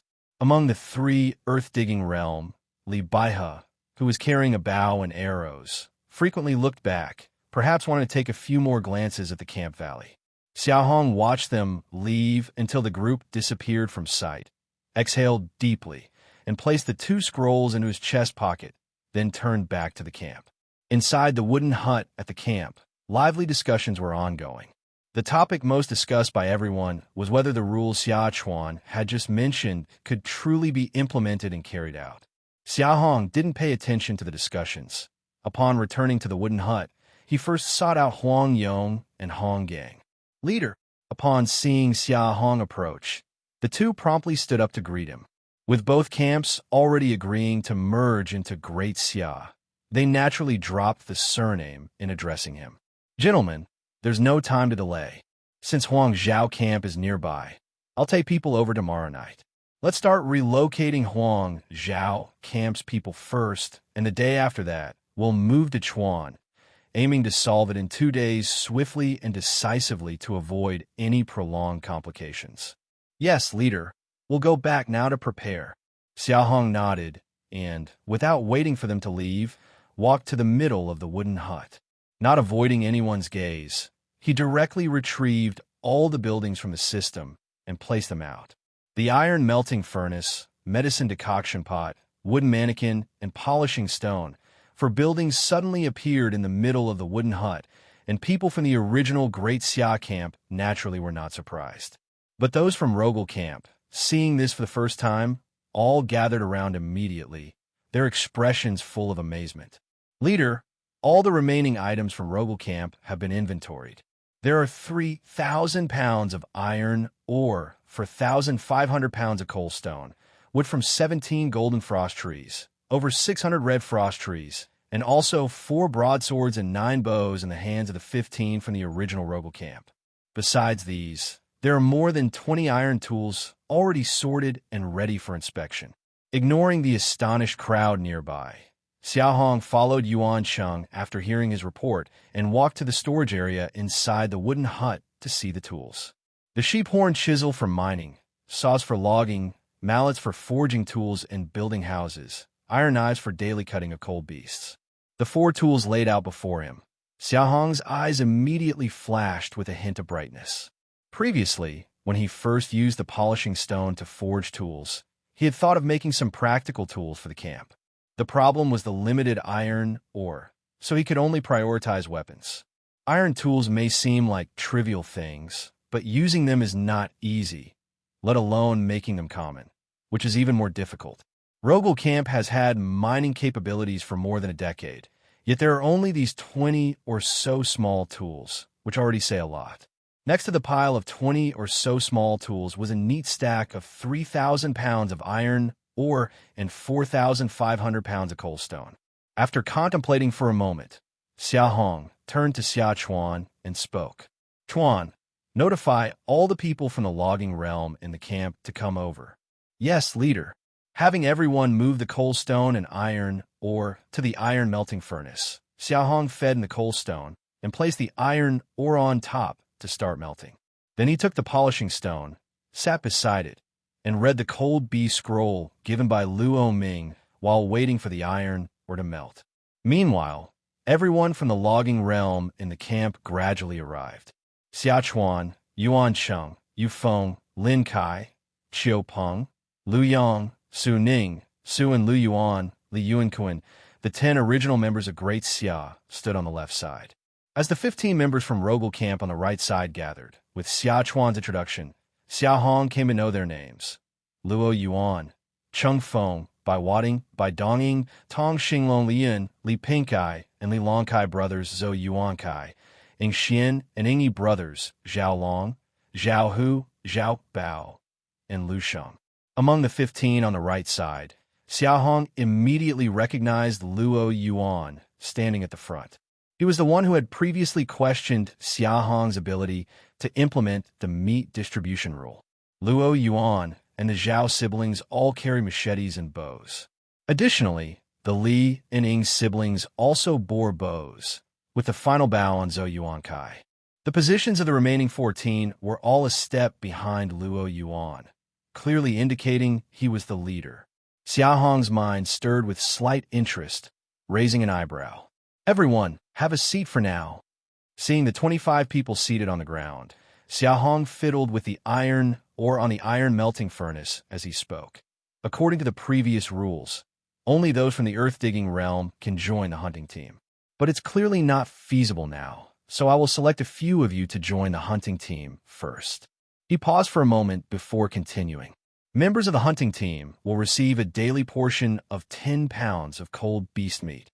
Upon hearing Xia Hong's words, the breathing of Xia Chuan and the other 10 on the left immediately grew heavier, their eyes burning with desire.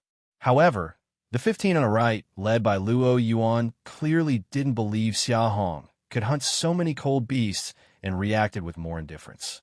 Xia Hong understood what Luo Yuan and the others were thinking. He didn't explain but continued. I will announce the specific selection method in 3 days. On the evening of the day after tomorrow, Su Ning, Qiu Peng, Luo Yuan, Zhou Yuan Kai, the Zhao brothers, the Li and Ing brothers, as well as Xia Chuan, these 12 will go out hunting with me.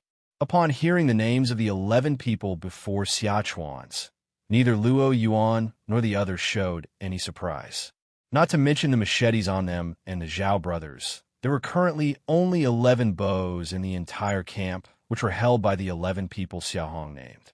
Only when they heard Xia Chuan's name at the end did they show a bit of surprise. But after glancing at Xia Chuan and remembering his relationship with Xia Hong, they said nothing, just lowered their heads silently. Meanwhile, on the other side, Yuan Cheng, Yu Feng, and the others, who were not selected, all showed anxious expressions. Noticing the urgency on Yuan Cheng and the others' faces, Xia Hong lightly waved his hand. Don't rush. Huang Zhao and the people from the Chuan camp haven't arrived yet. This is not the final list. In 3 days, once everyone is gathered, I will hold a fair and just selection. Whether you can make it in will depend solely on your abilities. After saying this, Xia Hong turned his gaze towards Luo Yuan and the others. However, regarding weaponry limitations, let me be clear up front. The camp has a total of 5 machetes and 11 bows. Aside from a knife in my hand, the other 13 weapons are only available to those who join the hunting team. Upon hearing Xia Hong's statement, Luo Yuan and the others' expressions changed in unison. Luo Yuan even took a step forward, seemingly wanting to say something, but upon meeting Xia Hong's gaze, he lowered his head without speaking. Communal resources with no private ownership is the norm in any camp, including Rogal Camp previously, especially concerning precious resources like iron weaponry. The weapons left behind by Luo Ming weren't meant for them. Luo Yuan and his people privately claimed these weapons, which Xia Hong didn't point out, but he certainly wouldn't indulge them by allowing it.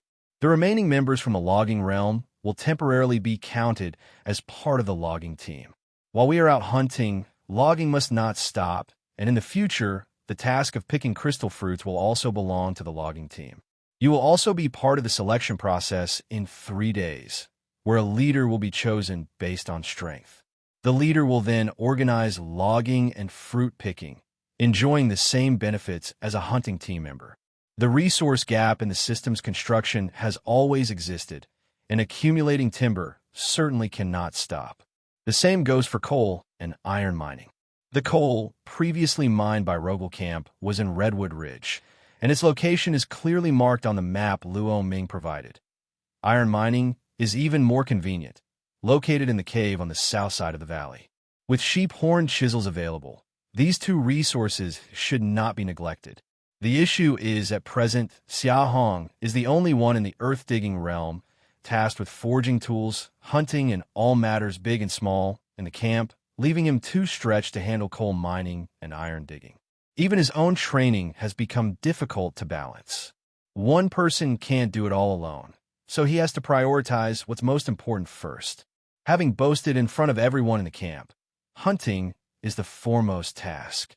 Otherwise, when the people from Huang Zhao and the Chuan camps arrive, if the cold beast meat supply can't keep up, it would be a disgrace to himself. In the short term, improving hunting ability through training is unrealistic.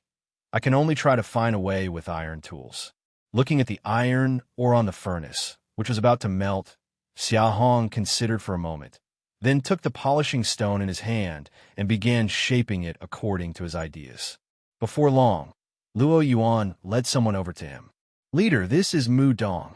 Xia Hong looked up to see a middle-aged man in his 40s with an honest face step out from behind Luo Yuan and bow respectfully.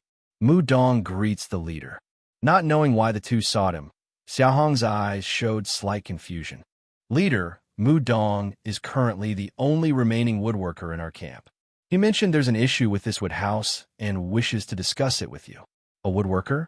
Hearing Luo Yuan's words, Xia Hong's eyes immediately lit up, his gaze toward Mu Dong growing much more enthusiastic. Leader, this wooden house was hastily built as a temporary measure after a disaster, prioritizing speed over stability and concealment. The wood used was randomly selected. Over time, even if not discovered by cold beasts from a mountain, it could be crushed by accumulated snow, making it unsuitable for long-term residence. A new house needs to be built soon. Xia Hong nodded. He had already noticed the issue with the wood house earlier, but with limited timber, he planned to wait until there was more before addressing it. Apart from building wood houses, what else can you do? Upon hearing this, Mu Dong appeared a bit embarrassed, explaining, Leader, you must be joking. I don't even have the strength of the logging realm. Unable to carry the trees, how could I build a wood house? I've only learned some wooden house structures from following a woodworker master for a while. Seeing the confusion on Xia Hong's face, Luo Yuan quickly explained, Previously, Robocamp had 3 woodworkers in the logging realm. 2 died during the wooden puppet monster incident, one of whom was Mu Dong's master. Xia Hong didn't need to ask to know that the other one must have left with Luo Ming. After contemplating, he addressed Mu Dong. Starting today, you will join the logging team, and your treatment will be the same as other members. Until you break through to the logging realm, stay in the camp. Regarding the wood house, I'll first tell you my ideas. Hearing his inclusion in the logging team, Mu Dong was already elated. The prospect of not having to go out until breaking through to the logging realm made him even more excited. He quickly perked up his ears, attentively listening to Xia Hong's subsequent words. For the camp's new residents, Xia Hong had long thought about it, only plagued by the lack of a professional to oversee it while he was drowning in affairs himself. Now that he finally had a half-expert, he would make sure to utilize him effectively. As soon as Xia Hong returned to the valley, he handed over the merging affairs to Xia Chuan and hurried towards the iron melting furnace. On the stove, a half-meter-long circular saw-toothed animal trap was glowing red, with 7 silver-white forging patterns appearing on the sides of the trap. Xia Hong picked up a polishing stone from the side and continued the unfinished hammering from the previous night. Clang, clang, clang. After half an hour, Xia Chuan, looking grave, approached with Yuan Cheng, Luo Yuan, Huang Yong, and Hong Gang. Leader, the numbers have been fully compiled. After merging the 2 camps, the current camp population is 902. Excluding you, there are a total of 36 logging realm members. There are 302 people aged 13 to 30. Under 13, there are a total of 392 people. According to the meat distribution rule we previously defined, excluding the leader, the camp's monthly cold beast meat consumption is approximately. At this point, Xia Chuan paused, his face growing more grave, and continued. Just over 20,000 pounds. Upon saying this number, Luo Yuan, Huang Yong, and Hong Gang all focused their gaze on Xia Hong's face. Over 20,000 pounds, even by conservative estimates, requires 15 cold beasts. Every month, 15 cold beasts roughly means hunting 1 every 2 nights. However you think about it, it seems impossible. The 4-tier meat distribution rule Xia Hong boasted of earlier is destined to fail. In the recent population count, the 3 of them also helped, so they were long aware of this number. Although they didn't believe Xia Hong could really achieve it, they still wanted to see how Xia Hong would react upon hearing the number himself. Everyone, including Xia Chuan, assumed that upon hearing this number, Xia Hong would exhibit astonishment, disbelief, or even embarrassment. Clang, clang, clang. However, Xia Hong showed no expression at all. He continued to focus on hammering the circular saw-toothed iron ring in his hand, only pausing to turn and nod at Xia Chuan, saying, All right, I know. You all should go rest first. Rest well during the day, and when night falls, we'll go hunting. Xia hesitated several times, but seeing Xia Hong's focus on forging, he kept silent. Luo Yuan and the others exchanged glances, clearly surprised by Xia Hong's calm reaction. Could it be he can really achieve it? Impossible. Luo Yuan shook his head inwardly. The others might not know, but he did. The Rogel camp previously had 5 earth-digging realm members and over 30 logging realm members, far stronger than the current Great Xia. Yet they at most hunted 7 or 8 cold beasts a month, even with sufficient weapons. Currently, the Great Xia has only about a dozen weapons in total, and only Xia Hong is in the earth-digging realm. Not to mention 15, even 7 or 8 is a big problem. True, Xia Hong is strong, but can he be stronger than 5 earth-digging realm members? What on earth gives this new leader such confidence? Luo Yuan didn't leave, but turned to watch the circular saw-toothed iron ring in Xia Hong's hand for a while, then couldn't help but speak. Leader, this is for making an animal trap, isn't it? It's useless. Seeing Xia Hong look up, Luo Yuan continued. Previously, the Rogel camp tried setting animal traps too, but cold beasts don't move at night. Setting them is a waste. During the day, cold beasts might occasionally step on them, but the traps at most injure them and can't hold them, and these beasts are one cleverer than the last. Without a live bait, they won't get caught. At night, one might act as a bait, but cold beasts don't move at night. During the day, without bait, the beasts won't get caught. Even if a cold beast accidentally steps on one, it will escape with nobody nearby, and might even take the trap with it, resulting in a total loss. Xia Hong understood Luo Yuan's words, but showed no reaction. Instead, Xia Chuan seemed to realize something and looked at the trap with bright eyes. Don't worry, I have a way. You all should rest well first. When night falls, I'll call you. Also, for the logging teams tonight, let Huang Yong and Hong Gang lead. Seeing that persuasion was futile, Luo Yuan could only leave helplessly, and Huang Yong and Hong Gang also went to rest. Only Xia Chuan stayed, waiting for Xia Hong to finish forging the trap before approaching. Xia Hong took a deep breath, looking at the trap sides with 10 silver-white forging patterns, finally revealing a hint of joy. Big brother, there's only 2 more hours until nightfall. You should rest for a while. I'll prepare the torches and call you when it's time. Hearing Xia Chuan's words, Xia Hong knew he understood his plan, nodded, placed the trap well, and lay down next to the furnace to rest. After 2 consecutive nights of toil and continuous trap forging, he was indeed exhausted. He needed to rest, with the night's hunting ahead. In understanding Luo Ming's departure, Xia Hong knew the difficulties of being a leader, especially in weaker camps where the leader has to give more. Logging, hunting, forging, and digging. For the current Great Xia, logging is the only task Xia Hong can delegate. The other 3 must be done by him, with forging and digging only feasible for him. Without commitment and contribution, one cannot be a leader. The current Great Xia is just like the former Rogel camp. Giving up is human nature, especially since Luo Ming held on for so many years. Hang in there. Once the cold beast meat supply is steady, everything will improve. Xia Hong rubbed his swollen arm, cheering himself up in his heart. This rare respite didn't last long. Night soon fell again. When Xia Hong awoke, Xia Chuan and the other 11 were already fully armed, waiting for him. Xia Hong glanced around the camp and didn't see Huang Yong and others, showing confusion.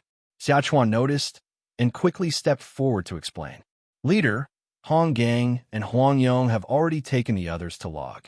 Mu Dong said that building new houses requires golden frost trees, so they took all 10 saws. Xia Hong nodded, remembering the logging tasks that now were off his mind, feeling slightly relieved. He looked at the dark sky outside the wooden cabin and waved to everyone. Let's go. Xia Hong led the way, and the group of 13 opened the valley entrance under the cover of night, and, under the watchful eyes of all the camp members, headed towards Redwood Ridge. Do you think what the leader said before, that everyone could get cold beast meat, is true or false? How could it be true? Probably just exaggerated to comfort us. If they could really hunt so many cold beasts, the Great Xia wouldn't have agreed to merge us.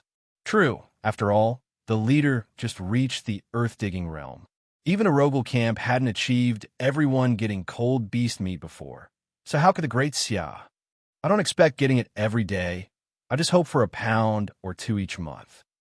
Unlike the newly merged individuals who discussed among themselves, most of the original Great Xia logging team reserves did not participate in the discussion, instead focusing on their own physical training or helping Mu Dong and others move wood, seizing the chance to train. Even when hearing the discussions, these people didn't explain, merely smiling and staying silent. Therefore, as soon as they entered Redwood Ridge, Xia Hong didn't rashly start searching for prey. Instead, he had Luo Yuan lead the group to familiarize themselves with the environment within a 500-meter perimeter first. While getting familiar with the environment, they quickly figured out the distribution of cold beasts within this 500-meter perimeter. There are 7 in total, 3 of which are less than 50 meters apart and should not be considered for now. The other 4 include 2 snow manies, 1 frost wolf, and 1 golden-eyed demon sheep, each over 100 meters apart. We can consider targeting one of these.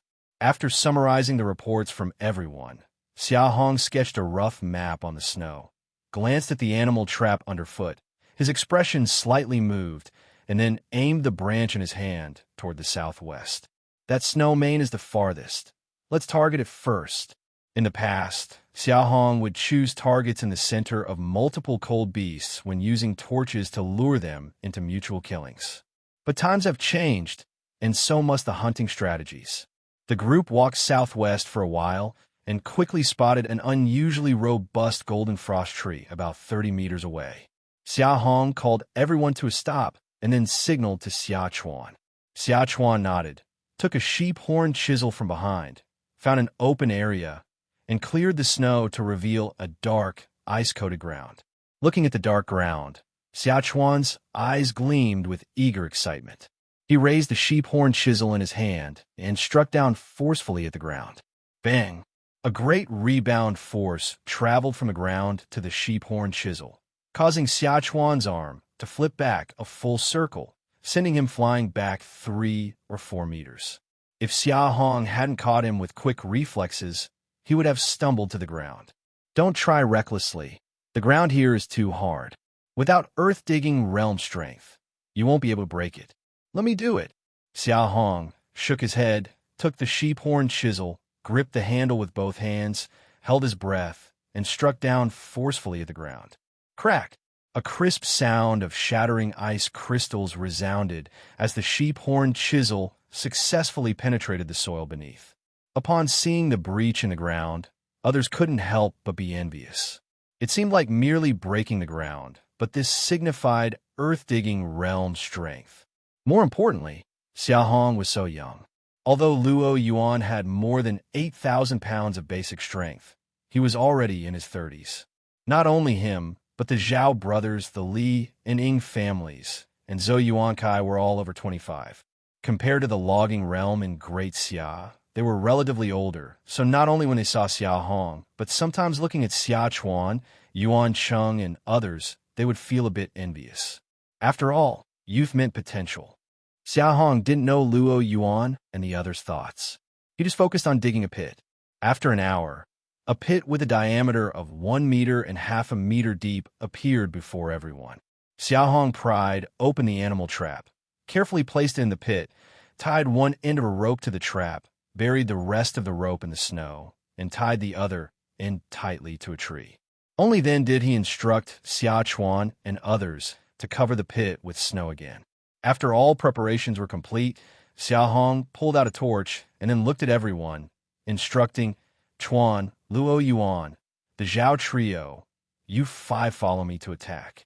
The other 7 hide in the trees and find opportunities to shoot its weak points with arrows. Xia Chuan, Qiu Peng, and Su Ning all nodded in response. Qiu and Su immediately went to hide in nearby trees. Although doubtful, the 9 followers of Luo Yuan followed Xia Hong's instructions and each found their positions. Once Xia Hong saw everyone was ready, he turned to glance at the golden frost tree 30 meters away. There, the snow mane still slept soundly. He quickly lit the torch and cautiously placed it on the concealed snow pit. After planting the torch, Xia Hong swiftly retreated, hiding with Luo Yuan and the 5 others above a large tree to the left of the pit, quietly watching the golden frost tree. Lighting the fire to attract cold beasts? Luo Yuan was unaware of the small torch's magic, thinking Xia Hong merely lit it to attract cold beasts. His eyes flashed with disappointment. Though cold beasts are also light and heat-seeking, they are extremely sleepy at night and hard to awaken unless attacked. A mere small torch was unlikely to. Bang! Luo Yuan's train of thought broke with a loud crash. He looked up at the golden frost tree, his expression instantly freezing. He had not expected to be proven wrong so quickly. The torch hadn't burned for 5 minutes when the snow mane, which had been sleeping atop the golden frost tree, awoke. Not only did it wake, but it was truly approaching the torch. How could it be? Not only Luo Yuan, but the Zhao siblings and the additional 5, all stared wide-eyed, filled with disbelief and incomprehension. The snow mane, stretching 4 meters long with tusks raised high and powerful limbs, crushed the snow with each step, reaching the ground, clearly in adult form. Though it was coming closer, its small eyes glanced warily around, adopting a vigilant stance. However, each time its sight turned to the torch, an intense craving and infatuation shone from its eyes. The torch seemed to have an overwhelming allure for it. Unlike Xia Hong and 4 others, it was the first time Luo Yuan and the remaining 8 witnessed the small torch's magic, their eyes filled with astonishment and anticipation. The snow mane was already within 3 meters of the torch. Just one more step. Clack! The snow mane's right foreleg landed on the pit, the trap underground snapping shut with a violent clash with its bones, sounding a crisp snap. What followed was the snow mane's furious roar of pain. Roar! Attack! At Xia Hong's command, he charged forward, leading the way, with Luo Yuan's 5 following, encircling the snow mane from different directions. Whoosh! Whoosh!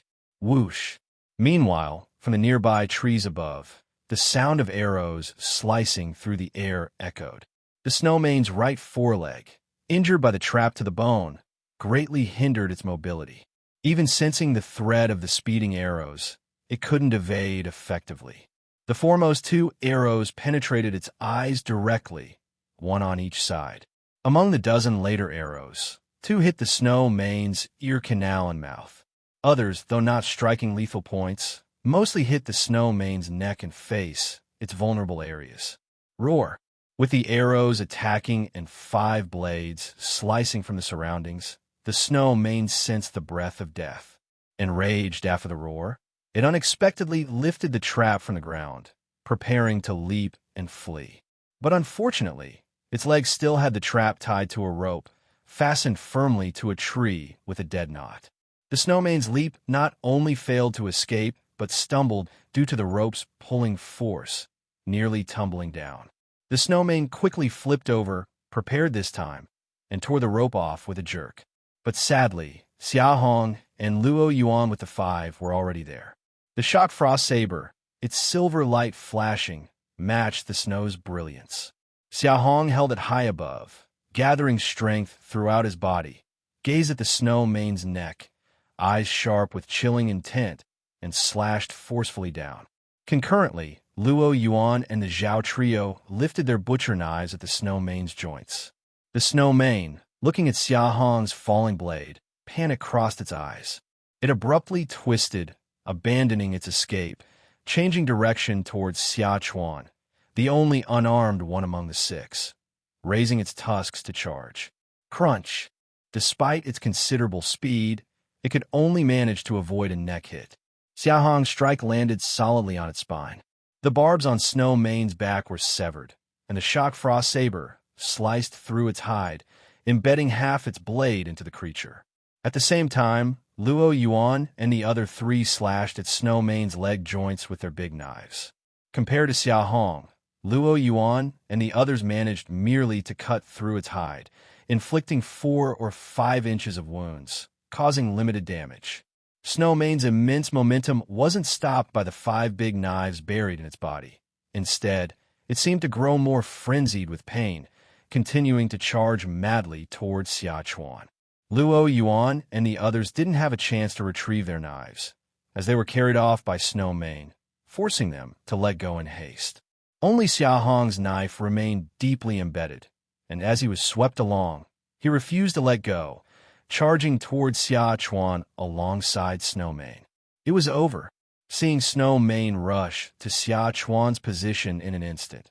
While Xia Chuan remained foolishly rooted, Luo Yuan and the others secretly despaired, their hearts sinking. The first hunt since merging camps, and someone was about to die. Crash! Who could have foreseen that just when Snow Mane was less than half a meter from Xia Chuan, it abruptly stopped as if hitting something, its massive body coming to a sudden halt. Its legs pounded the ground fiercely, and its sharp tusks flailed wildly with its thrashing head, pushing against Xia Chuan without advancing an inch. How could this be?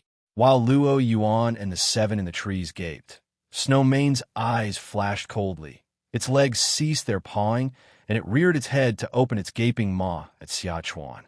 Watch out! Beware of its tongue. Careful!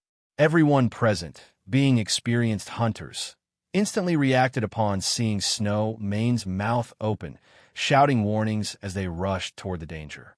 Unfortunately, they were too far away to help in time.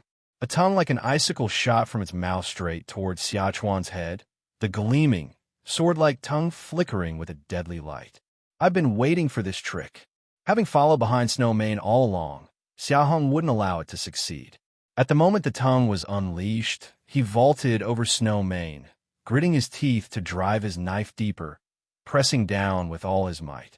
Xia Hong's eyes bulged with rage, as his immense strength drove the shock frost saber further into Snow Mane, inflicting even more damage.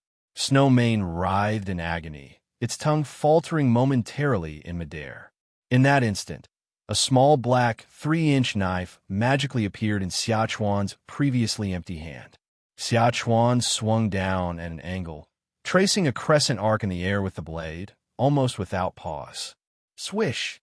The blade's arc flickered, slicing through Snow Mane's extended tongue with ease.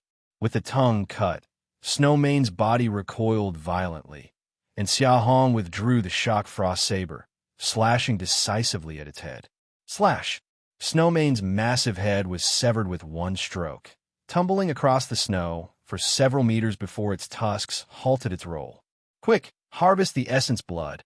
Hearing Xia Hong's command, Xia Chuan nodded, quickly retrieving a small wooden bottle, and used the black knife to pierce Snow Mane's heart, extracting a drop of dark green blood. Meanwhile, on the other side, Luo Yuan and the other 4, along with the 7 who had climbed down from the trees, watched with jaws agape. Arriving at Snow Mane's corpse, they noticed the white thread in the snow before it and realized why it hadn't hit Xia Chuan. Aha! My white thread and black blade aren't too shabby, huh? Having collected the essence blood and retracted the white thread, Xia Chuan saw their astonished expressions with a triumphant smile. When Xia Hong suggested that he join the hunt, he had seen the expressions on Luo Yuan and the others' faces. Among the 12, he alone had no weapon, and everyone assumed he had joined the hunting team through connections, something he was well aware of. Brother Xia Chuan, impressive skills. Luo Yuan didn't hide his shock. He had felt Snow Mane's immense momentum himself. Though the white thread and black blade played significant roles, Xia Chuan's strength couldn't be underestimated. Not only Luo Yuan, but Zhao's 3 brothers and the other 5 now looked at Xia Chuan with newfound respect. Even Su Ning and Xiao Pong seemed deeply shocked and puzzled by the rapid improvement in Xia Chuan's abilities. All right, stop showing off. What's your basic strength at now? Xia Hong teased, knowing Xia Chuan's growth and the potent power of the black blade and white thread, which Xia Chuan had confided in him about, was why he dared to bring him along. Xia Chuan grinned sheepishly, replying, "It should be nearing 7,000 pounds now." 7,000 pounds. That's quite the rapid improvement. Xia Hong had some guesses based on how Xia Chuan held off the gravely injured Snow Mane, but hearing the actual number, he couldn't help but feel astonished. The others, especially Luo Yuan, upon hearing this number, looked envious and felt a sense of urgency. Among them, Luo Yuan boasted the highest basic strength at 8,000 pounds.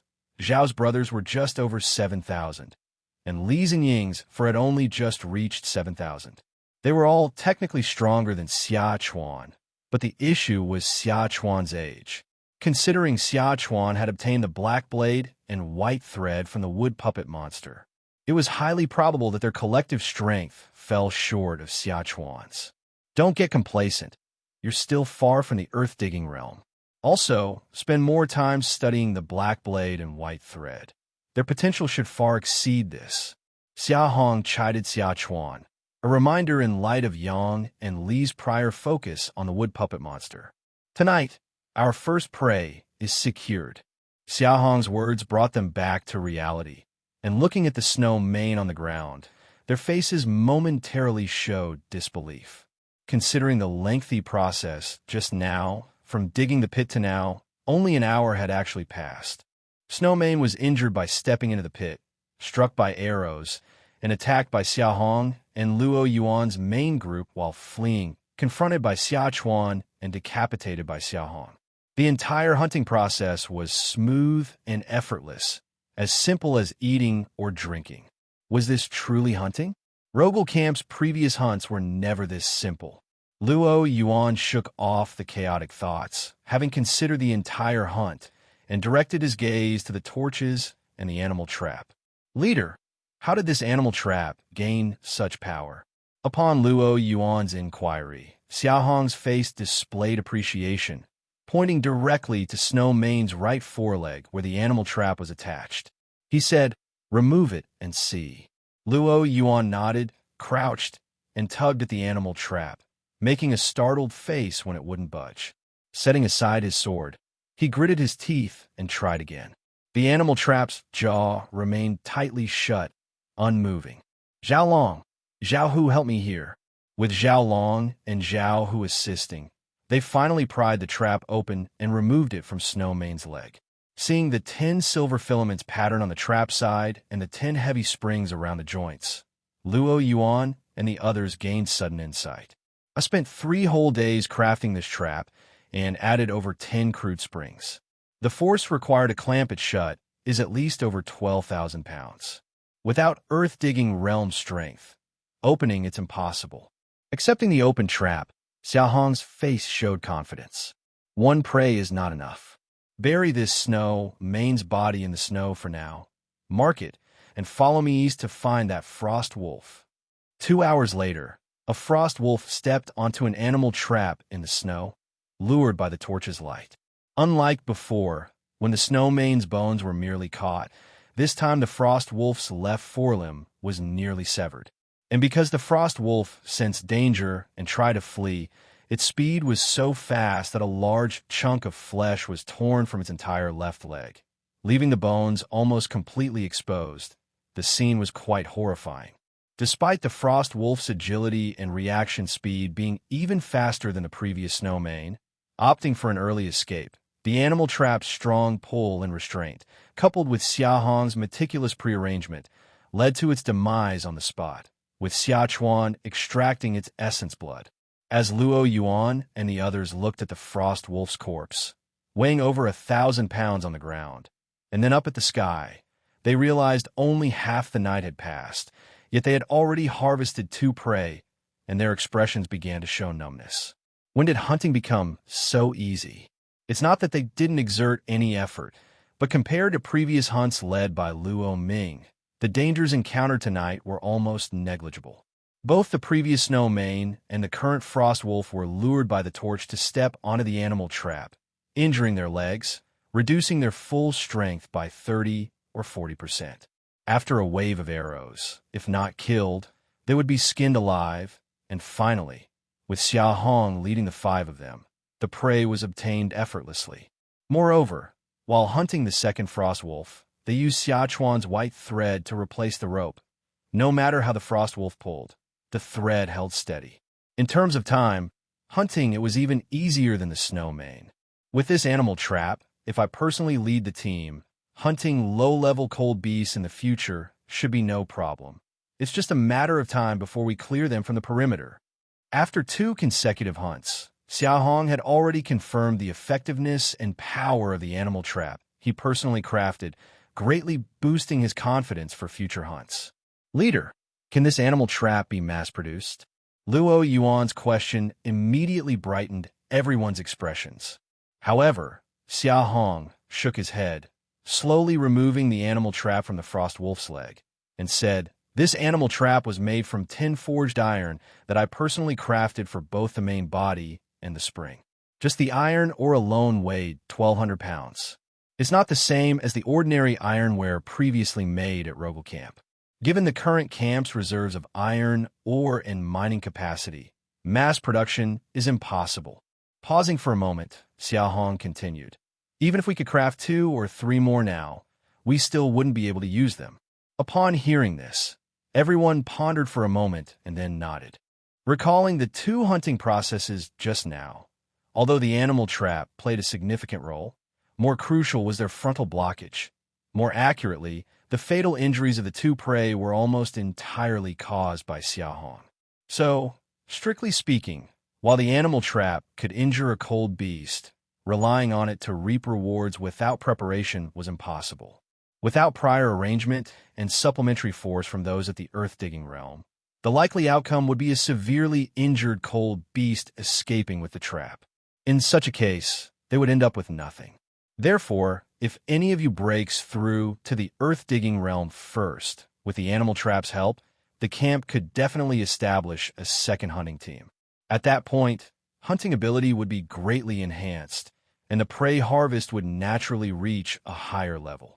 Upon hearing this, everyone's eyes immediately lit up. They had all witnessed the experiment tonight firsthand. 1 earth-digging realm, an animal trap, plus several at the logging realm, and not to mention encountering unfamiliar cold beasts. At least tonight proved that snow manies and frost wolves, as long as they are cautious, are almost easy to hunt.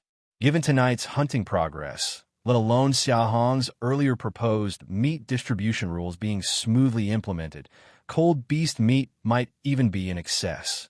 Luo Yuan and the other 8 exchanged glances, then looked at Xia Hong. The doubt in their eyes had completely disappeared, leaving only admiration and respect.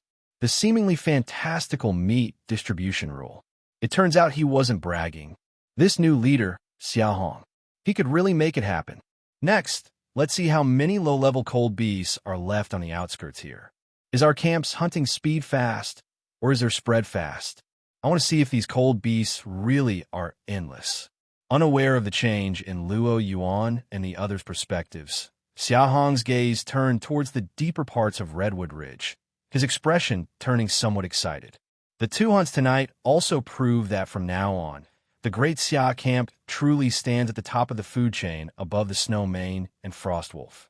Hunting, as long as nothing unexpected happens, focusing on the currently familiar types of cold beasts, should not be a problem in the future. He now even has to consider the question of whether there will be enough low-level cold beasts in the future. The trees of Redwood Ridge are robust, and the cold beasts are quite large, so not many can occupy the outer 500 meters here. For instance, when they just came over to search, they confirmed only 7 were present. But this doesn't mean there are only these 7 on the periphery, just that only 7 happen to be there tonight. Xia Hong, though not fully familiar with the life habits of cold beasts, understood from interacting with several types so far that at least they are not stationary. Logically, those mixed into the outskirts must be the weakest batch of cold beasts, but it's unclear how many weak ones are specifically within Redwood Ridge. According to the current meat distribution rule implemented by the Great Xia, at least 15 are needed per month. In the short term, this shouldn't be a problem, but continuing long-term like this will definitely reduce the number in the outer 500 meters, and then they will have no choice but to expand the hunting range. Leader, 2 should be enough. Shall we end the night here? Hearing Luo Yuan's inquiry, Xia Hong shook his head. We'll take down that golden-eyed demon sheep too. Upon hearing this, everyone swallowed, including Xia Chuan. 2 cold beasts in one night were already a fantasy for them, Yet Xia Hong wanted to tackle a third one. It's not that they saw it as unrealistic. Having personally experienced the process of hunting the two cold beasts before, they didn't feel that the third golden-eyed demon sheep would be excessively difficult. The issue was hunting 3 cold beasts in one night. To them, it indeed seemed a bit mad and equally unbelievable. If the hunting process of the first 2 cold beasts required some effort, then the hunt for the golden-eyed demon sheep could certainly be described as simple. The attack mode of the golden-eyed demon sheep is extremely singular, just a reckless charge. Although its strength is much greater than that of the snow mane, its power was severely diminished after stepping into the animal trap, leaving it to flee under the siege of Xia Hong and his group. Aware of the threat posed by its glowing eyes on the back, Xia Hong and his team naturally avoided providing any opportunities. As luck would have it, the golden eye on its back turned out to be the perfect target for Su Ning, Qiu Peng, and the 7 archers perched in the trees. It's worth noting that compared to Qiu Peng, Su Ning, and even Xia Chuan, the hunting skills of Luo Yuan and the other 8 were noticeably superior. This was apparent not only from the golden-eyed demon sheep, but also from the earlier snow mane and frost wolf hunts. Xia Chuan, using the black blade and white thread, could compete with the likes of Luo Yuan, but Qiu Peng and Su Ning's archery skills clearly weren't on the same level as Luo Yuan and his group. Both Qiu Peng and Su Ning noticed this point as well. Although their faces showed some frustration, there was an evident sense of competitiveness. During the return journey, they continuously sought opportunities to learn archery techniques and practiced whenever possible, which was quite apparent. Xia Hong welcomed this sort of friendly rivalry. As they prepared to bring back all 3 prey to the camp, the temperature visibly dropped, an indication that dawn was nearing, prompting everyone to quicken their pace back to the camp. Coincidentally, upon reaching the valley entrance, they encountered Huang Yong and Hong Gang, who were leading the logging team in moving lumber inside. "Leader, how was it? Did we catch any prey?"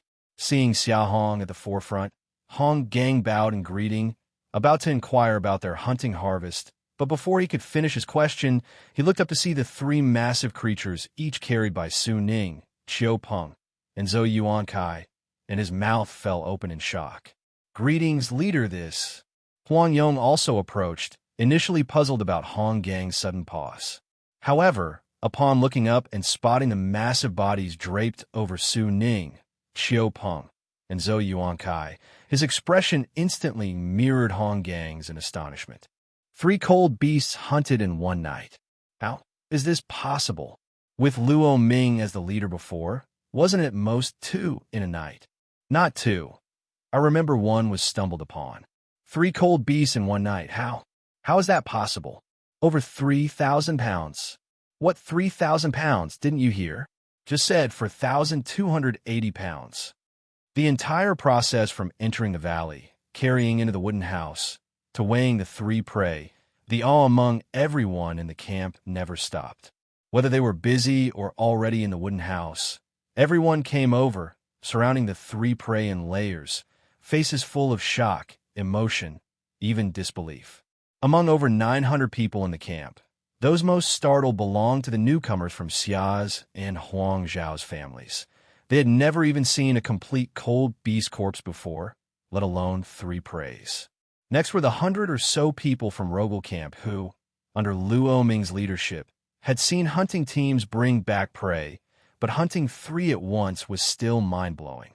Comparatively, the over 300 from Great Xia had the smallest reactions, but their expressions showed that these 3 prey also gave them quite a mental impact. 4,280 pounds. After the 3 prey were deboned and skinned, yielding the net weight of cold beast meat, everyone couldn't help but turn their heads towards Xia Hong, their minds simultaneously recalling Xia Hong's earlier mentioned system for distributing cold beast meat. So, that was not a lie to us. He truly can do it. Xia Hong was perfectly aware of everyone's thoughts. The reason for hunting 3 prey tonight was to let everyone in the camp know that he could fulfill the cold beast meat distribution promises he made before. Firstly, to reassure them, and secondly, Xia Hong took 3 wooden bottles from Xia Chuan and then walked to the wooden mannequin, opening each bottle in turn and dripping the gathered cold beast essence blood into the hollowed-out area on its abdomen. As the essence blood dripped onto it, Xia Hong immediately sensed changes in the system's wooden mannequin. Wooden mannequin, level 1 training device, activates with coal stone, significantly enhances training speed, and increases martial understanding. Special function 1 can record cold beast species through essence blood, transform into any cold beast, and manifest the strength of that cold beast's adult form. Currently recorded species: long-tongued snow mane, bone spur frost wolf, golden-eyed demon sheep. The 3 cold beast species have been recorded. Next, simply place in the coal stone. Xia Hong's eyes flickered as he placed 3 coal stones into the wooden mannequin's abdomen. Once the coal stones were placed, they spontaneously ignited, a warm glow spreading from the mannequin's abdomen to its limbs. Soon, the previously dead-looking wooden mannequin suddenly raised its head and opened its eyes, stretching its arms as if it had come to life. The wooden dummy came alive. Not a wooden dummy. That's the wooden mannequin the leader transformed. Yes, the leader transformed it before, I forgot. It really came to life. This astonishing scene immediately caused everyone else to exclaim in surprise, all immediately crowding around. Ignoring their amazement, Xia Hong concentrated, confirmed a type of cold beast, and chose the mannequin's training mode. As soon as he made his choice, the wooden mannequin changed instantly. The mannequin's abdomen suddenly brightened. Then a burst of intense light blinded everyone's eyes for a moment. When the light faded, the wooden mannequin standing before them was long gone, replaced by a 4-meter-long snow mane, back covered in spikes, with 2 long fangs and a fierce face.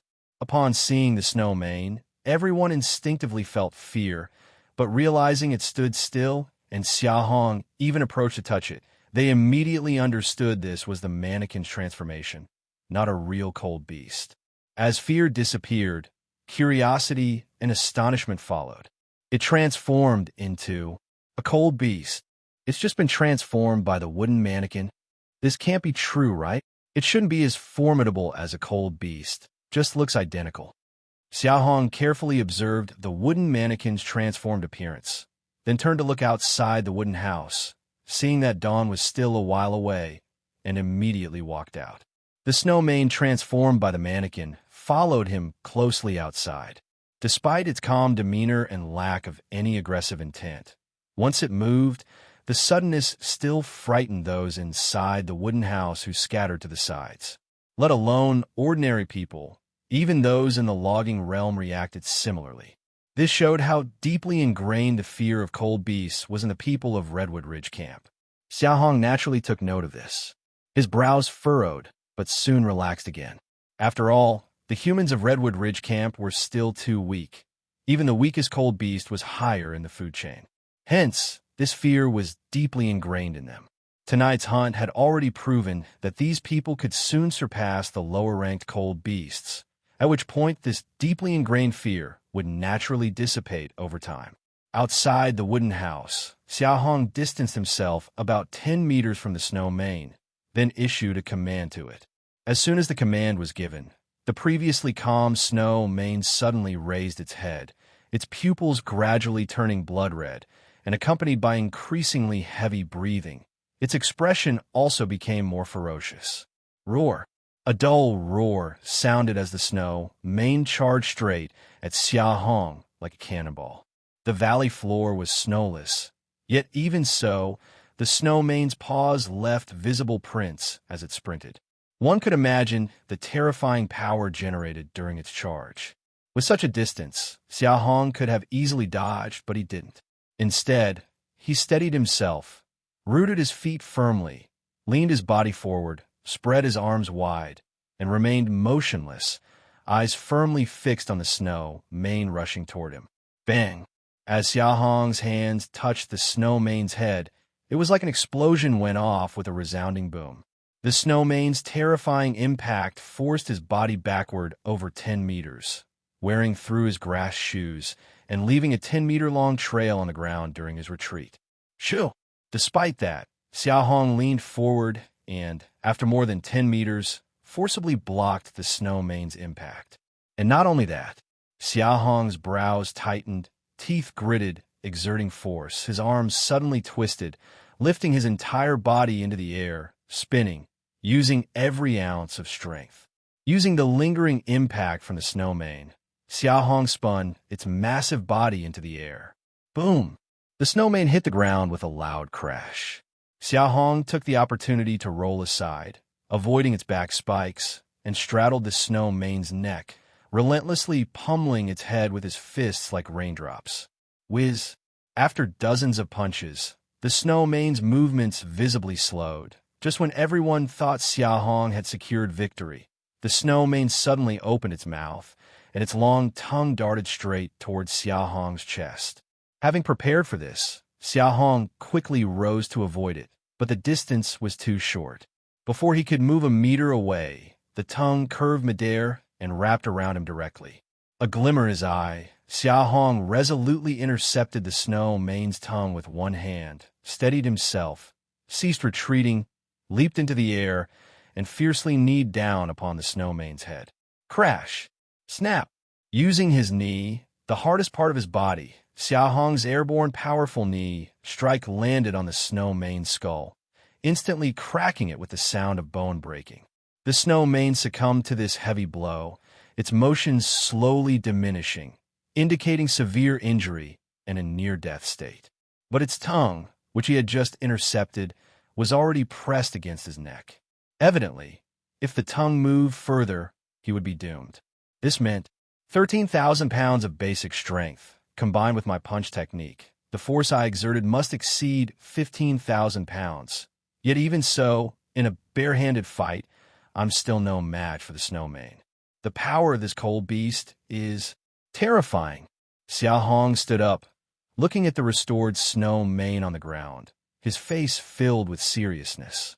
Yet even the weakest is stronger than the mightiest of great Xia.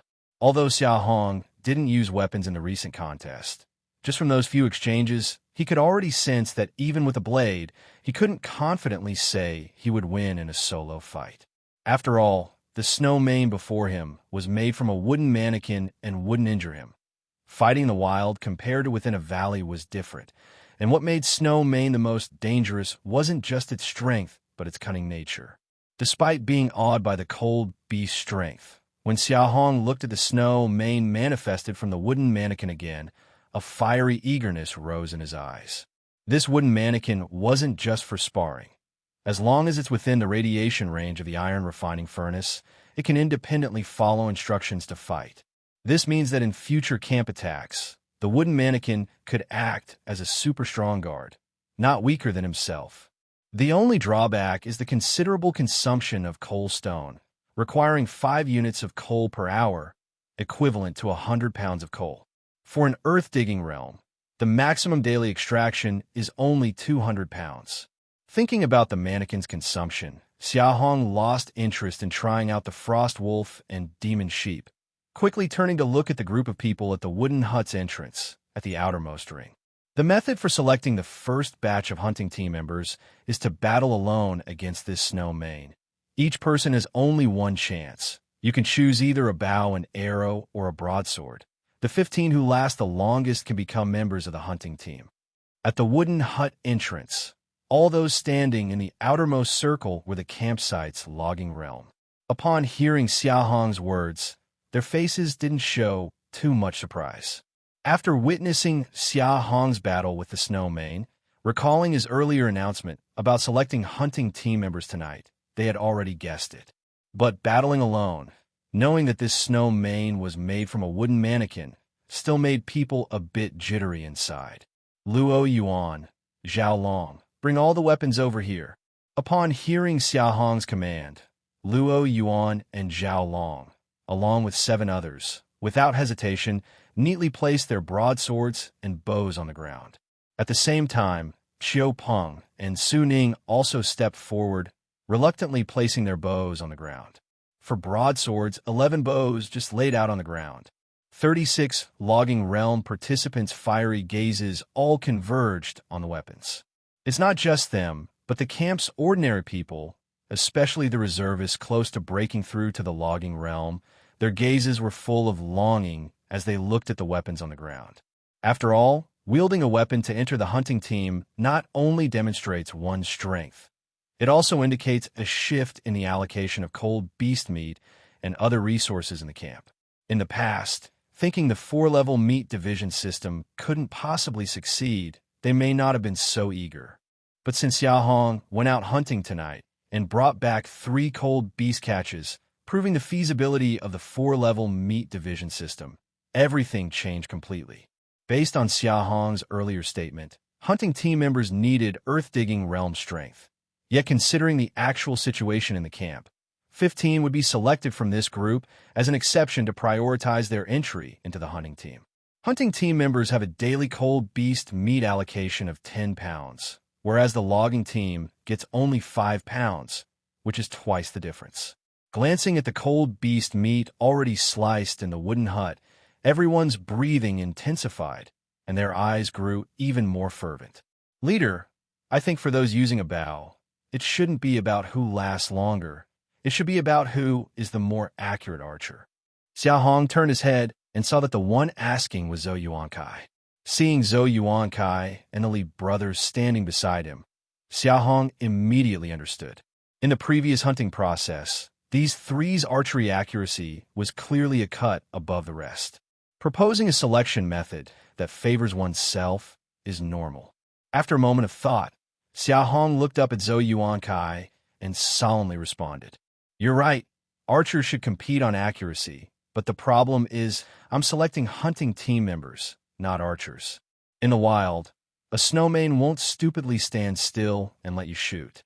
At night, besides startling it with the first arrow, with your current skill level, facing alone, no matter how accurate you are, you definitely won't get a chance for a second arrow. And once targeted, no matter how accurate your shot, you'll end up dead.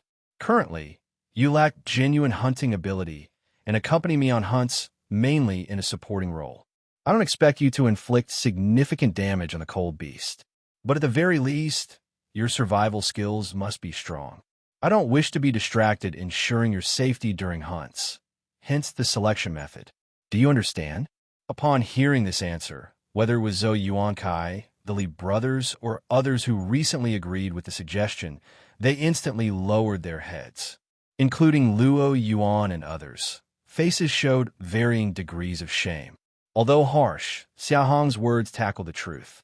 With only logging realm strength, let alone facing a cold beast alone, looking at the hunt of 3 cold beasts last night, without Xia Hong, they wouldn't achieve a single catch.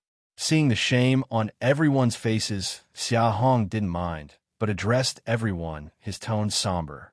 Doubts can prevent mistakes. I don't oppose them. Anyone in the camp has the right to question me, but I must make clear beforehand, any doubt regarding my decisions should ideally stem from public interest, not personal interest. Recognizing the severity in Xia Hong's tone, everyone in the camp remained silent, and Zhou Yuankai's trio knew Xia Hong was referring to them. Feeling even more ashamed, their heads bowed down. All right, the selection starts now. Who's going first? As Xia Hong's voice fell, Xia Chuan was the first to step forward. I'll go. Xia Chuan didn't choose a weapon, but walked straight up to face the snowmane. After witnessing Xia Chuan's black blade and white thread, Luo Yuan and the others understood why he didn't choose a weapon. Everyone widened their eyes, eager to see how long Xia Chuan could last against the snowmane and to prepare themselves for their own turn. Just as before, once Xia Chuan was in position, the snow mane charged straight at him. Faced with the massive figure of the snow mane charging at him, Xia Chuan only then realized how terrifyingly powerful his brother Xia Hong was to catch its impact barehanded. Not daring to take it head-on, he swiftly turned aside. Simultaneously, his black blade and white thread were wielded. Being large, the snow mane's momentum was strong, suggesting it couldn't react quickly. Yet, as Xia Chuan turned, it immediately adjusted its course, swiftly closing in on Xia Chuan from behind. Its sharp tusks nearly reached Xia Chuan's waist. He leapt away narrowly, dodging its tusks, only for the snow mane to open its mouth and unleash its long tongue. Swish! The long tongue lashed out. Xia Chuan was ready, and his black blade swung around his head and neck. Apparently, with a strong sense of danger, the snowman seemed aware of the black blade's threat. The long tongue twisted in midair, winding around Xia Chuan's leg instead. However, before it could extend a meter further, a white thread snaked out from Xia Chuan's left hand, dancing with his fingers as it swiftly ensnared the snowman's limbs. Quietly landing, Xia Chuan concentrated his gaze, pulling forcefully. The white thread tightened abruptly, binding the snowman's limbs together, almost toppling it over. So strong. The leader's younger brother. Isn't he only 16? The black blade and white thread are so powerful, taken from the wood puppet monster recently. Xia Chuan's impressive maneuvering immediately drew gasps of amazement from everyone in the camp. However, before the astonishment subsided, an unexpected turn occurred.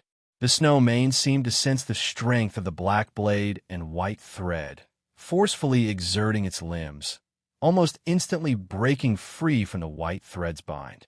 Despite Xia Chuan's effort to tighten, his strength couldn't compare to a full-grown snowman. Even though the white thread didn't snap, losing its grip meant the snowman regained its freedom. Before Xia Chuan could react, it furiously charged forward. Without using its long tongue, just one robust charge sent Xia Chuan flying over 10 meters away. Had it not retracted its tusks at the last moment, Xia Chuan might have been impaled. Xia Chuan, 39 breaths.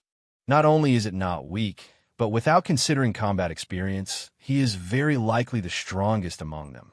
Yet even so, he could only hold out for 39 breaths against an adult snowman. Having hunting ability only in the earth-digging realm is truly not an empty phrase. The impact and speed generated when a snowman fully unleashes its power are unmatched by those in the logging realm, not to mention the long tongue in its mouth, which is hard to guard against at critical moments.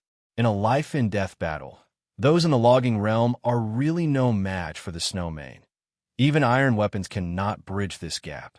Although Xia Chuan didn't use a big knife or bow, the black blade and white thread in his hands are much more formidable than iron weapons. Yet he only lasted 39 breaths. The onlookers, including Luo Yuan and others, all bore heavy expressions after the wooden mannequin announced Xia Chuan's results, clearly feeling uncertain in their hearts. All right, the next selection will be handled by Xia Chuan. Just let me know the results directly later. The result of 39 breaths left Xia Hong with no interest in continuing to watch. He instructed Xia Chuan to take charge of the selection and then, carrying a sheep horn chisel, walked alone toward a small cave in the southern part of the valley. At the entrance of the cave grew a large expanse of peculiar black plants. The plants were only finger-sized, entirely jet black, with a single stem, but there were at least 20 or 30 tiny leaves growing on them, feather-like, and evenly distributed on both sides. Pure black plants are rare, let alone such a large area of them. Right, I wonder if this black tribulus can be used in medicine. I'll use the medicine decoction pot to test it later. Xia Hong had a thought, picked a stalk of black tribulus, and then walked into the cave. The cave wasn't deep, only over 5 meters, with the passageway simply supported by sturdy wood. The deepest part of the inner wall of the cave had a color distinctly different from the passageway and the outside, not only with a layer of jet black sheen, but also with an ice-cold texture to the touch. This cave was naturally the iron mine at Rogel Camp, which was not yet fully exploited. Being busy with the relocation and hunting matters over the past few days, plus having an excess of iron ore, Xia Hong hadn't had the chance to come to see it. Today, having finally some free time, he naturally wanted to take a look. An animal trap uses more iron ore than a big knife. Even not considering the system building upgrades needed, as the number of people in the earth-digging realm at the camp increases, the demand for iron ore just for hunting alone will presumably be extremely terrifying. Not to mention other tools and equipment that require it. Xia Hong explored the cave for a while, found a suitable spot for mining, focused his energy, and forcefully chiseled at the rock wall with the sheep horn chisel. Clang! The collision of the sheep horn chisel and the rock wall produced a loud noise, with sparks flying instantly. Xia Hong stepped forward, looked at the shallow white mark on the rock wall, and didn't get discouraged, merely took a deep breath and continued chiseling at the original spot, one strike after another. Clang, clang, clang, clang.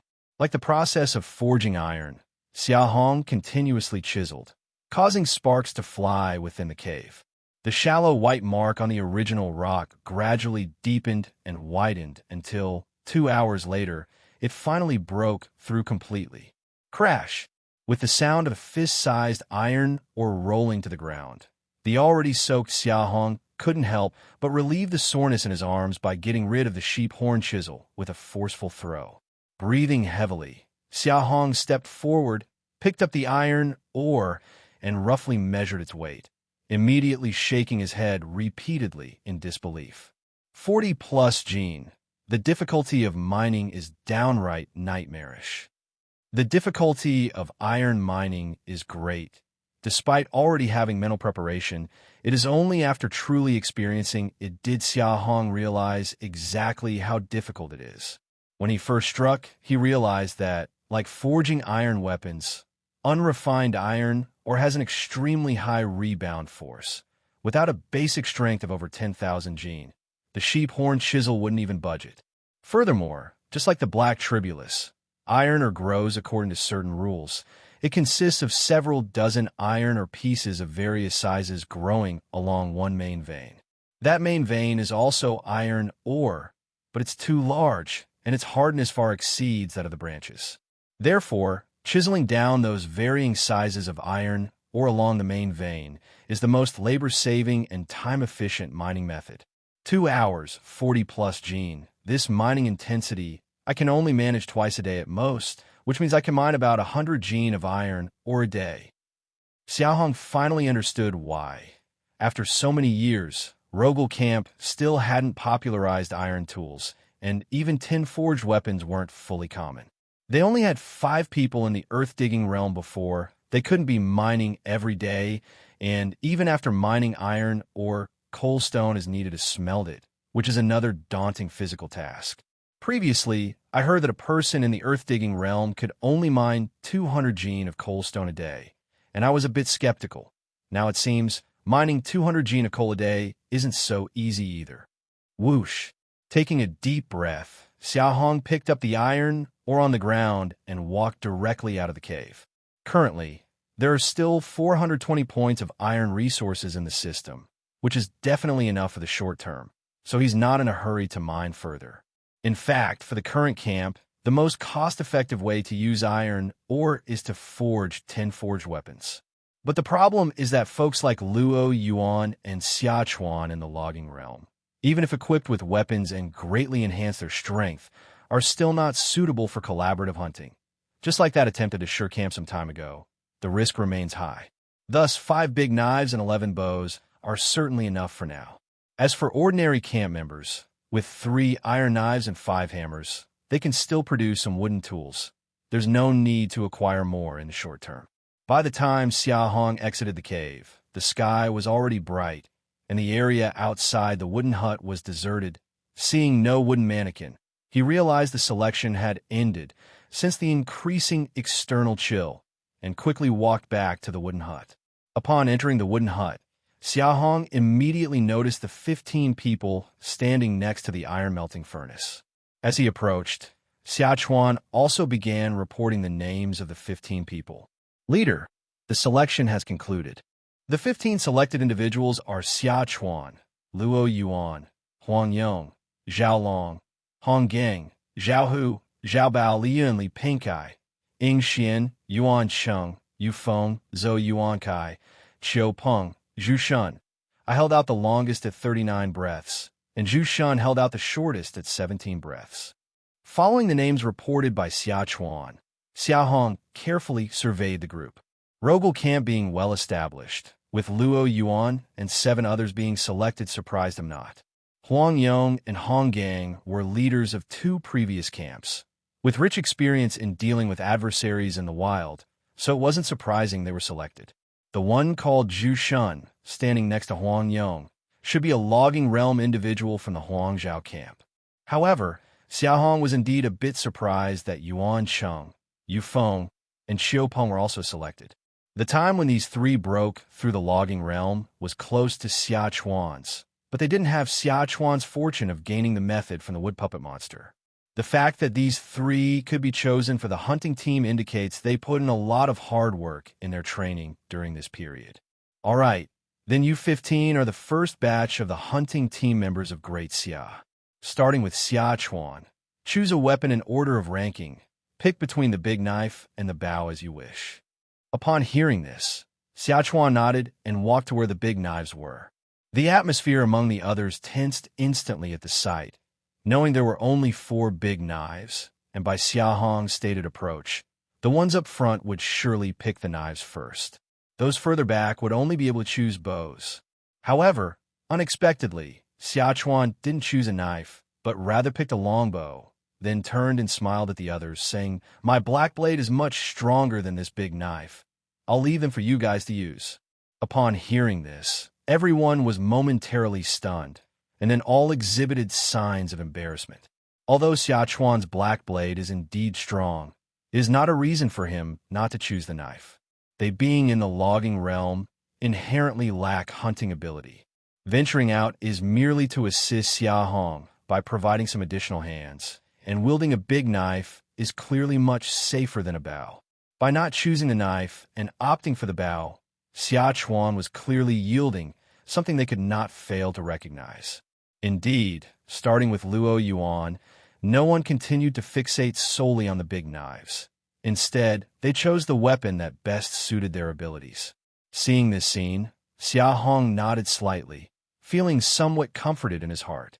A team that's too selfish is destined to not last long, especially in such a harsh environment. If every person only focuses on the few things directly in front of them, dispersal and disintegration would be inevitable. The fact that Great Xia, which was just recently formed by the merger of 4 groups, could achieve the current level is already a significant improvement. Leader, the one who lasted the longest among the remaining 21, is Cheng Feng. Cheng Feng, greetings to the leader. As Xia Chuan finished speaking, a middle-aged man in his 30s stepped forward from the back and respectfully bowed to Xia Hong. Xia Hong nodded, glancing behind Cheng Feng at the 20 people who were not selected for the first hunting team. As previously discussed, these 21 would now become members of the woodcutting team, with Cheng Feng, the strongest, serving as the woodcutting team leader. The woodcutting team would venture out with the hunting team, but their duty was primarily to chop trees in the outer regions where danger was minimal. Even if they encountered trouble, given the current hunting area of Great Xia, the hunting team could arrive promptly, so they didn't need weapons, just basic woodcutting tools. However, seeing the downcast expressions on these people's faces, Xia Hong had a thought, glanced at the 15 members of the hunting team, and said aloud, "Those not selected this time, don't worry. As I mentioned, members of the first hunting team, although they enjoy the benefits, are temporary. Only by reaching the earth-digging realm will they become true members of the hunting team. U-15 will receive the best resource allocation in the camp, so you should be the quickest to reach the earth-digging realm. If anyone from the woodcutting team achieves it before you, as per the selection results, the last in line will step down for someone from the woodcutting team." Upon hearing this, the 15 newly selected hunting team members visibly tensed up. The woodcutting team, however, showed renewed excitement. "Moreover, I am currently serving as the acting leader of the hunting team. Whoever from you reaches the earth-digging realm first and can lead a hunt, I will appoint as the hunting team leader, and the leader's benefits will double from the hunting team members' baseline." Double? Ordinary hunting team members get 10 pounds per day, so the leader would get 20 pounds a day. Upon realizing this staggering sum, everyone's expression became fervent, and their breathing quickened. With the members of the hunting and woodcutting teams settled, Xia Hong looked up to find that the entire camp's attention was still focused on him. Looking at the cold beast flesh already laid out in front of him, Xia Hong understood why everyone was watching him. He didn't say much, just nodded at Xia Chuan, then waved his hand towards the crowd, saying loudly, "Everyone, line up, we're starting. Meat distribution." At the mention of distributing meat, the eyes of everyone in the camp lit up. The bustling sound from below reached his ears. Without the need for Xia Hong to organize, over 700 people, including more than 30 in the logging realm who were eligible to receive cold beast meat, formed an orderly queue. Xia Hong had prepared earlier, instructing Yuan Cheng, Yufeng, and Xiu Peng, along with 4 skilled meat cutters, to set up the chopping boards and begin distributing cold beast meat by rank. Luo Yuan, hunting team member, 10 pounds. Zhao Long, hunting team member, 10 pounds. Zhao Hu, hunting team member, 10 pounds. Cheng Feng, woodcutting team leader, 10 pounds. Lin Kai, woodcutting team member, 5 pounds. According to Xia Hong's rules, within the camp of 900 people, excluding over 100 ordinary people over 30, the remaining 700 plus would all receive cold beast meat. The hunting team of 15 each got 10 pounds, the woodcutting team of 21, except for the leader at 10 pounds, the rest 5 pounds each. The 302 reservists aged 13 to 30 got between 1 and 2 pounds based on basic strength. And for the 392 people under 13, 5 pounds each per month, there was plenty from tonight's 3 prey, so Xia Hong decided to distribute it all at once. Although it seemed like a lot of people, in reality, it was just over 2,000 pounds in total. Of course, the challenge wasn't just for today, but to sustain this every day from now on. With more than half of tonight's 4,280 pounds of cold beast meat used up, everyone in line had received their share, and the inside of the wooden hut was filled with laughter and joy. Those who received meat were eagerly discussing how to prepare it, and those who didn't could see their children or siblings getting some, their faces filled with joy and satisfaction. In fact, the camp consisted of just over 900 people, and the more than 100 who did not receive cold beast meat were over 30, typically having relatives in the reserves, woodcutting, or hunting team by association. Given the logging realm's practice progress, they wouldn't use up 10 pounds of cold beast meat a day, so if they had family in the hunting team, they would likely receive some too. Even if there were no family members in the hunting team, there's always the woodcutting and reserves. It's foreseeable that once their families enter the hunting team and there's meat overflow, they'll eventually receive their share. Leader, the distribution is done. Hunting team, 150 pounds. Woodcutting team, 110 pounds. Reserves totaled 420 pounds, and the largest share was the children under 13, totaling 392 people, and they received 1,960 pounds collectively. But that's a one-time distribution for a month, totaling 2,640 pounds used tonight, with 1,640 pounds left. Xia Chuan reported the expenses item by item, then pondered for a moment before continuing. At this rate of distribution, the cold beast meat usage is projected to be 600 to 700 pounds daily over the next 30 days. Xia Hong nodded, as this was consistent with their previous calculations. The number of kids under 13 was 392, but they only received 5 pounds per month, needing only 2,000 pounds in total. Not a heavy burden. 5 pounds a month might not seem like much, but it's enough for children to slowly improve their physique, with Xia Hong's focus not on immediate breakthroughs to the logging realm, but laying the groundwork for future reservists. Children raised on crystal fruit versus those raised on cold beast meat would have vastly different physiques, and while the difference may not be apparent right away, over time, the next generation of Daxia camp would experience a revolutionary change. Everyone quiet down. With a simple remark from Xia Hong, the wooden hut fell silent immediately, with everyone turning to look at him, their eyes filled with undisguised fervor and respect. Clearly, this meat distribution event had elevated Xia Hong's status to a frightening level in their hearts. Xia Hong could sense this, but he paid it little heed, speaking in a deep voice. Once the cold beast meat is in your hands, I won't manage it further. Whether you use it yourself, give it away, or even waste it is up to you. But do you remember what I said before? What had he said before? The crowd, enveloped in joy, paused momentarily in confusion. But soon, Luo Yuan and others recalled. Luo Yuan and the Zhao brothers, along with others from Rogel camp, exchanged looks. The 15 men then stepped forward, knelt before Xia Hong, and solemnly declared, "From now on, our lives and deaths are inconsequential, and we will serve the leader's commands." With Luo Yuan and the others' actions, everyone was reminded of what Xia Hong had said earlier. By distributing cold beast meat according to the system, I will manage everything in the camp from now on, including your lives. At this moment, everyone lowered their gaze at the cold beast meat in their hands, then raised their heads to look at Xia Hong.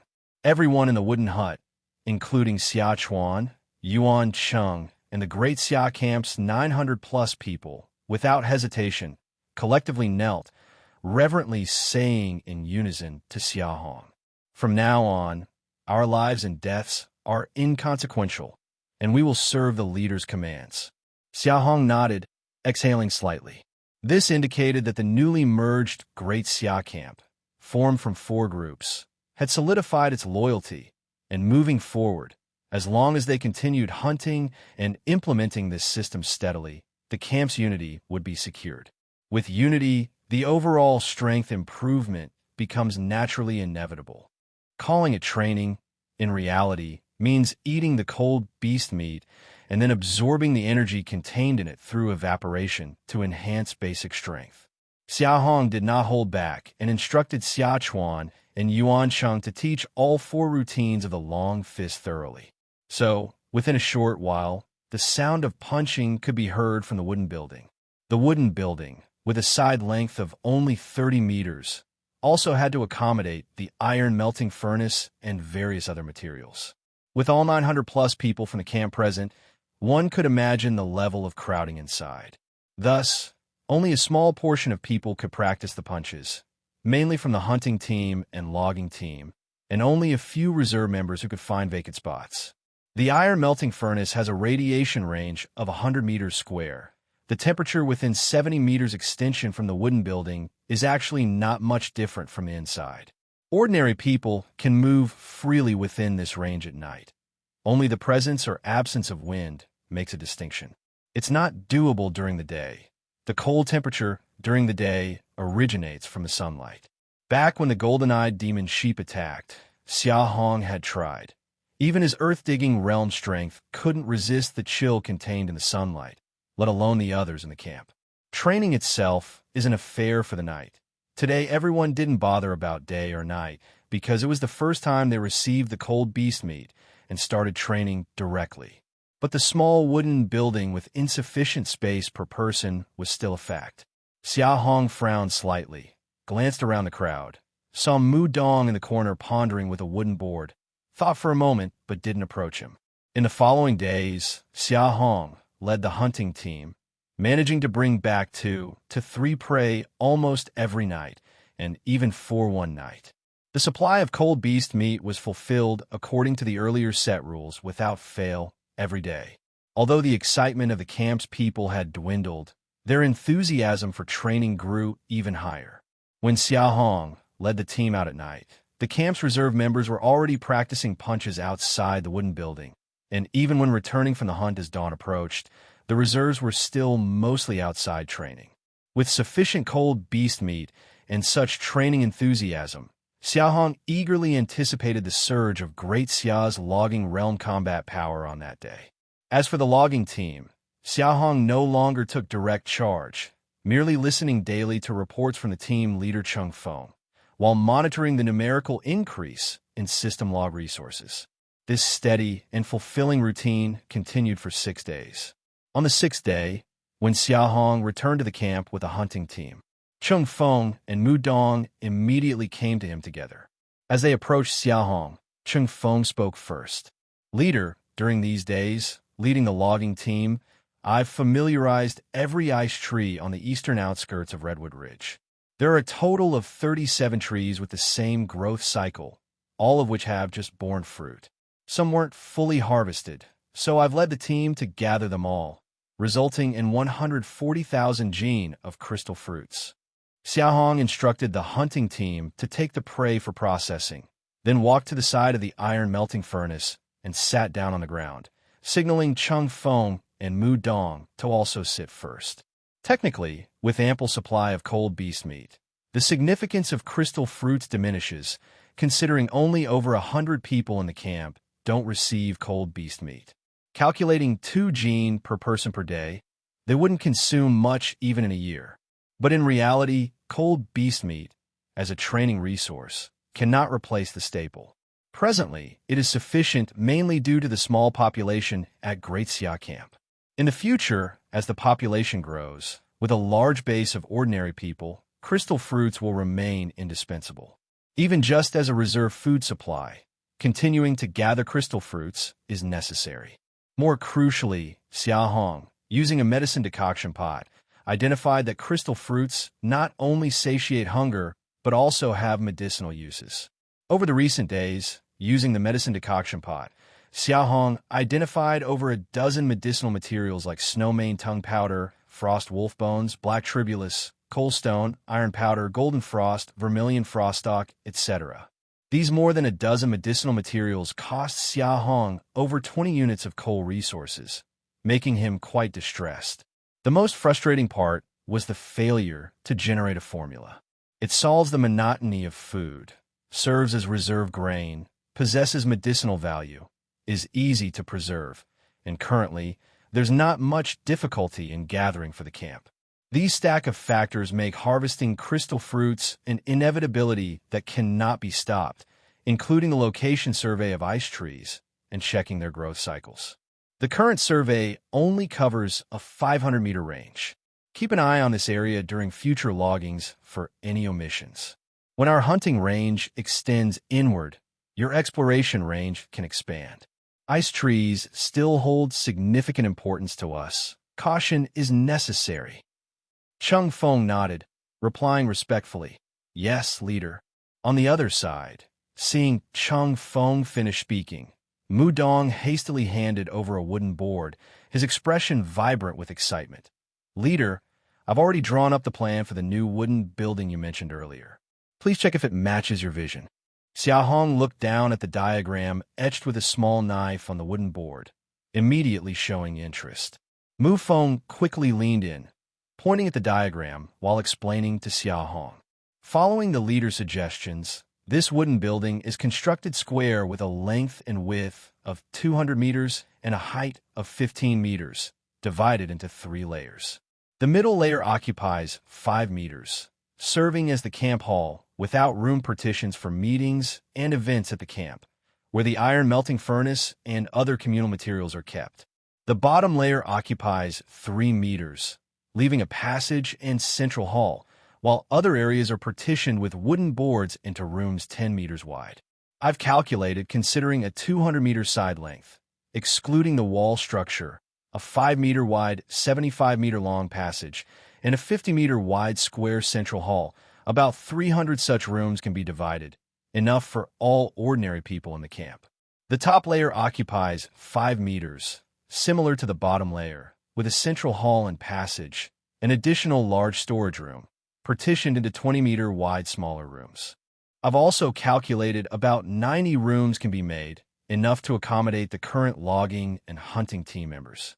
Each floor of the 3-story wooden building is separated by a 1-meter thick wooden board, with the top constructed in the 4-corner conical style you mentioned, covered with bee skin against snow, water, and frost wind erosion.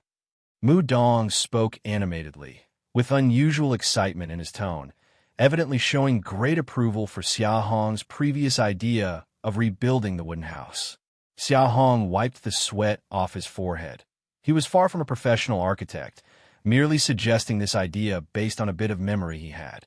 Mentioning it to Mu Dong was just a hopeful attempt, unforeseen that the other party would truly bring it to fruition. Though aware that the lumber here differs from the wood he knew in the past, but since it's intended for human habitation, Xia Hong seriously asked, "Mu Dong, do you think building such a wooden building is feasible?" Mu Dong was momentarily stunned, then immediately nodded, replying, "Of course it's feasible," then showed a slight hesitating as he said, "However, there are several very challenging issues that are hard to resolve." "Tell me, I'll see if there's a way to resolve them." After pondering for a moment, Mudong replied, "The massive demand for wood, the variety of tools needed, a considerable amount of iron materials required, and lastly, the extended time for piling. Further, some areas might require your hands-on oversight, leader. Such a massive wooden house requires an enormous amount of golden frost trees." Mudong knows the basic mortise and tenon structures, and it's certain that a batch of different iron tools needs to be crafted to assist. Due to the size of the wooden house and the distinction of so many functions, supplementing key parts with a certain amount of iron materials is necessary. The hardest part is driving ground stakes, right? At a height of 15 meters, the structure uses whole golden frost wood, and the digging depth of ground stakes must be at least 2 meters. Calculating from side length of 200 meters, you'll need to dig a total trench of 800 meters long, 3 meters wide, and 2 meters deep. Upon hearing Mudong's answer, Xia Hong felt a little faint. During this period, he dug pits and set animal traps for hunting, where each time he only dug half a meter deep, 1 meter in diameter, and even that took over an hour. A trench 3 meters wide, 2 meters deep, and 800 meters long. If truly left to him alone to dig, he estimated it would take 1 to 2 years, even if he worked without rest. The concept of this new wooden house is based on the radiation range of the iron refining furnace. By his estimation, once built, it could accommodate at least 8,000 to 10,000 people. It was never intended to be completed immediately, but taking several years is surely exaggerated. Leader, there's a way to shorten the ground staking time. What way? Mudong pointed at the iron refining furnace and said, "The high temperature from burning coal stones can soften the ground. Once the ground is softened, the people from the logging realm can dig. We can place the iron refining furnace along the outline for driving stakes, moving it section by section, and dig apart each time we move. If the coal stone supply is uninterrupted, I've calculated that it could be done in about 4 months." Xia Hong realized this was indeed the only way and frowned. It's not that this method is bad, but the issue is it brings a shortage of coal stone. The iron refining furnace consumes 20 units of coal stones per day, which is a full 400 pounds of coal stones. In fact, if it burns wood, it only requires 5 units per day, and the temperature range improved would be the same as with coal stones. But the problem is that the softening of the ground relies on the heat emitted by coal stones, just like melting iron ore, which cannot be achieved with wood, so coal stones must be used. Resources: wood 2690, coal 290, iron 430, silver 0, gold 0. These days, the accumulation of wood resources is rapid. During the hunting trips, he also visited coal mines several times, and, as heard before, with his current strength, he can only mine around 200 pounds a day, and the speed for iron is even slower. The method proposed by Mudong, with a continuous daily consumption of 400 pounds of coal stones, is simply unrealistic, yet it is the only way to speed up the staking process. It's impossible to let him drive stakes alone. There must still be enough people from the logging realm and earth-digging realm. Without strength and resources, nothing will work out. Let's go with this method first. Chungfeng, when you take the logging team out to cut trees, try as much as possible to choose golden frost trees. The size and thickness needed will be communicated between you and Mudong. I won't interfere with this matter for now. Whatever iron tools are needed, Mudong, let me know, and I'll forge them when I find time. Yes, leader. Mudong and Chungfeng nodded, turning together to leave. Driving stakes is certainly the hardest part. The other preparations are easier to talk about. To move into a spacious large house in a short time is certainly not possible. Just as the two left, Xiachuan and Yuan Cheng came looking for him again. Leader, the cold beast meat has been distributed tonight, and our current reserves of cold beast meat have reached 11,300 pounds, all stored in the mine on the south side of the valley. In 6 days, combined with the extra 1,640 pounds from the first day, the cold beast meat reserves have reached over 10,000 pounds, entirely within Xia Hong's expectations. Over 6 days, the hunting team could bring back 2 to 3 prey each night, but only consumed 600 to 700 pounds, so the surplus is normal. In extreme cold environments, long-term preservation of cold beast meat is naturally not a problem. However, considering the future, the reserves of cold beast meat would continue to increase. After pondering, Xia Hong looked at Xia Chuan and Yuan Sheng and said, "The camps with cold beast meat, coal, iron, tools, and weapons will all need dedicated management in the future. I'm planning to set up a camp supply station. For now, only 2 positions are needed, a primary and an assistant camp supply officer. Can the 2 of you handle it?" Xia Chuan and Yuan Sheng exchanged a glance. A hint of excitement flashed across their faces, nodding simultaneously at Xia Hong. Xia Hong did not hesitate, calling everyone together and directly announcing the 2 as camp supply officers, with Xia Chuan as the primary and Yuan Sheng as the assistant. Managing all essential camp supplies is crucial, and Xia Hong naturally had to entrust it to those he trusted most. Xia Chuan and Yuan Sheng were the best choices. The continuous distribution of cold beast meat over 7 nights had thoroughly established Xia Hong's prestige. Even people like Luo Yuan, Hong Yang, and Huang Yong showed no objections when hearing his appointments. Additionally, besides the camp supply station, another institution, the craftsman workshop, will be established, with Mu Dong as the workshop master, responsible for all construction tasks in the camp. Besides the benefits from the hunting and logging teams, you 3 will also receive an additional duty benefit of 30 pounds of cold beast meat per month. Initially, upon hearing the appointments, the crowd had no particular reaction, but when Xia Hong mentioned the duty benefit, everyone's eyes instantly lit up. "Leader, can we join the camp supply station and craftsman workshop?" Xia Hong turned his head, noticing a young reserve member asking, and shook his head. "You must be a member of the logging team to apply for these institutions. Whether you can join depends firstly on the institution leader's confirmation and secondly on my approval. The terms for the craftsman workshop can be relaxed if you have special manufacturing skills. Mu Dong can audit and then report to me for approval." With the current resource inventory of Great Xia, Xia Chuan, and Yuan Sheng are sufficient for the camp supply station without needing additional people. The craftsman workshop, however, is flexible. Even without cultivation in the logging realm, with iron tools, some wooden tools can still be crafted. Upon hearing the craftsman workshop's conditions, many ordinary people in the camp began to think actively. If they couldn't break through to the logging realm in the short term, finding another way into the craftsman workshop for extra cold beast meat to accelerate their cultivation speed would be beneficial indeed.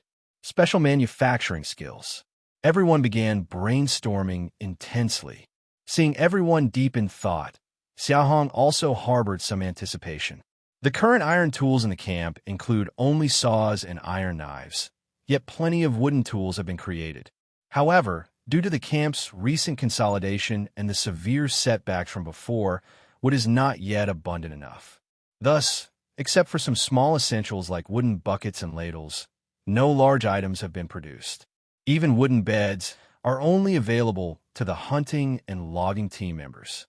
But as the logging team continues to bring back more wood, and with the craftsman workshop system in place, Xia Hong believes more and more wooden products will emerge. The 10 saws are currently used by the logging team, and the 3 iron knives are mainly for processing cold beasts, so I need to help forge a batch of iron carpenter tools. Let me think. What woodworking tools were there in the previous life? Measuring tools, small hand saws, wood planes, files, hand chisels. Though Xia Hong is not a woodworker, relying on memories to think of tools for woodworking and then crafting them using a polishing stone, simply imitating the shapes is feasible. All these tasks only need a head start to progress. With these tools, the many people in the camp will naturally innovate continually. From the beginning of his journey, Xia Hong had already discovered this. While humans have indeed regressed to a primitive era to some extent, this was largely due to the extreme environment's pressure. Yet, for many aspects, one can still see traces of civilization's former existence. From the human camp's concepts of family and marriage, surname culture, funeral rites, even the writing system, down to basic craftsmanship, gathering tools, and leather products, up to cooking food and avoiding raw water, and so on. Initially, Xia Hong thought these retained habits were due to the disaster that caused civilization's downfall not being too distant in past, but he overturned this idea considering the harsh cold environment and biological evolution. Earth's temperature requires centuries to shift by a few degrees, but the extreme cold climate of the ice abyss world, the might of the cold beast, and even the inexplicable deceitful monster obviously couldn't have formed in a short time.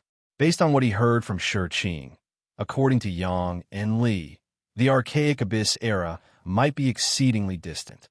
Thus, concluding this way, humanity's endurance of so many civilized habits must be credited to civilization's own resilience. Extreme environments can drastically reduce populations, but it's not that simple to completely erase a civilization with no trace. The human desire to survive is one of the most powerful forces in existence. What other camps are like Xia Hong isn't sure, but having arrived in the ice abyss world and been born around Redwood Ridge, he often feels fortunate. In extreme environments, the extent of human malice burst equals the extent of kindness that can grow. This is the power of civilization, or one could say, the inertia of civilization. This is precisely proven by all the camps around Redwood Ridge. If civilization had truly fallen completely, there wouldn't exist people venturing out to gather resources to feed hundreds of ordinary people, or talk of sharing cold beast meat with others would be absurd. Civilization can raise wisdom, mutual support, helping each other, unity and cohesion, responsibility and sharing, any resistance to selfish behavior. These are manifestations of wisdom. The primary reason for humanity's dire situation is the extreme cold environment, followed by cold beasts and deceitful monsters. Extreme cold makes food and travel problematic. Cold beasts and deceitful monsters make safety unguaranteed. To thoroughly eliminate these three issues seems nearly impossible at present. Unity, strengthening power, adapting to environments, continuously responding to challenges posed by cold beasts and deceitful monsters is humanity's only way out. Faced with these three issues, Xia Hong thought for a long time and came to this conclusion. Change the last humanity to Great Xia, and this conclusion, under Xia Chuan and others' promotion, soon became a well-known ideological guide in the Great Xia camp. This statement would suit humanity more, but given the current strength of the Great Xia camp, proclaiming it blatantly feels slightly rhetorical, grandiloquent. No any collective organization can do without ideological guidance.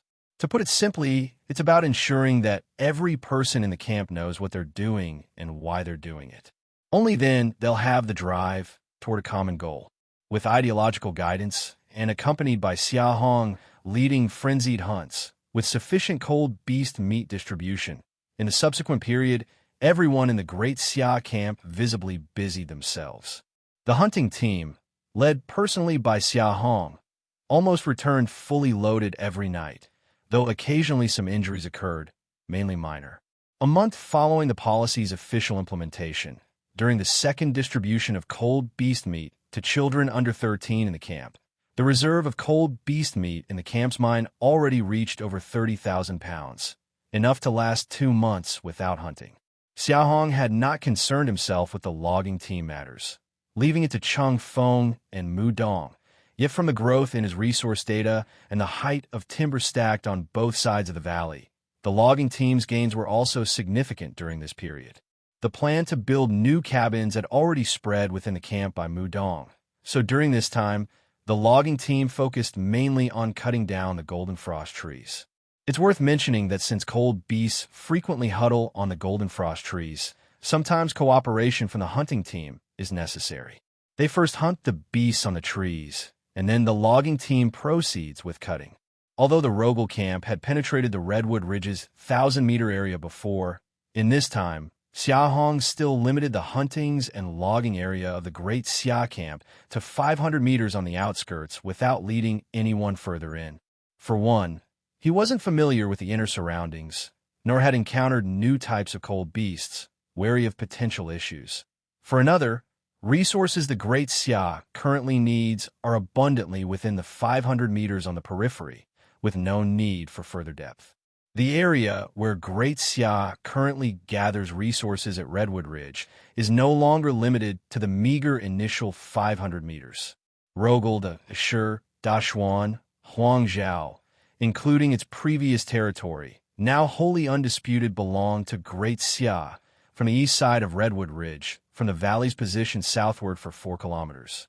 With such a vast space for resource gathering, Xia Hong naturally avoids advancing foolishly, focusing first on gradually strengthening power and waiting until the periphery resources can't sustain the camp's development to delve deeper, undoubtedly more prudent. The hunting team and logging team faced heavy tasks, yet not a trace of fatigue could be found on the 36 individuals' faces. Instead, their enthusiasm grew with each outing, and their smiles returned even brighter each time.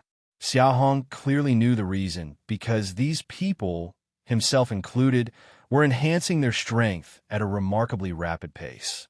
Others he didn't specifically delve into, but regarding the 15 members of the hunting team who followed him each night, he was aware of how astonishing their progress was during this period. The daily consumption of cold beast meat by the logging realm ranges from 5 to 10 pounds. While these 15 from the hunting team received 10 pounds each night, their supply far exceeding consumption, enabling them to absorb and enhance in an almost extreme state every day. Moreover, Xia Hong's 4 sets of long fists had been fully transmitted down, with martial arts enhancing their absorption rate, thus naturally accelerating their improvement. According to Xia Hong's observations during hunts, it's expected that Luo Yuan would be the first to break through to the earth-digging realm, followed by the 3 Zhao siblings. Another unexpected individual for Xia Hong was Xia Chuan. A month ago, during the first outing with the animal trap for hunting, Xia Chuan's strength was just under 7,000 pounds, and within a mere month, he had risen nearly to 8,000 pounds, now matching the Zhao siblings, only slightly under Luo Yuan. Although Xia Hong hasn't paid special attention to the logging team and reserves training conditions, deducing from their fervor for training upon returning from outings each day, he can guess the situation somewhat. The camp's overall strength is steadily rising, and given equivalent circumstances of cold beast meat supply, Xia Hong understands that next, he merely awaits the arrival of the explosive period. Of course, while others steadily progress, he himself cannot fall behind. After 1 month of the new regulations in Great Xia, Xia Hong gave the hunting team its first night off, and after distributing the cold beast meat, as usual, he walked alone to the spot outside his cabin, where the force measuring stake was stored. Those who were already training outside noticed Xia Hong's movements, realized he was about to test his strength, and immediately stopped what they were doing, eagerly gathering around him. 15,000 Jin. In a month, Xia Chuan increased from less than 7,000 to 8,000, gaining over 1,000 Jin. Luo Yuan went from just over 8,000 to almost 9,000, increasing by more than 800. The 3 Zhao brothers also increased from over 7,000 to 8,000, which is around 800 as well. They can eat at most 8 Jin of cold beast meat a day, while I've been consuming 20 to 30 Jin a day this month, basically reaching the limit of my intake. My strength improvement should be even higher than theirs. Regarding the increase in his strength, Xia Hong had a rough idea, but to know the exact number, testing was necessary. He noticed the crowd watching, but paid it no mind and began handling the force measuring stake by himself. He first placed a 10,000 Jin pile at the bottom, then added 5 more 1,000 Jin piles on top, hesitated for a moment, and added another one. Xia Hong took a deep breath, squatted, and wrapped his arms around the base 10,000 Jin pile. Then, with a loud shout, he slowly exerted force and extremely slow speed. All the onlookers were already holding their breath. As Xia Hong stood up, the force measuring stake slowly lifted off the ground. 10 centimeters, 20 centimeters, half a meter, 1 meter, until finally, as Xia Hong fully stood up, the force measuring stake remained securely in his arms, and a touch of reverence appeared in everyone's eyes. Bang! 15,000 Jin. I should be able to add a few hundred more at the limit. The increase over this period is not bad. Xia Hong directly slammed the force measuring stake to the ground, massaging his nearly exhausted arms, a hint of joy appearing in his eyes. Previously, when fighting Snow Mane with a wooden mannequin, his basic strength was over 13,000. In just a month, it increased by nearly 2,000, which is quite a substantial improvement. However, judging from the increase, his improvement was obviously not as good as Xia Chuan's, Luo Yuan's, and others, consuming 2 to 3 times their resources, yet the increase slowed down. This also proves that the higher the basic strength goes, the harder it becomes to improve further. Fortunately, cold beast meat supply is no longer a problem now. As long as I continue with this steady improvement, the 30,000 gene limit will be reached sooner or later. Luo Ming mentioned before that the limit of the earth-digging realm is 30,000 gene. But after reaching that limit, he doesn't know how to advance strength any further. How to break through to the cold resistance level that Yang Ning and Li Hu mentioned, I have no clue. Xia Hong frowned slightly, but soon relaxed. From the current rate of increase, reaching the 30,000 gene limit is still far away. Even if there's no clue about future cultivation methods, there's no need to worry for now.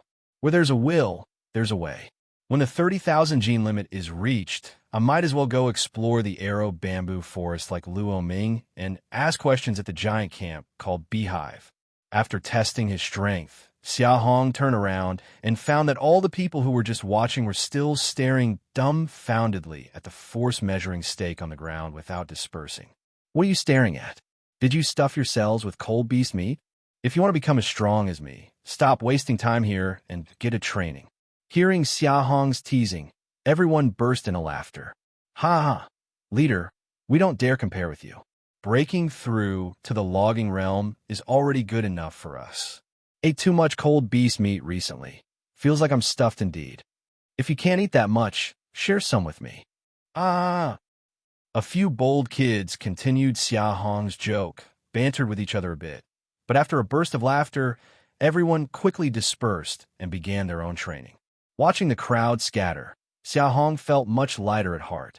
Even compared with the situation on the slope before, or even just a month ago, the people in the camp obviously have gained a significant boost in spirit and morale. Previously, it was incredibly hard to find even a single smile among the people in the camp, let alone any lighthearted joke. When survival becomes a problem, safety isn't assured, and there's no hope, people can't be lighthearted. The continuous distribution of cold beast meat has ignited a flame of hope in everyone's hearts. In the current Great Xia, while survival isn't entirely secure and safety isn't fully guaranteed, at least in these people's hearts, there's hope and something to look forward to.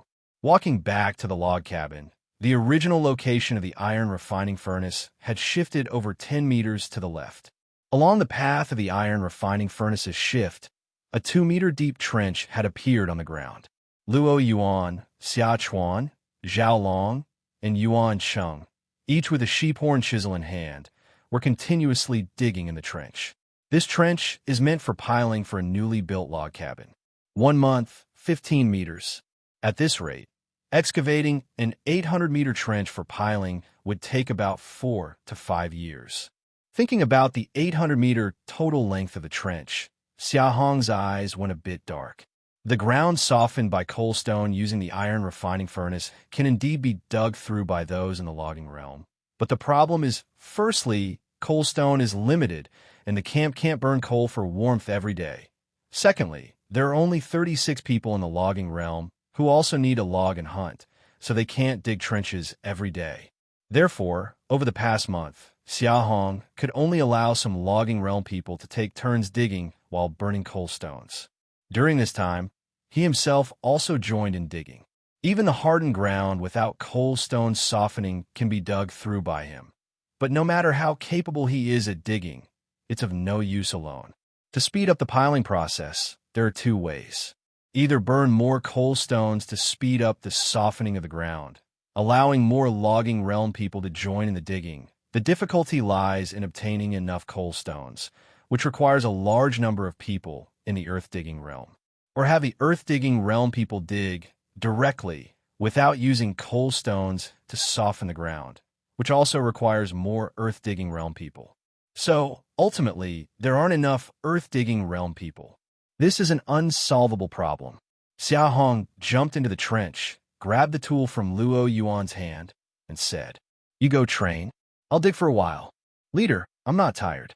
I can still dig for a bit. It's okay."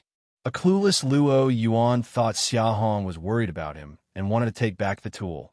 But upon seeing Xia Hong's insistent gaze, he could only relent. Luo Yuan climbed out of the trench and, turning back, saw Xia Hong had already replaced him in digging. A sense of gratitude welled up in his heart as he hurried to train. "I really can't handle this alone. You kid, if you don't break through soon, neither coal nor iron will last for long." Resources: wood 6835 coal, 160 iron, 270 silver, 0 gold, 0. Seeing the coal and iron resources in the system depleting day by day, Xia Hong's yearning for Luo Yuan to break through to the earth-digging realm was probably even more urgent than Luo Yuan's own desire. Wood supply has soared this month, but coal and iron are already in a state of deficit. Continuing like this, they might run out in just a few months. The new log cabin is under preparation, with many iron materials needing to be prepared. Mu Dong comes to him almost daily to make things, and a batch of woodworking tools for Mu Dong used a significant amount of coal and iron recently. His main duty is to lead hunting operations, but he can only spare limited time for mining, resulting in a negligible harvest of coal stone and iron ore, totally insufficient for camp consumption. If coal and iron run out before Luo Yuan breaks through, Xia Hong will have to reduce the frequency of hunting trips to dedicate more time to mining coal and iron ores. Sighing silently, Xia Hong focused on digging the trench. After digging for a short while, a prompt sounded in his mind. The medicine decoction pot has automatically generated a golden sour powder recipe based on the recorded item. Hearing the prompt, a flash of joy appeared on Xia Hong's face. He quickly put down the sheep horn chisel, walked out of the trench, and headed towards the medicine decoction pot. When Xia Hong reached the medicine decoction pot, he saw Chang Feng taking out a pale blue plant from it. Smelling the plant's faint fragrance, Xia Hong's eyes lit up. "Leader, why are you here?" Seeing Xia Hong approaching, Chang Feng was slightly surprised. Noticing Xia Hong's eager gaze, he quickly handed the plant over to him. A month ago, Xia Hong personally approached him and instructed him to observe the plants outside while logging, bringing back anything that seemed medicinal or particularly rare and valuable. Though he didn't understand why, Chang Feng followed Xia Hong's orders and kept an eye out during the past month, managing to bring back more than 10 unique plants. The medicine decoction pot looked quite magical, but so far, Chang Feng hadn't noticed any practical use. On the contrary, every time plants were added, an undetermined amount of coal stone had to be consumed to trigger a reaction. This so-called reaction was merely a faint light emitted from the medicine decoction pot. Although it appeared magical, without any tangible results, the plants remained unchanged despite time spent inside. After a while, Chang Feng wondered why Xia Hong wanted him to do this. Where did this blue frost grass come from? Blue frost grass? Realizing Xia Hong was referring to the pale blue plant he had brought back, Chang Feng quickly responded. It was from the outskirts of Redwood Ridge, growing on snowy ground beside a blue tree. There were many of them, and I detected a faint fragrance, thinking it might be useful. "Leader, do you know if the blue frost grass is very effective?" Though unsure of the medicine decoction pot's specific effects, Chang Feng could deduce a few things from Xia Hong's previous instructions. Connecting this with the joy he saw on Xia Hong's face earlier, he immediately sensed he had brought back something useful. Hearing that there were many of these plants, Xia Hong's face lit up with joy. He quickly asked, "You didn't cut down the tree, did you?" Chang Feng shook his head and replied, "No, recently we've been focusing on cutting golden frost trees, only going for vermilion frost when we can't find any. This type of blue tree is of average hardness, and we didn't cut it since it's the first time we've seen it." Then mark the location of a tree. It must not be cut in the future. The blue frost grass is likely a companion plant to that tree and very valuable. Listening to Xia Hong's earnest instructions, Chang Feng nodded. Grind 1 stalk each of blue frostgrass and black tribulus into powder, half a pound of coalstone powder, 1 pound of golden frost, and 10 pounds of frost wolf bones ground into powder. Then add water and boil for half an hour. Looking at the formula for golden sour powder, Xia Hong's expression shifted slightly, and he instructed Chung Feng to bring Xia Chuan over. He then relayed the ingredients to Xia Chuan for retrieval from the mine warehouse. Both coalstone and blue frost grass were readily available, and black tribulus grew by the mine. Golden frost grows at the top of the golden frost tree, appearing white and oval, somewhat like a fruit. There's only one per tree, weighing between 10 to 50 pounds. Frost wolf bones, as the name suggests, are the ring of spines around a frost wolf's neck. An adult frost wolf has over a dozen, each weighing about 10 pounds. A while back, Xia Hong ordered anything deemed medicinally valuable, as identified by the medicine decoction pot, to be collected and stored in the mine warehouse. Xia Chuan, the camp supply officer, managed these materials and the cold beast meat. Soon, Xia Chuan gathered all the items Xia Hong had mentioned. Xia Hong personally handled the preparation, quickly readying all the materials. He then had a large wooden tub of water brought in, threw all the materials into the medicine decoction pot, poured water, added 10 units of coalstone, or 200 pounds, and began the concoction process. At first, everyone was puzzled, but as time passed, a distinct aroma wafted from the medicinal ingredients inside the medicine decoction pot, and they realized that Xia Hong was concocting medicine. A sense of anticipation appeared on everyone's faces. Unsurprisingly, Xia Hong himself was the most eager. Golden sour powder, based on its name, seemed similar to the golden sour medicine from martial arts novels in his past life, intended for treating external injuries. This would be extremely valuable medicinally for the current Great Xia. Those who stayed at the camp or were members of the logging team typically remained unscathed under normal conditions. But for the hunting team members, dealing daily with powerful cold beasts posed a different challenge. Though they now had animal traps, and Xia Hong led their missions, as long as they avoided overly powerful or unfamiliar beasts, fatalities were rare, but injuries were unavoidable. Even Xia Hong at the earth-digging realm wasn't exempt, let alone those at the logging realm, who frequently sustained injuries from cold beasts, often nightly occurrences. Without medicinal treatment, they could only wait for injuries to heal naturally. Despite a strong constitution allowing self-recovery from most wounds, more severe injuries could lead to lasting aftereffects, disability, infection, or even death. Moreover, the system's products had never disappointed Xia Hong before, and while the golden sour powder's name sounded plain, its efficacy could only be confirmed through testing. The commotion from the medicine decoction pot grew louder, and the steam from within became denser. As the steam billowed, a unique fragrance continued to emanate. After half an hour, the coal stone at the bottom extinguished with a pop, and the medicine decoction pot fell silent. As the last wisp of steam dissipated, Xia Hong approached, opened the lid of the medicine decoction pot, and many gathered around. All eyes focused on the interior of the medicine decoction pot. A heap of golden yellow, dry medicinal powder appeared before everyone's eyes. The aromatic scent from the powder left an indulgent expression on everyone's faces. Bring Zhou Yuankai and Zhu Shun over. At Xia Hong's command, the crowd stirred, and soon Zhou Yuankai and Zhu Shun emerged from the periphery. Zhou Yuankai's right cheek was wrapped in a piece of beast skin.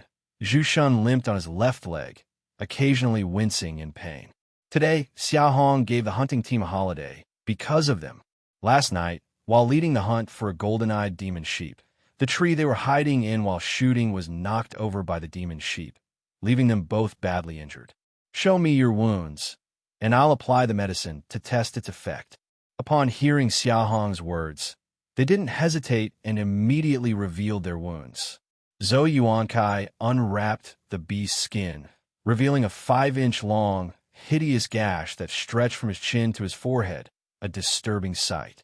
Fortunately, people in the Ice Abyss world didn't worry about appearances. In his past life, this kind of injury would leave someone ashamed for life. Zhu Shun rolled up his pant leg, unwrapped the beast's skin, revealing a more than 20-centimeter long wound on his left leg, with surrounding blood still seeping out. The wound looked even more terrifying compared to Zhou Yuankai's. Seeing their injuries, those surrounding the medicine decoction pot couldn't help but gasp. You know, the cold beast meat you eat daily isn't from thin air. Taking this chance for education, Xia Hong didn't miss the opportunity. Noticing the surprise on their faces, he promptly reminded them. As soon as he said this, even the reserve force members who had never left camp and the logging team members showed expressions of shame on their faces. After which, Xia Hong didn't say more, as some things were better left unsaid. A simple reminder of their origins was sufficient. Using a wooden spoon, he scooped out a bit of the golden sore medicine powder and carefully applied it to Zhou Yuankai's facial wound. SSSSS.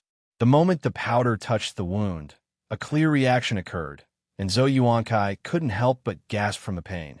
Zhu Shun experienced the same process, his larger leg wound requiring more powder. Leader, it feels itchy. Wait, it's really itchy. My face itches a lot. Xia Hong reacted with surprise to Zhou Yuankai's remark right after applying the powder to Zhu Shun's wound. Itchy? A scab, already in just a few minutes. Xia Hong looked slightly skeptical, hurriedly approaching Zhou Yuankai and closely observing the wound on his face. After just a brief glance, Xia Hong's face was immediately filled with joy. It wasn't even close to scabbing, and the flesh was not yet healed. But after applying the golden sore powder, in just a few minutes, not only did the flesh close, but the necrotic parts also started bubbling visibly, then solidifying and forming a scab. This golden sore powder is simply miraculous. On the other side, Zhu Shun was also hissing in disbelief as the wound on his leg rapidly healed like Zhou Yuankai's. This medicine is too powerful. Is this a formula developed by the leader? With this medicine, we won't have to fear getting hurt in the future. I just saw the materials the leader put in, and they all looked ordinary, except that blue grass, which seemed rarer. The onlookers who witnessed this miraculous scene were dumbfounded. The people from the logging team and the hunting team were ecstatic, obviously more aware of the powder's importance than others. Chung Feng, collect more blue frost grass in the future. If possible, understand the growth patterns of this grass and note the location of those blue trees, but make sure not to cut them down. Yes, leader, this golden sore powder is an absolute lifesaver. All the ingredients in the golden sore powder formula are pretty common, except for the blue frost grass. Realizing the importance of blue frost grass, Xia Hong immediately issued several instructions to Chung Feng. If conditions were mature, he would want to transplant those blue trees into the valley. After confirming the effectiveness of the golden sore powder, Xia Hong gazed at the medicine decoction pot with even more enthusiasm. He realized its importance when he first activated the medicine decoction pot structure, but the astonishing power of the first formula exceeded even his expectations. If this is just for healing, and it's already this strong, what if one day, when enough medicinal materials are recorded, it can generate a formula for Dan medicine to enhance strength and cultivation? Wouldn't that be even more incredible? Thinking of these possibilities made Xia Hong even more excited. He remembered Chung Feng didn't know the function of the medicine decoction pot yet, and quickly called him over to explain. Although others can use the medicine decoction pot by consuming coal stone to identify medicinal items, the recorded medicines and formed formulas only display on the system, so only Xia Hong knew. Previously, when asking Chung Feng to keep an eye out for items with potential medicinal value, Xia Hong hadn't explained the reason. This time, he spilled everything, leaving Chung Feng suddenly enlightened, his eyes burning with enthusiasm as he looked at the medicine decoction pot. So, in future logging, you must be vigilant. Bring back anything special that might have medicinal value to try. Chung Feng nodded heavily, keeping this matter firmly in mind. Xia Hong packed all the remaining powder from the medicine decoction pot into a wooden box, estimating it to be about 5 pounds. Reflecting on the golden sore powder's formula and the materials just consumed, he grew worried again. The yield of blue frost grass was uncertain, but based on Cheng Feng's description, those blue trees must be exceedingly rare in Redwood Ridge. Otherwise, he wouldn't have missed them before. Black tribulus only grows where there is iron ore, so it's precious too. But on the southern side of the valley, quite a few grow, which should suffice for some time. Golden frost, coalstone, and frost wolf bones aren't particularly rare, and the usage for each isn't much, so those are manageable. The hardest parts of the golden sour powder formula are blue frost grass and black tribulus, followed by coal consumption. Each batch burnt requires 10 units of coal resources, equivalent to 200 pounds of coal stone. During the test, Xia Hong didn't care much, but when he saw the coal resources in the system drop from 160 to 150, he immediately felt the pinch. The joy from witnessing the powerful effect of the golden sour powder subsided significantly. Although earning from crafting 5 pounds of this life-saving powder is certain, the great Xia currently can't afford to use it freely. Given the frequency of hunting team injuries, 5 pounds of golden sour powder might only last 2 weeks. Producing a batch every half-month would exhaust the camp's coal resources quickly. Not to mention coal is used for more than just this. Looks like in the future, we'll have to be careful. Until coal resources are ample, minor injuries will have to be endured. This golden sour powder should only be used in life-threatening situations. Xia Hong shook his head. The tight resource situation was truly troubling. The powerful effect of the medicine decoction pot should drive him to organize a team dedicated to collecting medicinal resources. After all, discovering a formula for performance-enhancing medicine would be extremely profitable. But the camp's coal resources aren't enough even for assessment purposes right now. Moreover, according to previous assessment patterns, the more precious the item, the more coal it consumes during assessment. If there were truly valuable medicinal resources that could enhance cultivation, the required coal would likely be astronomical. Thinking about this, Xia Hong put away the golden sour powder wooden box and couldn't help glancing at Luo Yuan and others training outside the wooden house.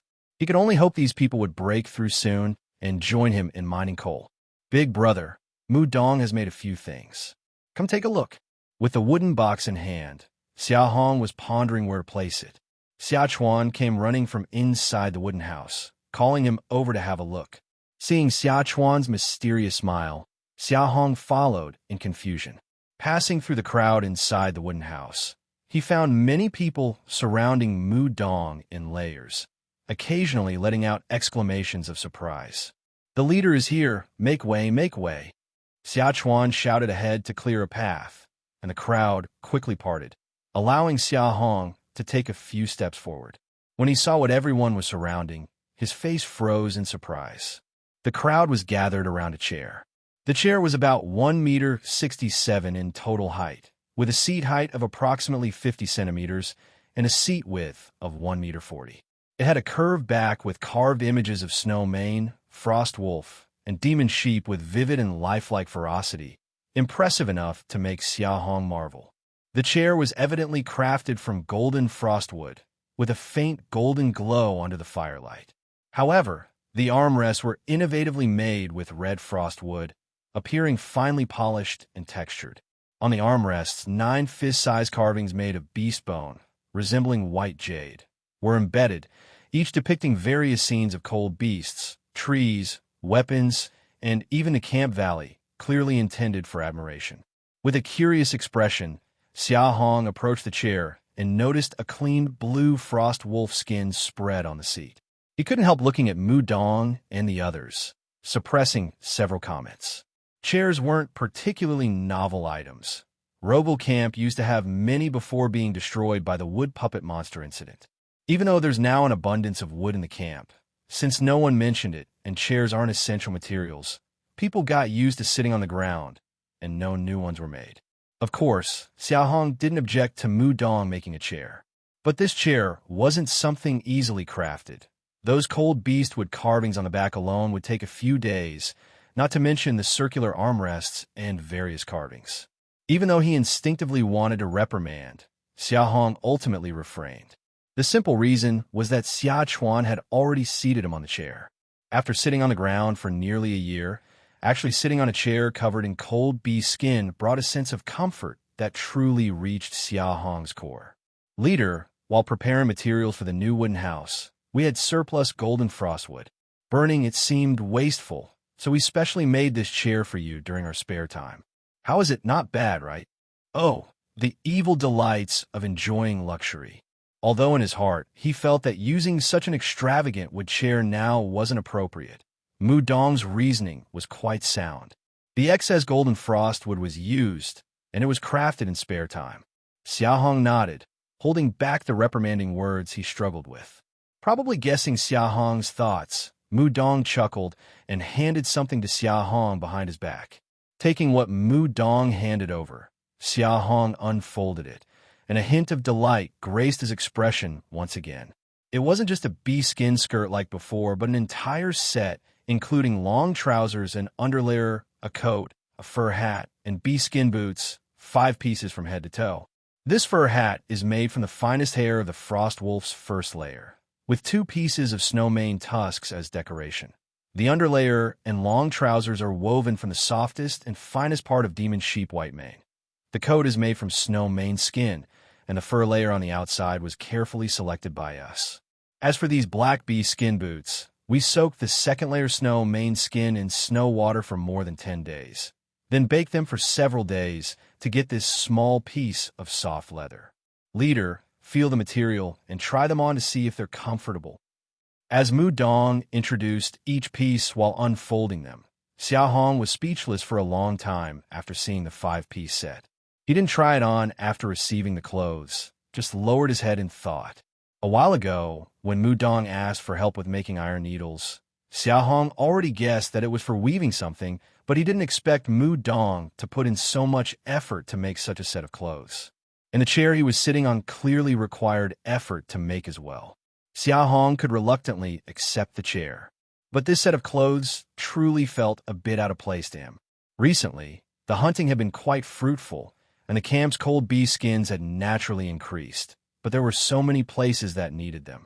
Leather bags for picking outside, bee skin rolls for camp records, leather bags for water, and arrow quivers for hunting trips, leather blankets for sleeping, various leather items, etc.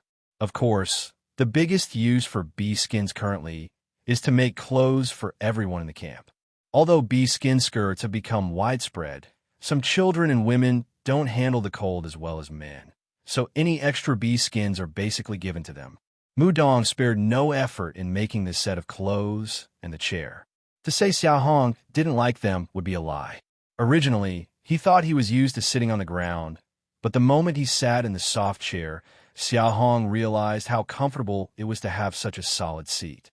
Moreover, he had tolerated drafty pants for a long time. Recently, after seeing Yang and Li in their complete outfits, he was incredibly envious. Now, with such a complete set of clothing right before him, Xia Hong was naturally very happy, but the problem was that for the current camp, these 2 items seemed a bit overly extravagant. As conditions improve, focusing on comfort is fine, but taking such a big step at once is not right. Now everyone else is still wearing bee skin skirts, yet he, as the leader, dons a complete outfit, which makes him stand out too much. Did you put a lot of thought into these 2 items? After thinking it over, Xia Hong didn't reprimand, but first asked a question. Mu Dong obviously noticed the change in Xia Hong's emotion and showed some nervousness. He first turned to look at Xia Chuan before replying. Leader, it actually didn't use any rare materials. Mainly, it was the selection, tanning, and craftsmanship. It took me and 4 others in the craftsman workshop more than half a month. Upon saying this, Mu Dong paused and then hurriedly added, Leader, rest assured, the craftsman workshop's main task right now is still the materials for the new wooden houses, and these 2 items were made during our spare time, not affecting the new wooden house project. Hearing that these 2 items took more than half a month, Xia Hong frowned immediately. Although Mu Dong's explanation improved his mood somewhat, he still stood up from the chair and placed the clothes on it. Turning around, Xia Hong looked at Mu Dong with a face that grew stern, just as he was about to scold. Xia Chuan, who had been standing beside him, suddenly spoke up, taking the blame. Leader, The chair and clothing were at my behest for Mu Dong to make. After Xia Chuan finished the sentence, he glanced around at everyone. By now, a considerable crowd had gathered around, and without exception, everyone's gaze towards the complete set of clothing and exquisite chair was filled with envy and longing. Clearly, the human need for material possessions is universal. Xia Chuan understood very well what Xia Hong was concerned about. To be precise, after having Mu Dong create these two items, Xia Hong's reaction at this moment was already within his expectations. Step by step, he approached Xia Hong and even helped him back onto the chair before turning to scan the whole crowd, and then faced Xia Hong, speaking in a calm voice. Leader, from the slopes over there, all of Great Xia Camp's people have only survived because of you. If not for you risking your life to gather crystal fruit and sharing cold beast meat with me, Yuan Cheng and others, we wouldn't have survived, let alone broken through into the logging realm. When the wood puppet monster caused chaos in the valley, it was also because of you that it was finally slain successfully, rescuing over 100 people from Rogel Camp due to your effort. The camp merger has been over a month. Great Xia's more than 900 people can mostly get cold beast meat because you tirelessly took us hunting. If it weren't for you, getting any cold beast meat and beginning to train would be impossible, let alone even surviving. Coal mining, iron mining, hunting. Our abilities are still too weak to help, and we all rely on you alone. This chair and clothing are made by us willingly for you. In the whole Great Xia camp, only you deserve them. I believe that using these two items, none of the over 900 people in the camp will object. As Xia Chuan spoke forcefully, he also scanned the crowd with his gaze filled with conviction. Whether it be the original Great Xia people, Rogel's people, or even those from the Dechuan and Huang Zhao camps who merged later, hearing Xia Chuan's words made them all bow their heads in thought. They had just not realized. When Xia Hong saw the two items, he was clearly delighted. Why did he frown and showed a sign of blaming Mu Dong afterward? Only after hearing Xia Chuan's words did they understand. Leader, your hard work deserves these two items. Only you fit to use them. Indeed, leader, this chair and outfit were made for you. If you don't use them, who else in our camp fits? Without the leader, we'd only be sleeping by the fire, with no cold beast meat for training. The leader rightfully deserves to enjoy these. Yes, leader, just try them on and show us. If it looks good, Mu Dong can make us some when the camp supplies increase in the future. Leader, Ing Xian and Ing Yi both like being bare. The clothing seems troublesome, so they surely won't like it. Li Yin, you're the one who loves being bare, your whole family does. Ha ha ha. Understanding Xia Hong's concerns, everyone around, whether the hunting team, logging team, reserves, or even ordinary people, all voiced for Xia Hong to try the clothes on. The crowd's tone was lighthearted, and by the end, Li Yin even joked with the Ing Xian and Ing Yi brothers. Witnessing the playful mood of the crowd, Xia Hong felt a touch of emotion in his heart. He believed that he certainly deserved these two items, but the collective approval of so many people in the camp was undoubtedly far more precious than these two items themselves. With a thought in mind, Xia Hong no longer hesitated, stood up from the chair, turned away from the crowd, took off the bee skin skirt, and put on the full set of clothing Mu Dong made, one piece at a time. Once Xia Hong had donned all the clothes and casually tied the loose hair with a string before turning around again, all the camp members couldn't help but be stunned for a moment.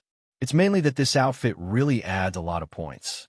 The light blue hat made of the fine fur of a frost wolf head, with 2 5 or 6 inch long white snow mane tusks. The mane of the demon sheep is not pure white, but a white tinged brown, and the straight trousers made from it are also white and brown. The highlight has to be that black cloak made from snow mane skin. Although Xia Hong is tall, his build is rather slim, but wearing this cloak makes him appear much more robust. Paired with those black snow mane skin boots, the whole person looks full of imposing aura. Especially when compared to Xia Chuan and Mu Dong standing next to him, he looks like he's a size bigger, with the 2 white tusks on the edge of the hat, appearing both fierce and domineering. Leader, your aura is way stronger than those two from before. Yuan Cheng was obviously most impressed by this outfit, and after a closer look, he said admiringly with a look of envy in his eyes. Hearing Yuan Cheng mention Yang Li, Xia Chuan's eyes flashed with a cold gleam, and he said disdainfully, "Those two useless fools, they just rely on a slightly better background, and they dare to compare with our leader?" Last time, when the wood puppet monster was exterminated and Xia Chuan woke up, he knew about how Yang Li wanted to either kill him or take him away from Great Xia. Even without mentioning that, the few kicks Li Hu gave him were not light. Obviously, Xia Chuan still remembers those two people till now. Xia Hong didn't have a good impression of those two either, but he didn't continue Xia Chuan's words, just waved his cloak, turned, and sat horizontally in the chair, looking at the crowd of burly men in bee skin skirts in front of him, and then glancing at his own outfit in the chair he was sitting on. The words Mountain King popped into Xia Hong's mind, and his expression immediately became peculiar. The temperament Xia Chuan spoke of, he wasn't sure about that, but the way he sat combined with the hundreds of people in bee skin skirts in front of him definitely gave off a Mountain King vibe, plus the ice and snow outside. Forest sea and snowy plains? The words popped into Xia Hong's mind, and he looked down and chuckled softly to himself, shaking off the strange thoughts in his mind. Xia Hong looked around and found that everyone was still looking at him with eyes full of envy. Pondering for a moment, he said loudly, "Don't worry. Now, as the camp continues to take down more cold beasts, the beast skins will eventually overflow. Do you remember when the camps first merged? Many people could only wear straw clothes, unable even to wear a bee skin skirt." Upon hearing this, everyone nodded. The situation was indeed, as Xia Hong said, the complete spread of bee skin skirts throughout the camp to the point where everyone had one occurred just half a month ago. When the cold bee skin overflows, Mudong making a few more sets of clothes will just be a casual task. Eventually, you'll all be able to wear them. When Xia Hong finished this sentence, the crowd's faces immediately showed a bit more spirit. But at this moment, Xia Hong changed his tone. However, the clothing-making process is cumbersome. Not counting these decorations, a complete set takes several days, and obtaining cold bee skin is not easy. So, we need to set a standard for who gets to wear it first. The crowd suddenly had their interest piqued by Xia Hong, all looking up and staring at him, waiting for his next words. Although they believed Xia Hong's words that eventually everyone would be able to wear them, who knows when that sooner or later will come. Although cold beasts are large, each one provides plenty of hides and fur. But the camp's demand is also large. Xia Hong's outfit used cold bee skin, demon sheep fur, and frost wolf fur, with many additional materials, obviously taking a lot of effort. Everyone wants to wear something like this, but it's clearly not possible now, and they admit they're not qualified. But judging by the amount of bee skin used, making a full outfit requires the skin and fur of at least 2 adult cold beasts. Besides, clothing is not a particularly scarce resource. Those living the camp stay near the iron refining furnace for long periods, so temperature isn't an issue. The more significant use of the bee skin skirts is to avoid being naked. The vast amount of bee skin needed for clothing and the non-scarce nature of the resource clearly indicates that when Xia Hong said everyone could wear them, it means it will take a long time for that to happen. Being able to wear it one day sooner is certainly the best. So, everyone eagerly anticipated Xia Hong's next words. Mudong, the ground stakes will take approximately another 4 months to finish. During this time, take some spare time to make 15 sets of clothes with your people. Yes, leader. Xia Hong first gave Mudong an order, then turned to face everyone and spoke with a smile. You all heard, the first batch will have 15 sets. The first 10 to break through to the earth-digging realm, and the first 5 to break through to the logging realm. Each gets a set. Whether you can wear it depends on yourselves. Almost the moment Xia Hong finished speaking, those originally circling around him, whether from the hunting team, logging team, or the reserve forces, immediately dispersed and went to cultivate individually. In moments, the sound of continuous punching echoed from inside and outside the wooden huts. Those who hadn't consumed cold beast meat quickly prepared themselves a meal, just as obviously intending to train right after eating. This sudden change made the smile on Xia Hong's face grow wider, and his heart was filled with new ideas. Due to the inertia from his past life, Xia Hong believed that unity and cohesion were the most crucial aspects of the camp. He would intentionally or unintentionally downplay the notion of hierarchy and class in the camp. Although he knew in his heart that a sense of hierarchy would naturally develop due to the differences in cultivation and the varying roles individuals played, and that this sense would deepen as the gap in cultivation widened, Xia Hong believed that the existence and deepening of this notion would eventually lead to a lack of unity and integrity in the camp, affecting overall cohesion. So, he chose to downplay it as much as possible. Just as when Mu Dong brought out the wooden chair and clothes made for him, his first reaction wasn't to accept them, but to resist, which was his way of downplaying and resisting this notion. However, at this moment, the scene before him made him realize that the existence of this hierarchy was not entirely a bad thing. At the very least, it made these people more motivated to cultivate. The gap between the earth-digging realm and the logging realm, and the ordinary people with different levels of cultivation playing different roles, differentiation was always present. Since this notion was unavoidable, it could only be accepted. Xia Hong reminded himself once more internally that this was not his previous life. The harshness of the ice abyss world far surpassed even the collapse of order described by the phrase rebellion against decorum. Holding on to the mindset of a civilized society would eventually lead to a great loss. One outfit could spark such a big motivational response. The wooden hut being built soon, the golden sword powder, the weapons, and the martial arts in my mind all seem like things that could be leveraged. Seeing the enthusiasm for cultivation rise even higher compared to before, and realizing there were many more things to use to his advantage, Xia Hong's eyes shone with a newfound spirit. From a night when the distribution standard of the 15 sets of clothes was set, almost everyone in the camp was training tirelessly. The whole camp plunged into a frenzy of cultivation, especially when Xia Hong returned from hunting every night. Wearing those clothes as he walked back to the wooden hut in front of everyone, he clearly felt the vigor in everyone's punching increase in strength and intensity. The members of the hunting and logging teams were even more motivated. The cultivation in the logging realm and the earth-digging realm involves consuming energy and absorbing the essence contained in cold beast meat, and hunting and logging are themselves extremely effective ways of expending energy. Therefore, when outside, they worked noticeably harder than before, and naturally, their harvest increased significantly in tandem, visibly stocking up more material in the camp's mine warehouse and speeding up the stake driving process considerably.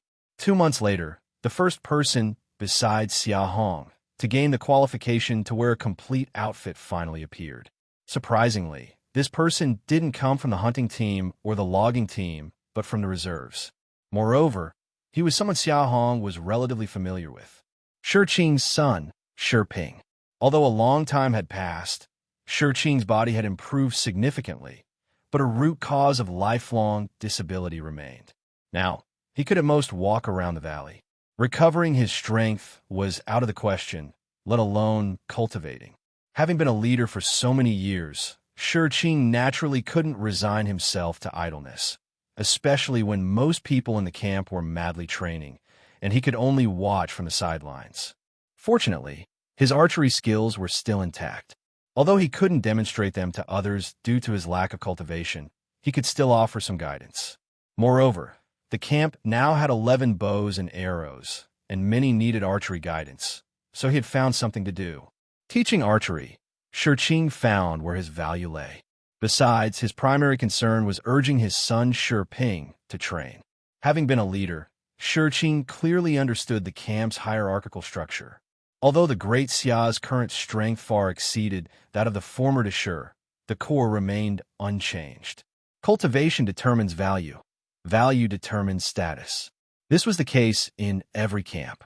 This was why, even though he was crippled, Shi Qing kept looking for things to do. Urging his son to train was partly for his son himself, and partly for the 100+ people from the former Dashur camp. Currently, Great Xia consisted of over 900 people, strictly speaking, merged from 5 groups. Under the indiscriminate cold beast meat system, the camp had considerable cohesion, but the 5 groups still experienced some differentiation internally. It was apparent from where each group resided in the wooden house. The closest to the stove were the initial members of the Great Xia. Next were the over 100 from Rogel camp, and then those from Deshi, Dechuan, and Huangzhou camps were on the outermost layer, with the Shi people seated the furthest back. These signs didn't indicate a split in the camp. Humans are sentimental and naturally gravitate towards familiar people. This is a natural order, unchangeable by rising camp cohesion. Just like they would stick with familiar people, as the leader, Xia Hong naturally gravitated towards the initial members of the Great Xia. Although he treated everyone equally in distributing cold beast meat, he inevitably showed favoritism in everyday details. Currently, the highest status among the camp's 5 groups belonged to the initial members of the Great Xia, justified by factors such as strength and Xia Hong. Secondly, there were the over 100 people from Rogel camp, featuring 15 logging realm members like Luo Yuan and controlling 8 out of 15 spots in the hunting team.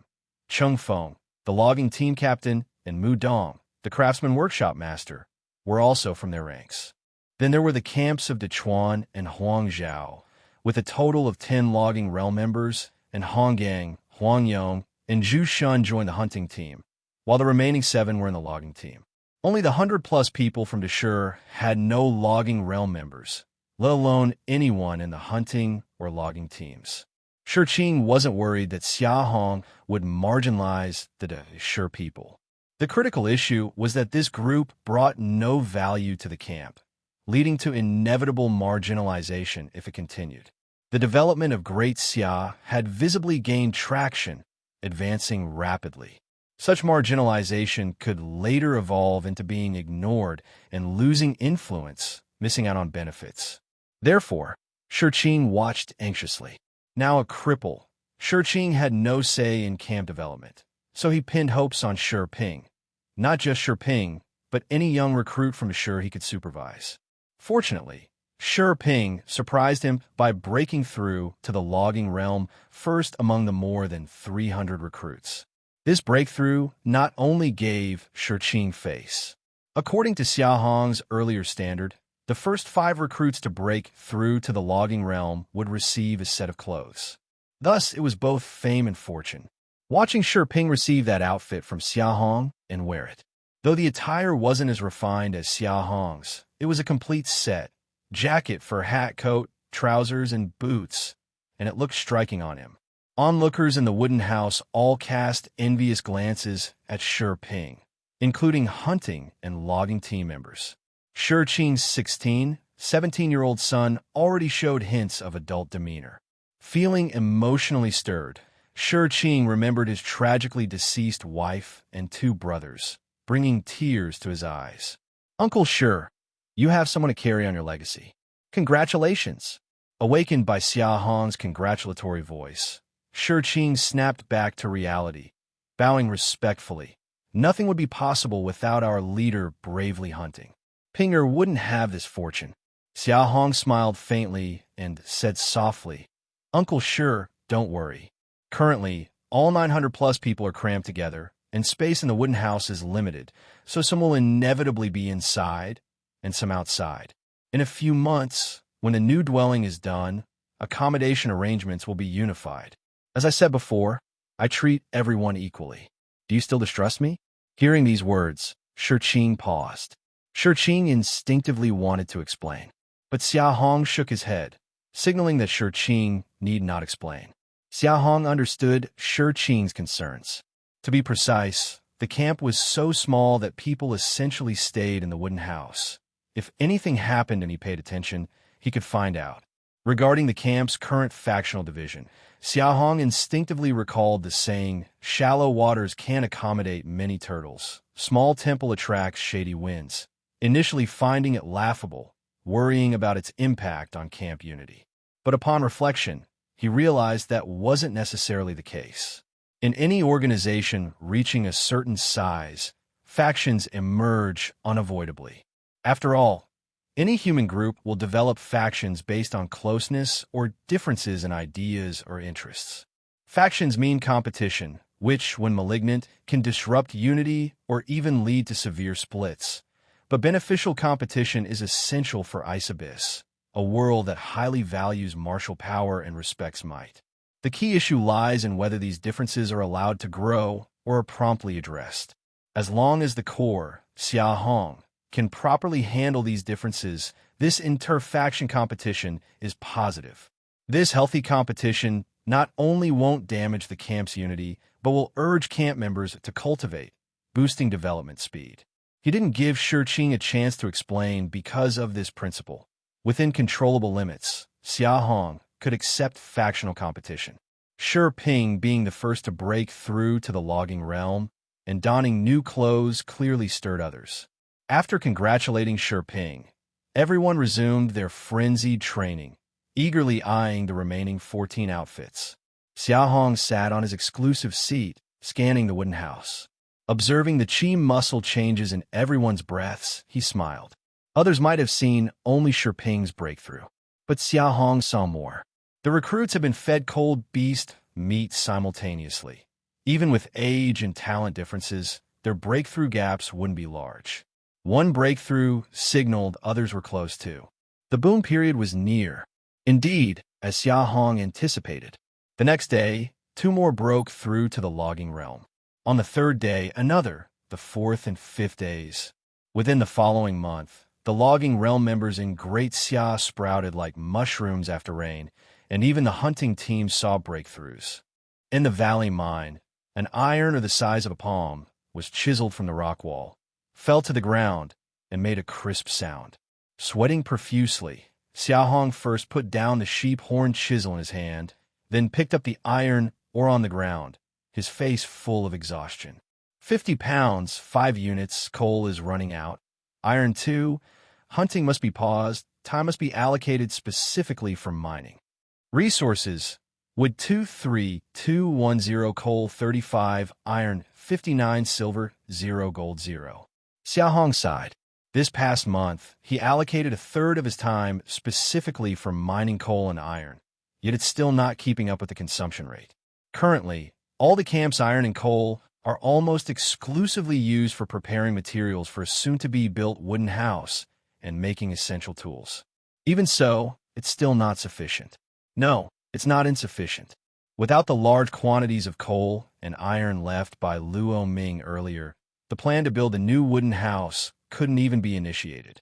According to the plan, though the main structure of the new wooden house uses golden frost wood, for stability and to extend its lifespan as much as possible, a considerable amount of iron is still needed for the key parts, connections, and internal structure. To accommodate more people, Xia Hong set the specifications of the new wooden house to be very large, 200 meters long and 15 meters high, divided into 3 layers. As a result, the building difficulty and materials used are naturally astonishingly high. 4 months have passed since planning began, with a total of 800 meters of ground stakes, yet less than 100 meters have been driven. This is even after I've reduced my hunting trips to allocate more time for driving stakes. As for wood preparation, it's almost sufficient. According to Mu Dong, the required iron can be prepared in just over 2 months. That means the hardest part is still the ground stakes. Xia Hong furrowed his brow. The iron needed for the new wooden house is a one-time requirement, and since the main structure is wood, the demand for iron ore isn't high. So he tries hard to allocate time for mining iron ore.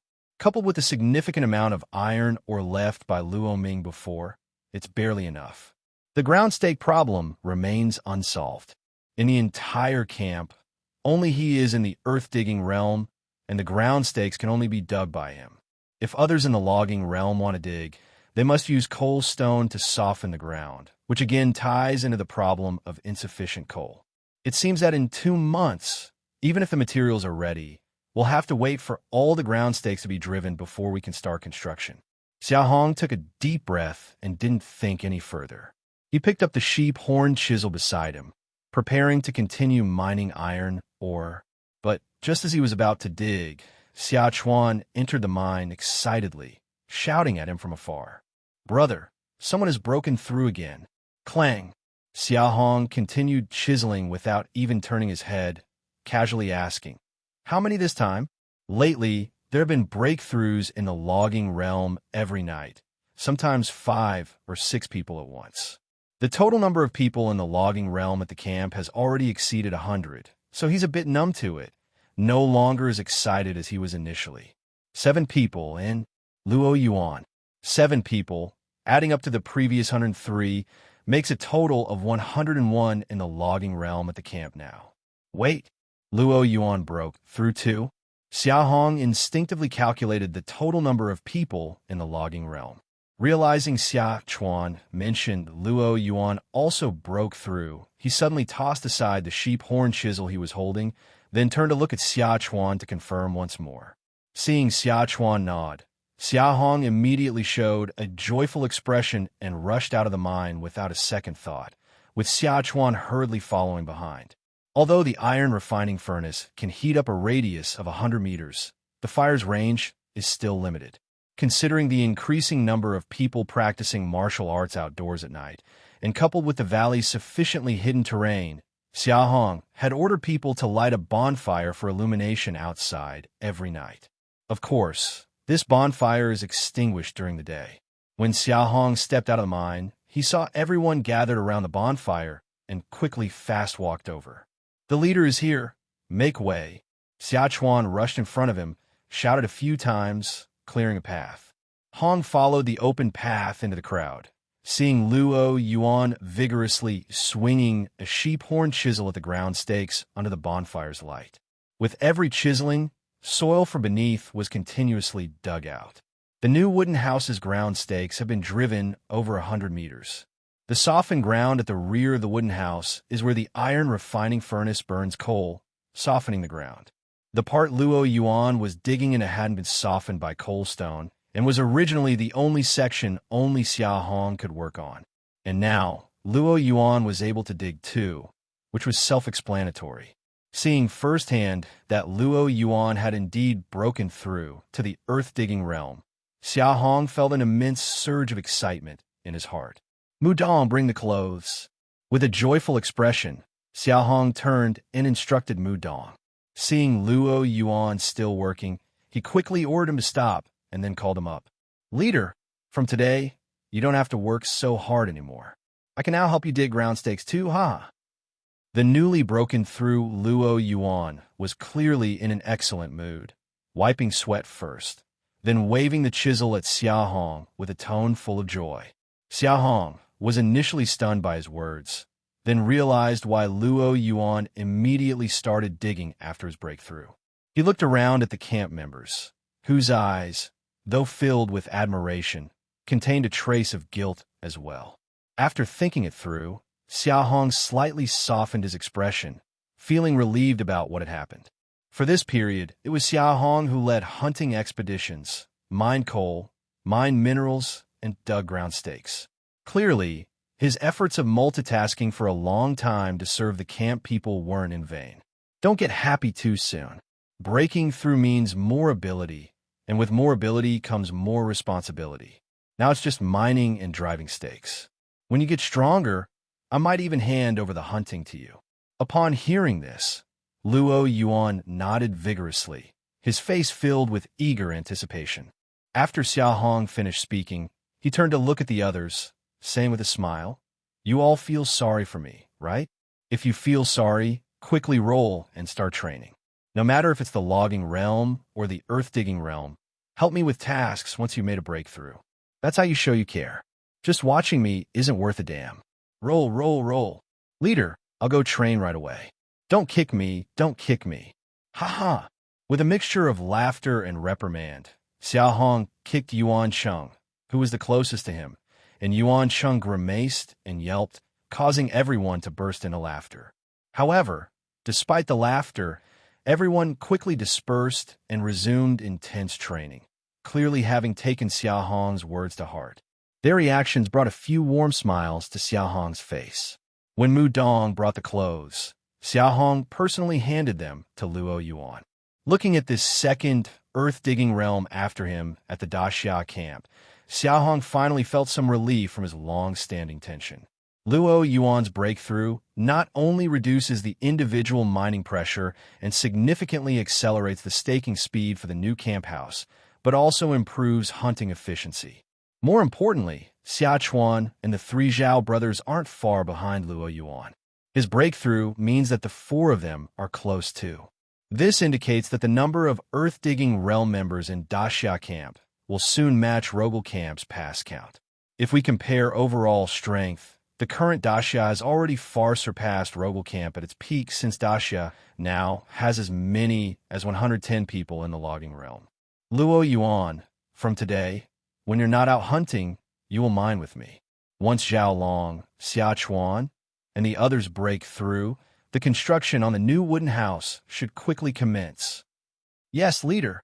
Probably sensing the excitement in Xia Hong's tone, Luo Yuan nodded vigorously, his face full of excitement and anticipation. The camp's strength, rapid enhancement 2 in 1 mega chapter.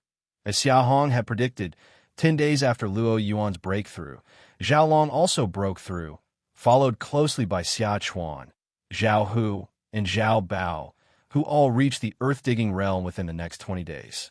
More crucially, during this process, the number of people in the reserves breaking through to the logging realm continued to rise steadily. By the time the youngest of the Zhao brothers, Zhao Bao, broke through to the earth-digging realm, the number of people in the camp at the logging realm had increased from 110 to 140, and according to Xia Hong's observation of the reserves, this trend was ongoing. The reserves had a total of 302 people, and only 109 had broken through so far. Though the breakthrough would vary due to talent, it would not be staggered for too long. It can be foreseen, in the near future, the remaining 193 people will all break through, indicating that the current wave of growth in the number of people at the logging realm in the camp is far from over. The rapid increase in the number of people at the logging realm has brought obvious benefits. Firstly, the speed of wood accumulation has almost doubled, and it can be said that with Great Xia's current population scale, wood is no longer an issue, with only surplus remaining and no more shortages. Secondly, Mudong's craftsman workshop and Xiachuan's camp supply station were no longer just led by the three of them. Both institutions chose some people according to their needs from those of the logging realm. Finally, more and more people were working in the valley, organizing wood, cleaning up the valley environment, going out to chop wood, exploring the surrounding environment with the logging team, assisting craftsmen with tool making, helping the hunting team handle cold beasts, assisting the camp supply station in organizing the warehouse. These tasks sound simple, but in reality, people without the cultivation of the logging realm simply couldn't do it. Take the simple task of organizing wood, those trees weighing thousands or tens of thousands of pounds. Without the basic strength standard, you couldn't move them at all, and even with a knife, you couldn't chop through them. If you can't even break the wood, let alone make tools with iron. Even Mu Dong, who before reaching the logging realm, had to ask people from the logging team for help while making new cabin fittings. Initially, Xia Hong suspected that the logging realm was the baseline standard for humans in the Ice Abyss world, and anyone below it, without relying on a strong one, simply didn't even have the qualification to survive. Not to mention going out to chop wood or doing many other things. Despite the real problems in front of them, there was still a heap of them. But the increasingly busy scene in the valley camp made Xia Hong feel immensely fulfilled, feeling that his hard work during this period had not been in vain. After months of intense and frenzied hunting, he paid not only with effort and fatigue, but both he and the other 15 members of the hunting team bore many real scars. Others even had a few close-to-death situations. Had Xia Hong not strictly controlled the hunting range to within 500 meters from the edge, plus having the miraculous medicine golden sword powder, a death in the hunting team would have been highly likely. Probably because Xia Hong, as the leader, set a good example. Anyone in the camp who reached the logging realm had little time to be idle come evening. They either went out with Chung Feng to log wood, or helped with tasks in the craftsman workshop. Tasks like digging ground piles didn't need Xia Hong to arrange. As long as coal was burned at the iron refining furnace, someone would take up the idle tools and start digging. At the very least, they helped organize the wood and tidy the valley. People naturally like to compare, and the atmosphere created by the over 100 people who first broke through stirred an even higher enthusiasm for cultivation among the rest of the reserve personnel who hadn't broken through yet. Not to mention proving one's value. Even just being able to go out after breaking through was enough to make them envious. The reserve was like this, let alone the remaining 10 members of the hunting team.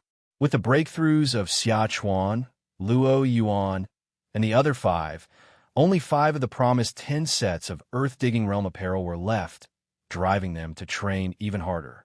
Whether on hunting outings or staying at the camp, they pushed themselves, fearing someone would beat them to the breaking point and take the clothes first. Xia Hong did not make any further changes to the camp, nor did he specifically organize the matters of the logging team, hunting team, camp supply station, and craftsman workshop, instead allowing the camp to maintain this atmosphere. Of course, it wasn't as if he did nothing. To ensure the commencement of construction of the new cabin soon, he reduced the frequency of hunting and set aside time with Xia Chuan and the other 4 specifically for mining and digging ground piles. A month passed after Zhao Bao's breakthrough.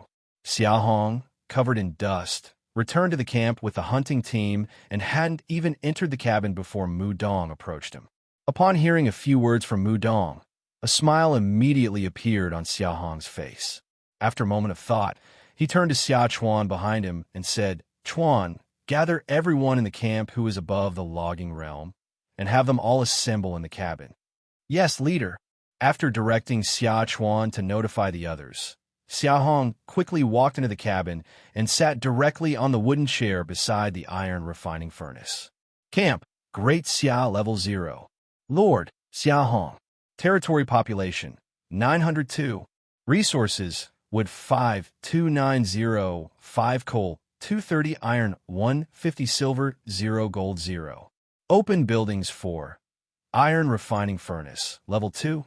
Wooden mannequin, level 1. Medicine decoction pot, level 1. Polishing stone, level 1. Unopened buildings 5. Green bamboo fence, marking stone, yellow earth, small wooden table, rough iron chain. Imp strength, rapid enhancement, 2 in 1 large chapter. _2 opening the camp system interface and seeing the data on wood, coal, and iron, Xia Hong slightly sighed in relief. Although there's not much coal and iron left, they've managed to stabilize.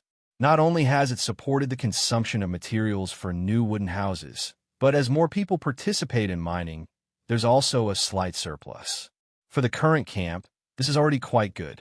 With 6 earth-digging realm individuals, the daily coal production can be 1,200 pounds, and the daily iron production is 600 pounds, which is converted in the system to 60 units. Logically, with 60 units of coal or iron per day, after a month, Xia Hong's coal and iron resources shouldn't be just this much. But the reality is far more complicated than anticipated. Xia Hong can't just lead people to mine. Hunting activities are still necessary as the camp still demands cold beast meat. Although there's a desire to delegate the hunting tasks, Xia Chuan, Luo Yuan, and the other 3 have just recently broken through, and their strength and experience are not sufficient, so Xia Hong is definitely going to observe longer. The instability during hunting is too high, and with the camp in resource scarcity, relying on these 5 earth-digging realm individuals, losing any one of them would be unacceptable for Xia Hong. The reserve of cold beast meat is already substantial, so this month, Xia Hong only allocated 10 nights for hunting, and the remaining 20 nights were split equally for coal and iron mining. Currently, most of the camp's coal and iron are used solely for the construction of new wooden houses. The iron ore is used to make tools or parts for the new wooden houses. Most of the coal stone is put into the iron refining furnace to soften the ground, allowing more logging realm individuals to participate in digging ditches and enhancing the speed of driving stakes into the ground. The stakes are about to be finished, and once the new houses are built, the accumulation speed of coal and iron resources should increase. Then, should we first upgrade the buildings or exchange for a few of the buildings? No. With more people breaking through to the earth-digging realm, we should first make weapons and quickly make a batch of animal traps to continue reducing the difficulty of hunting, and some iron tools are also urgently needed. Xia Hong helplessly finds that there are too many places in the camp that need iron and coal, and with the 4 buildings currently open in the system, no matter which one, the coal and iron needed for upgrading are simply unthinkable in the short term.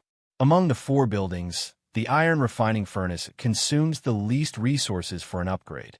It takes 2,000 wood and 5,000 iron to upgrade from level 2 to level 3. Wood, of course, is not a problem, but 5,000 units of iron mean even if he has Xia Chuan and 5 earth-digging realm individuals doing nothing else but mining iron, or it would take at least about 3 months. Having 6 earth-digging realm individuals doing nothing but mining iron ore is unrealistic. Moreover, the camp still has needs elsewhere, not to mention the other 3 buildings require even more astonishing resources. For the short term, thinking about upgrading buildings is definitely out of question.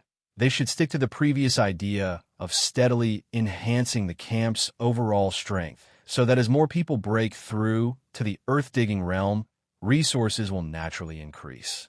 Xia Hong calmed himself and noticed that in front of the iron refining furnace, over 100 people had already gathered, and more were coming.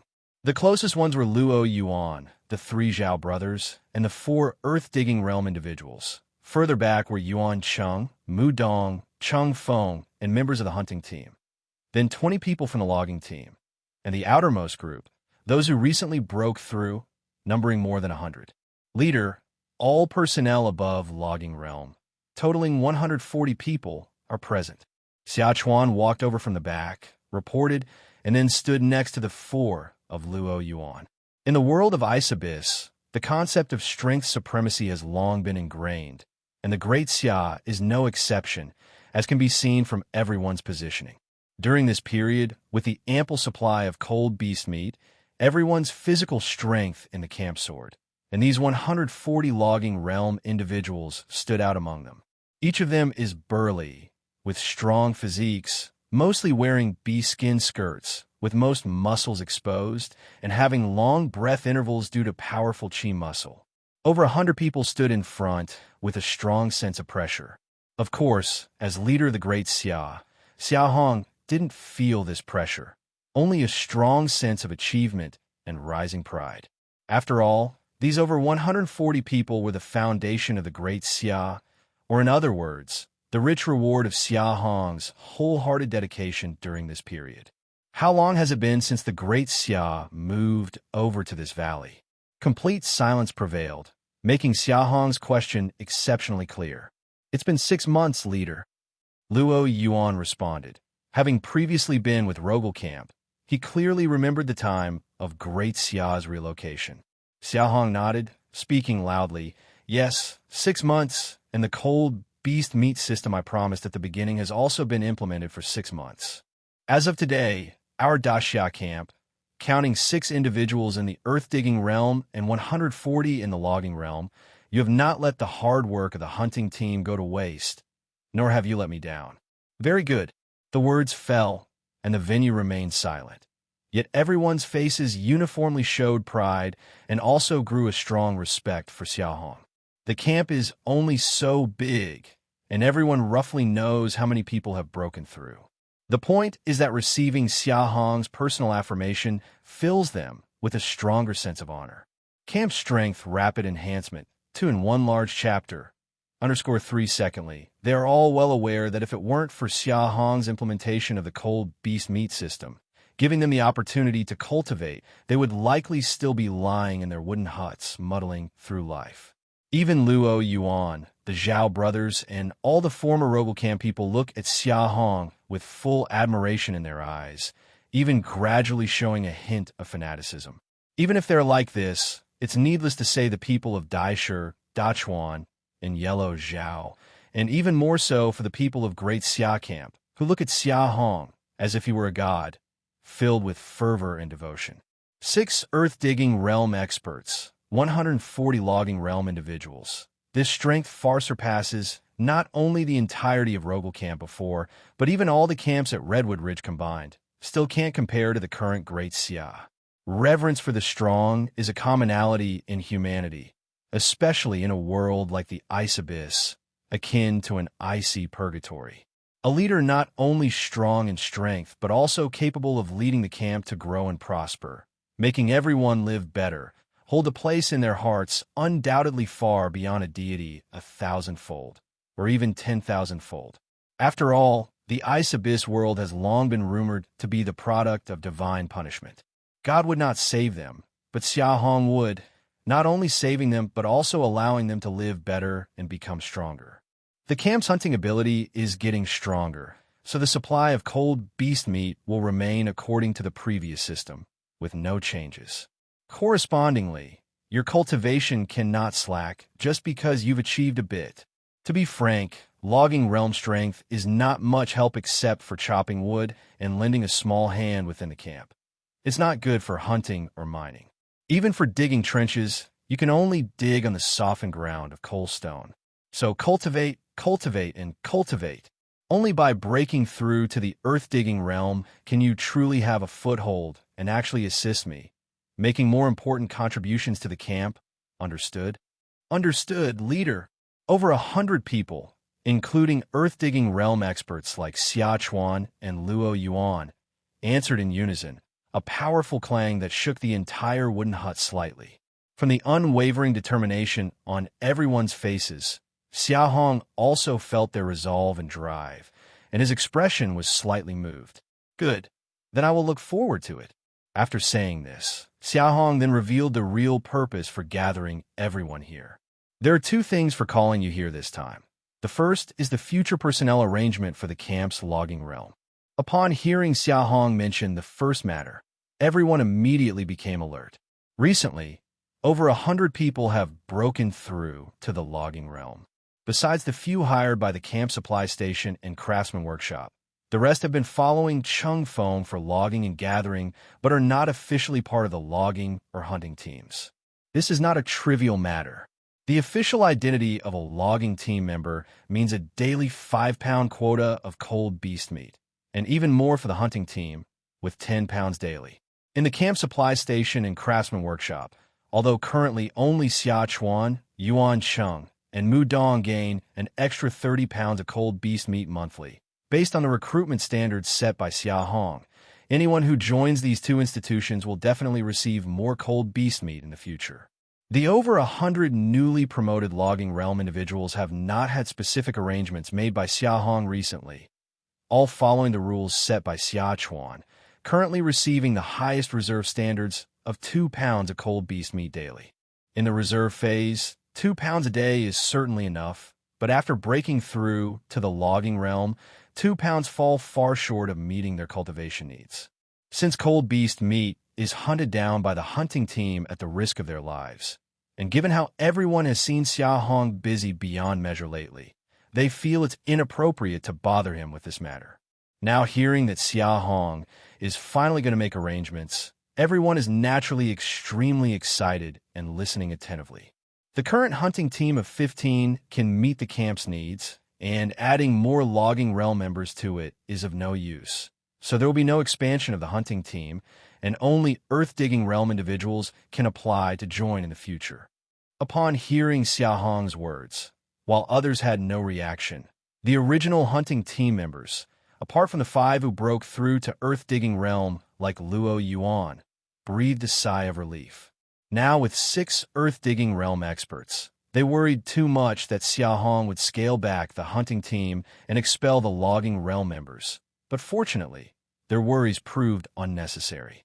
The logging team currently has 21 people, and this round of expansion will increase it to 80 people. We'll also establish a collection team, tentatively recruiting 40 people, with benefits the same as the logging team. Leader, the collection team, is it specifically for gathering crystal fruit? Upon hearing someone below inquire, Xia Hong immediately shook his head, saying, gathering crystal fruit is just one task. Recording the growth cycle of ice trees, searching for usable wild herb resources, finding and documenting more fruiting plants, etc., are also part of the team's duties. As our hunting team's activity range expands, The collection team must follow suit, seeking more useful resources for the camp. These are the collection team's responsibilities. Having said that, Xia Hong paused and continued. The work of the collection team is very important. Our recipe for the golden sword powder was derived from the blue frost grass brought back by Chung Feng. Everyone understood what the collection team entailed and nodded with some thought. Additionally, the treatment of the camp supply station and craftsman workshop will also be the same as the logging and collection teams, with 5 pounds of cold beast meat daily. Recruitment for these two departments will be fully managed by Xia Chuan and Mu Dong. They only need to report to me, and whether you can join depends entirely on your own abilities. The camp supply station manages all camp materials, and as resources increase, it will definitely need more people, but for now, with not much inventory, few personnel are needed. The craftsman workshop requires not just ordinary logging realm members, but those with some craftsmanship skills, or at least talent in craftsmanship. Currently, not many are needed either. Moreover, Xia Chuan and Mu Dong have already recruited a few people respectively in recent times. The camp supply station recruited 2, and the craftsman workshop recruited 5, all of whom have been reported to Xia Hong, so he is aware. Whether it's the logging team or the collection team, with 120 positions available, you have plenty of choices. Of course, you can also choose not to join either, but if so, there'll be no share of cold beast meat for you in the future. Upon hearing this, everyone shook their heads, assuming Xia Hong was joking, as breaking through to the logging realm and not joining the collection or logging teams would mean becoming a parasite doing nothing. Such persons wouldn't get any share of cold beast meat in the future. The whole camp would ensure any previously consumed has to be coughed up. With Xia Hong as a leading example, it's foreseeable that not only currently, but even in the future, the Great Xia camp will not tolerate such parasites. In summary, 8 words. Great Xia camp does not support idlers. Without strength, before you can venture out, the camp supporting you is to be expected. With strength, you should give back to the camp. The strength of Great Xia solely depends on me, and that too has its limits. Only when everyone exerts their value can the camp's strength increasingly grow, and our lives certainly become better. As Xia Hong said these 2 sentences, his tone was quite solemn. Everyone nodded emphatically, engraving this sentiment in their hearts. All right, the first matter is settled. Now let's discuss the second one. Allowing everyone a bit of time to digest, Xia Hong started on the second matter, first giving Mu Dong a look instead of speaking directly. Mu Dong nodded, stepped forward excitedly. Everyone, the preparations for the new wooden houses are complete, and all necessary tools and parts are ready. Over 600 meters of ground stakes have been laid, and we can now proceed with synchronous construction. Upon hearing that the new wooden houses were finally ready to break ground, the faces of the over 100 logging realm individuals, along with the surrounding crowd, were all instantly filled with delight. Even though Xia Hong had already learned this news earlier, as he surveyed the wooden house he's lived in for half a year, a smile was still hard to suppress. The current wooden house is indeed too cramped. Just like everyone else, he's long been looking forward to breaking ground and moving into new houses. New home construction, strength bottleneck, 2 in 1. When a new house construction idea was first proposed, Mu Dong identified 4 challenges. Vast amounts of wood, vast amounts of iron, certain iron tools, and the most difficult, an 800-meter ground stake. The wood problem has long been solved. With the recent increase to 6 in the earth-digging realm, iron and iron tools are no longer issues. As for the most difficult part regarding the ground stakes, only a little over 100 meters remain. All 4 challenges have been overcome, and the construction for the new Great Xia residence has officially begun. Regarding the new residence, Xia Hong only proposed a concept. The actual construction will undoubtedly need guidance from the professional, Mu Dong. Beside the iron refining furnace, Mu Dong placed a giant wooden board, facing everyone directly. Carved on the board was a 3-story wooden house, with spires at the 4 corners of the roof and 12 pillars inside, providing an incredibly spacious interior. Although the wooden house was only outlined, showing few details, a majestic and grand feeling surged, making everyone by the furnace reveal a trace of longing in their eyes. Seeing the longing expressions on everyone's faces, Mu Dong felt a bit excited himself. He pointed to the design on the board and explained the construction ideas for the new residence to everyone. According to the leader's concept, each of the four sides is 200 meters long and 15 meters high, with 3 internal floors. Leaving aside everything else for now, stabilizing such a large structure is not an easy task. So here's what I'm thinking.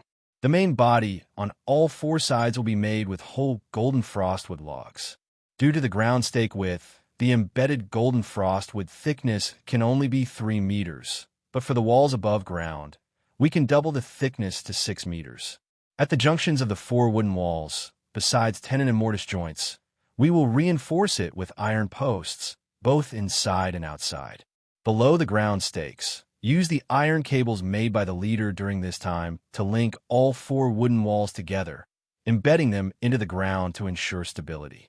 Finally, erect 12 load-bearing pillars inside the wooden house, embedding iron posts of equal length within the load-bearing pillars to connect with the beams, ensuring that the top won't collapse. Additionally, the internal space. With each explanation Mu Dong provided, the design on the board became clearer and more apparent under everyone's gaze. As they deepened their understanding of the new wooden house, looks of amazement gradually appeared on everyone's faces, and their longing eyes grew even more intense than before. Even Xia Hong, who proposed the new wooden house idea, couldn't help but feel astonished at Mu Dong's imaginative thinking during his explanation. According to Mu Dong, the new house's outer walls alone are 6 meters thick. The 4 walls are each 15 meters high, totaling 800 meters, all made with single logs of golden frostwood. Roughly calculating, even using golden frost trees with a 6-meter diameter, they would need nearly 200 trees. And that's just for the 4 outer walls. Considering the top, bottom, 3 interior floors, and single-layer partitions, the wood required is beyond count. Not to mention, crucial parts need additional reinforcement with iron. Of course, if the new residence were just for improving living conditions, the enormous cost would be unjustifiable. After Mu Dong finished explaining the entire structure, Xia Hong kept his gaze on him, clearly waiting for his further words. Xia Hong, who proposed the new residence concept, is naturally most concerned about something. Mu Dong knew this, and without hesitation, after pondering for a moment, spoke directly. As planned, once the new residence is completed, considering its sturdiness, no low-level cold beast can break in. Even a cold beast with a strong impact like the snow mane can't breach it unless in large quantities, like 100 rampaging simultaneously. Otherwise, it won't be able to break through. So, in the future, even during the daytime, we aren't afraid of being exposed to light. We can boldly light fires without any worry of cold beast attacks. Moreover, even if they come, as long as there aren't too many, we can use the wooden house's defenses to directly hunt them. Mu Dong hadn't finished his sentence before Xia Chuan and Luo Yuan interrupted. Upon hearing their words, Mu Dong thought for a moment and nodded in agreement. Indeed, and because the key connecting parts of the main structure are reinforced with iron, there's virtually no chance of destruction. Even if other parts get damaged, we can always fix them with wood. As Mu Dong finished speaking, everyone below showed smiles of joy and excitement, with many even standing up in excitement. What are we waiting for, leader? Let's start building. That's right. Not to mention this wooden house now. This new residence is even better than the 5 large wooden houses of the previous Rogel camp. Let's begin construction. Leader, start the construction. Yes, let's begin immediately. I can't wait any longer. Faced with the current scene of excitement, Xia Hong wasn't surprised at all. Comfort is certainly a common pursuit for humanity, but compared to safety, it's not important at all. The new wooden house had been in preparation for half a year primarily because of safety considerations. If it were only about building the kind of large wooden houses previously at Rogel Camp, it wouldn't have taken half a year. Perhaps it could have been done in half a month with the camp's current capabilities. The reason for using so much iron was because Xia Hong wanted to build a solid residence capable of withstanding low-level cold beast attacks. The greatest threat around Redwood Ridge is actually the cold beasts. More precisely, it's the low-level cold beasts continually expanding outward from within Redwood Ridge. As for the deceitful monsters, since the death of the wood puppet monster, there hasn't been any sight of them for a long time in the surrounding areas. The climate remains as harsh as ever, but with the iron refining furnace, it's not an issue. Xia Hong can control the camp's activity range based on the terrain, and as long as it's within this familiar small circle, there's no problem for now. Currently known human threats are limited to the camps of Lushang and Chunyi, which don't pose any danger. New home construction, strength bottleneck, 2 in 1. Underscore 2, except for these few kinds, only the cold beasts are currently the only and greatest threat. Especially in the past 6 months, as the hunting abilities of Great Xia have been continuously improving. Under such frequent hunting, Xia Hong found that the cold beasts on the periphery showed no signs of significantly decreasing, making him even more aware of this point. The current hunting range of Great Xia, though controlled by him, is only within 500 meters of the periphery, but the north-south span has expanded to 5 or 6 kilometers. In the past 6 months, although he hasn't calculated precisely, at least nearly 300 low-level cold beasts have been hunted and killed. Based on the size and density of the cold beasts, it is impossible for so many cold beasts to be entrenched in such a tiny area within 500 meters of the periphery and 5 or 6 kilometers north and south. There is only one explanation for this situation. The cold beasts from the inner area are continuously expanding outwards, and their expansion speed is faster than that of Great Xia's hunting speed. This terrifying expansion speed of the cold beasts makes Xia Hong feel anxious.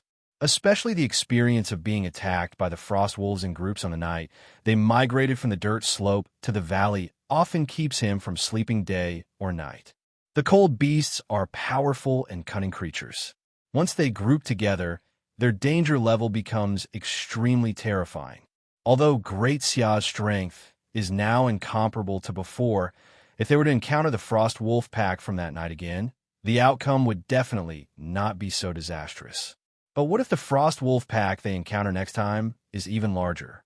Or what if it's not a Frost Wolf Pack, but a Snowmane group or an even stronger Cold Beast group? The deceitful monsters are also terrifying, but more out of the unknown. Fortunately, with the iron refining furnace, torches, and solidified fire oil, Xia Hong has some reliance on them. Cold beasts are different, as they are not only unafraid of these items, but even quite fond of them. Judging by the cold beast's eagerness for the torches, once they discover the iron refining furnace, their frenzy would certainly be unimaginable.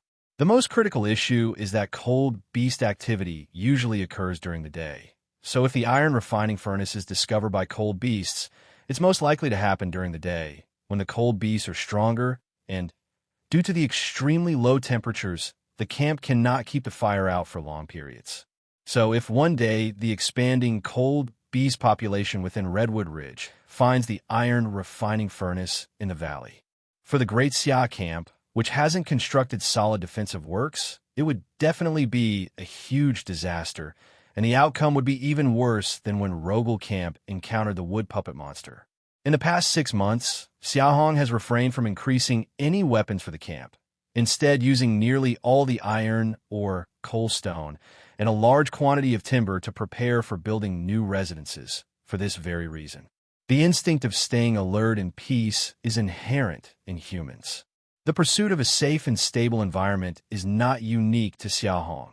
Other people in the camp may not see as far as Xia Hong, but they share the same fears and worries about cold beasts and deceitful monsters.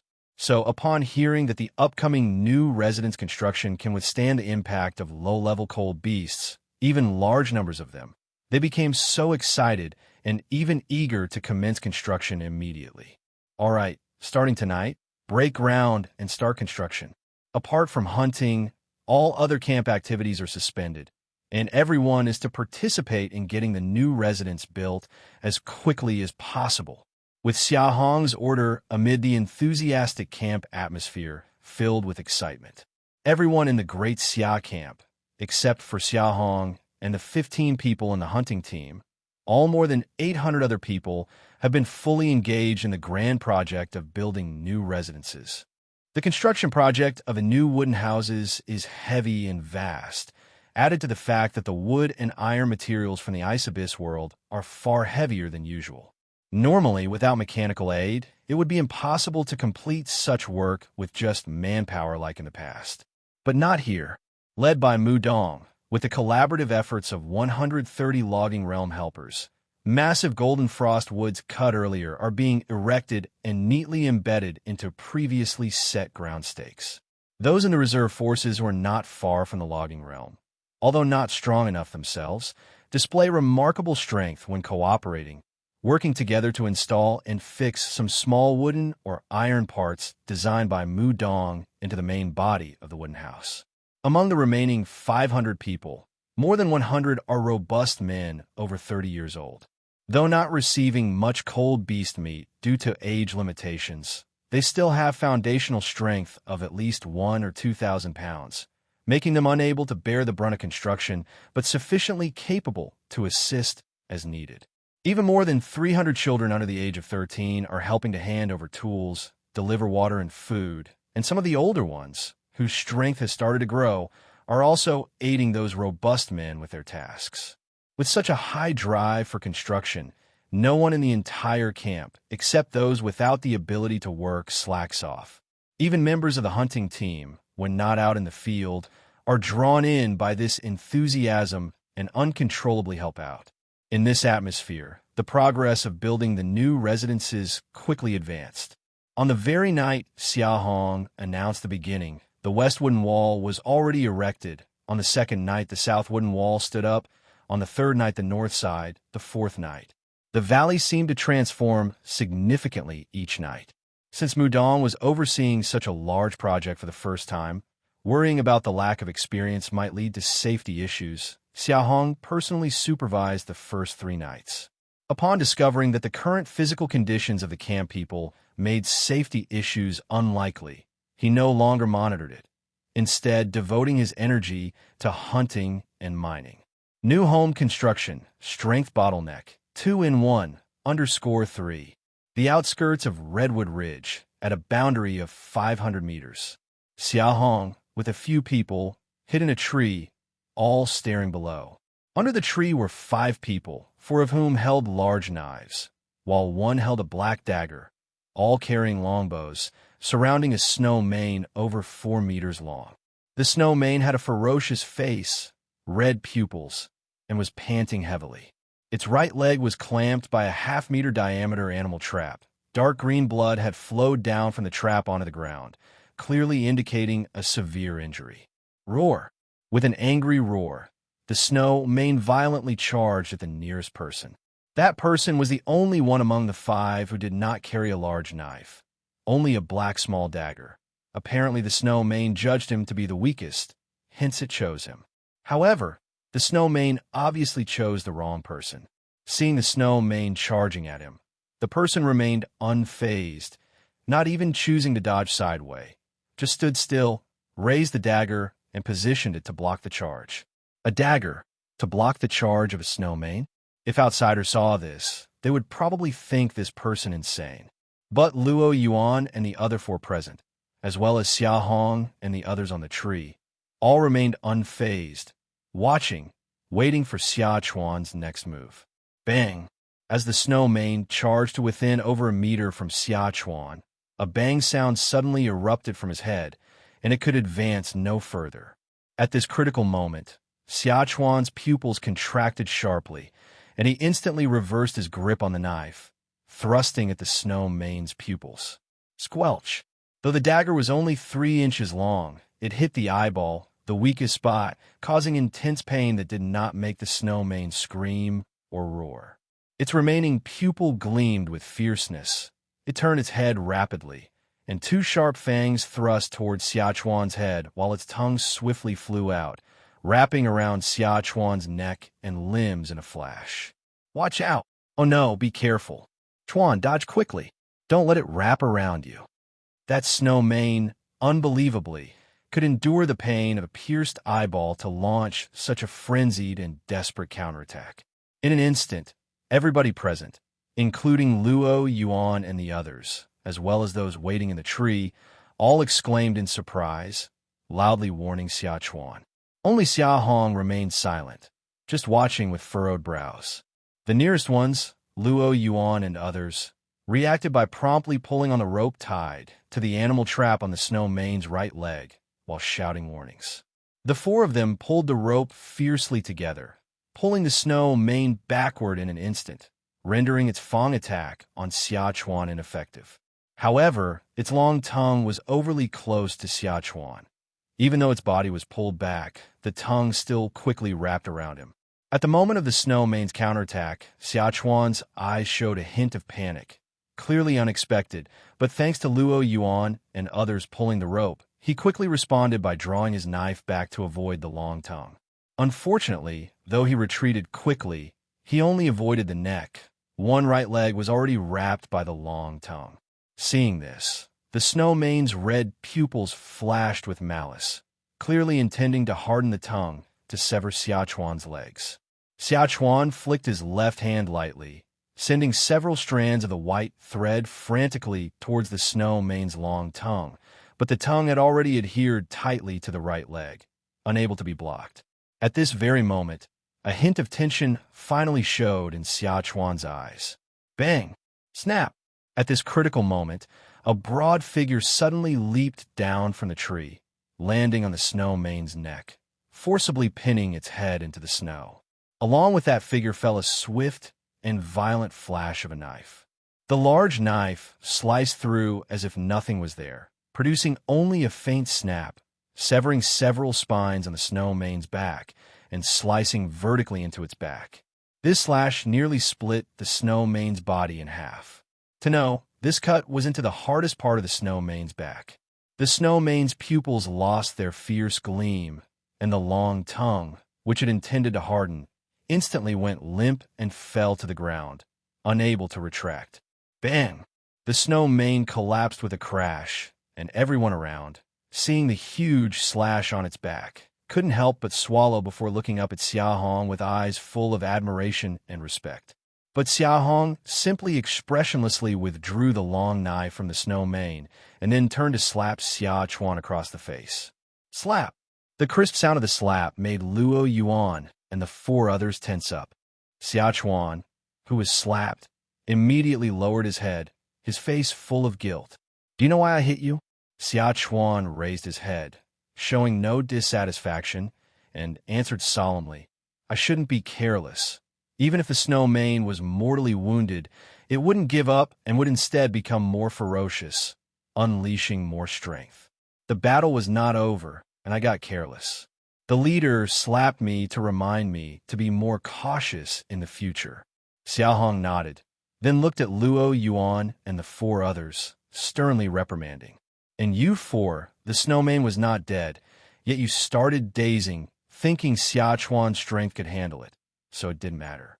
I've told you countless times, while hunting, any slightest carelessness can cost you or others' lives.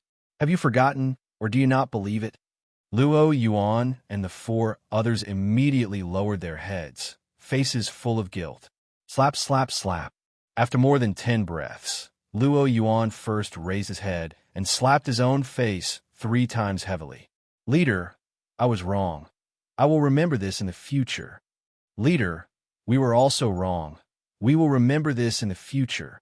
The 3 Zhao Long brothers did the same, each with a face full of remorse.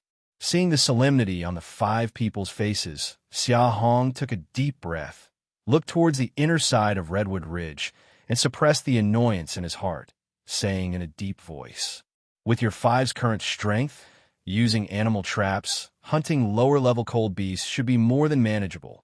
But looking at it now, for the past half-year while hunting with me, you've learned nothing. To kill a single adult snow mane, you had to pay with a leg.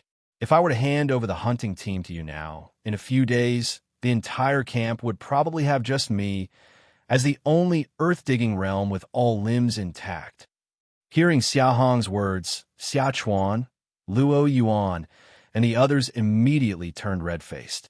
This hunt today was proposed by them to Xia Hong, intending to show him their hunting ability to reassure him to entrust the hunting team to them. Now, looking like this and being ridiculed by Xia Hong as well. The shame in the hearts of the five must be beyond words. Extend it by one more month, and if you're still like this after a month, then continue extending. I want to see how long it takes for you few big babies to hunt without me. Even a clay figure has a temper, let alone the five most outstanding people in the Daxia camp. Xia Hong's continued mockery made Xia Chuan and Luo Yuan breathe more rapidly. Seeing the reactions of the five, stimulated, Xia Hong's face remained expressionless, but in his heart, he was rather satisfied. The strength of the five was no longer the problem. The only issue was their mindset. Perhaps in the past, hunting with him did not require much thought, nor was it as tense, so they often became careless and sloppy. Facing cunning cold beasts with such a mindset was the most dangerous. Xia Chuan, Luo Yuan, and the others' desire to take over hunting was actually out of good intention, wanting to spare him, the leader, from hard work. Of course, Xia Hong would love to hand over the hunting responsibilities to them. Firstly, he indeed did not want to work so hard. Secondly, he needed more time to study his cultivation. His basic strength had already increased to 20,000 genes. Not knowing if it was an illusion, Xia Hong felt that recently consuming cold beast meat did not increase his strength as before. Let's go back and try first. Is it possible that I've hit a bottleneck?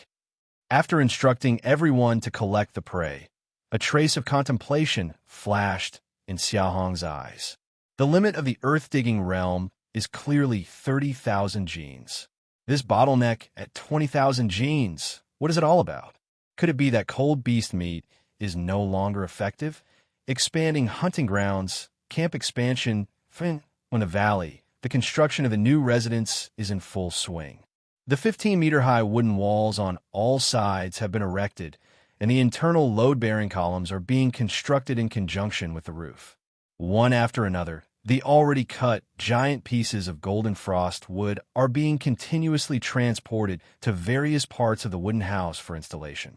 Countless iron materials are also being collectively transported to various locations to assist with the construction. Clink! Thunk! Pass me a piece of wood over here. Old Yuan, we need a hammer here. Bring it over quickly. Coming, they still need 4 planks over there, each 7 meters long. Get some people to move them quickly. In the valley, the bustling crowd is everywhere, full of busy figures hurrying around, and the clanking and banging sounds from the iron and wooden materials and tools are constant. Nowadays in Great Xia, unlike half a year ago, Xia Hong and others returning with prey is no longer something novel. People merely greet them, but the majority remain fully engrossed in their construction work. After instructing someone to process the cold beast, Xia Hong walked into the wooden house alone, found the force-measuring stake, and after fiddling with it for a while, his already furrowed brows grew even more serious. Just over 20,000 pounds, it seems I wasn't mistaken. The cold beast meat I'm eating currently has a negligible effect on my enhancement. What would be the reason?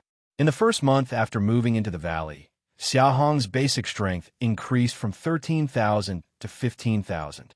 In the subsequent 5 months, by the day the new house broke ground, he had measured just over 20,000. By today, the 11th day since the new house started construction, his basic strength has only increased by at most 1 or 200. As basic strength increases, the rate of improvement slows down. An initial jump of 2,000 in the first month, followed by a gradual decrease each month, is understandable. But to drop to only 100 or so pounds in 10 days is clearly not normal. Looking at the string of cold beast meat hanging by the stove, Xia Hong seemed lost in thought. The more I eat cold beast meat, the less heat my body generates, and the increase in basic strength diminishes. Logically, this means that lower-level cold beast meat no longer works on me. So must I eat intermediate cold beast meat to continue improving?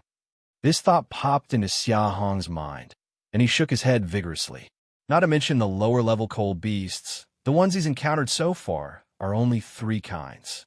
There are still 3 more he hasn't seen in the cold beast scroll left by Luo Ming. He knows nothing about what intermediate cold beasts are like or how strong they are. In this situation, let alone hunting them, he might not even be able to save his own life if he accidentally bumps into one. It doesn't necessarily have to be intermediate cold beasts.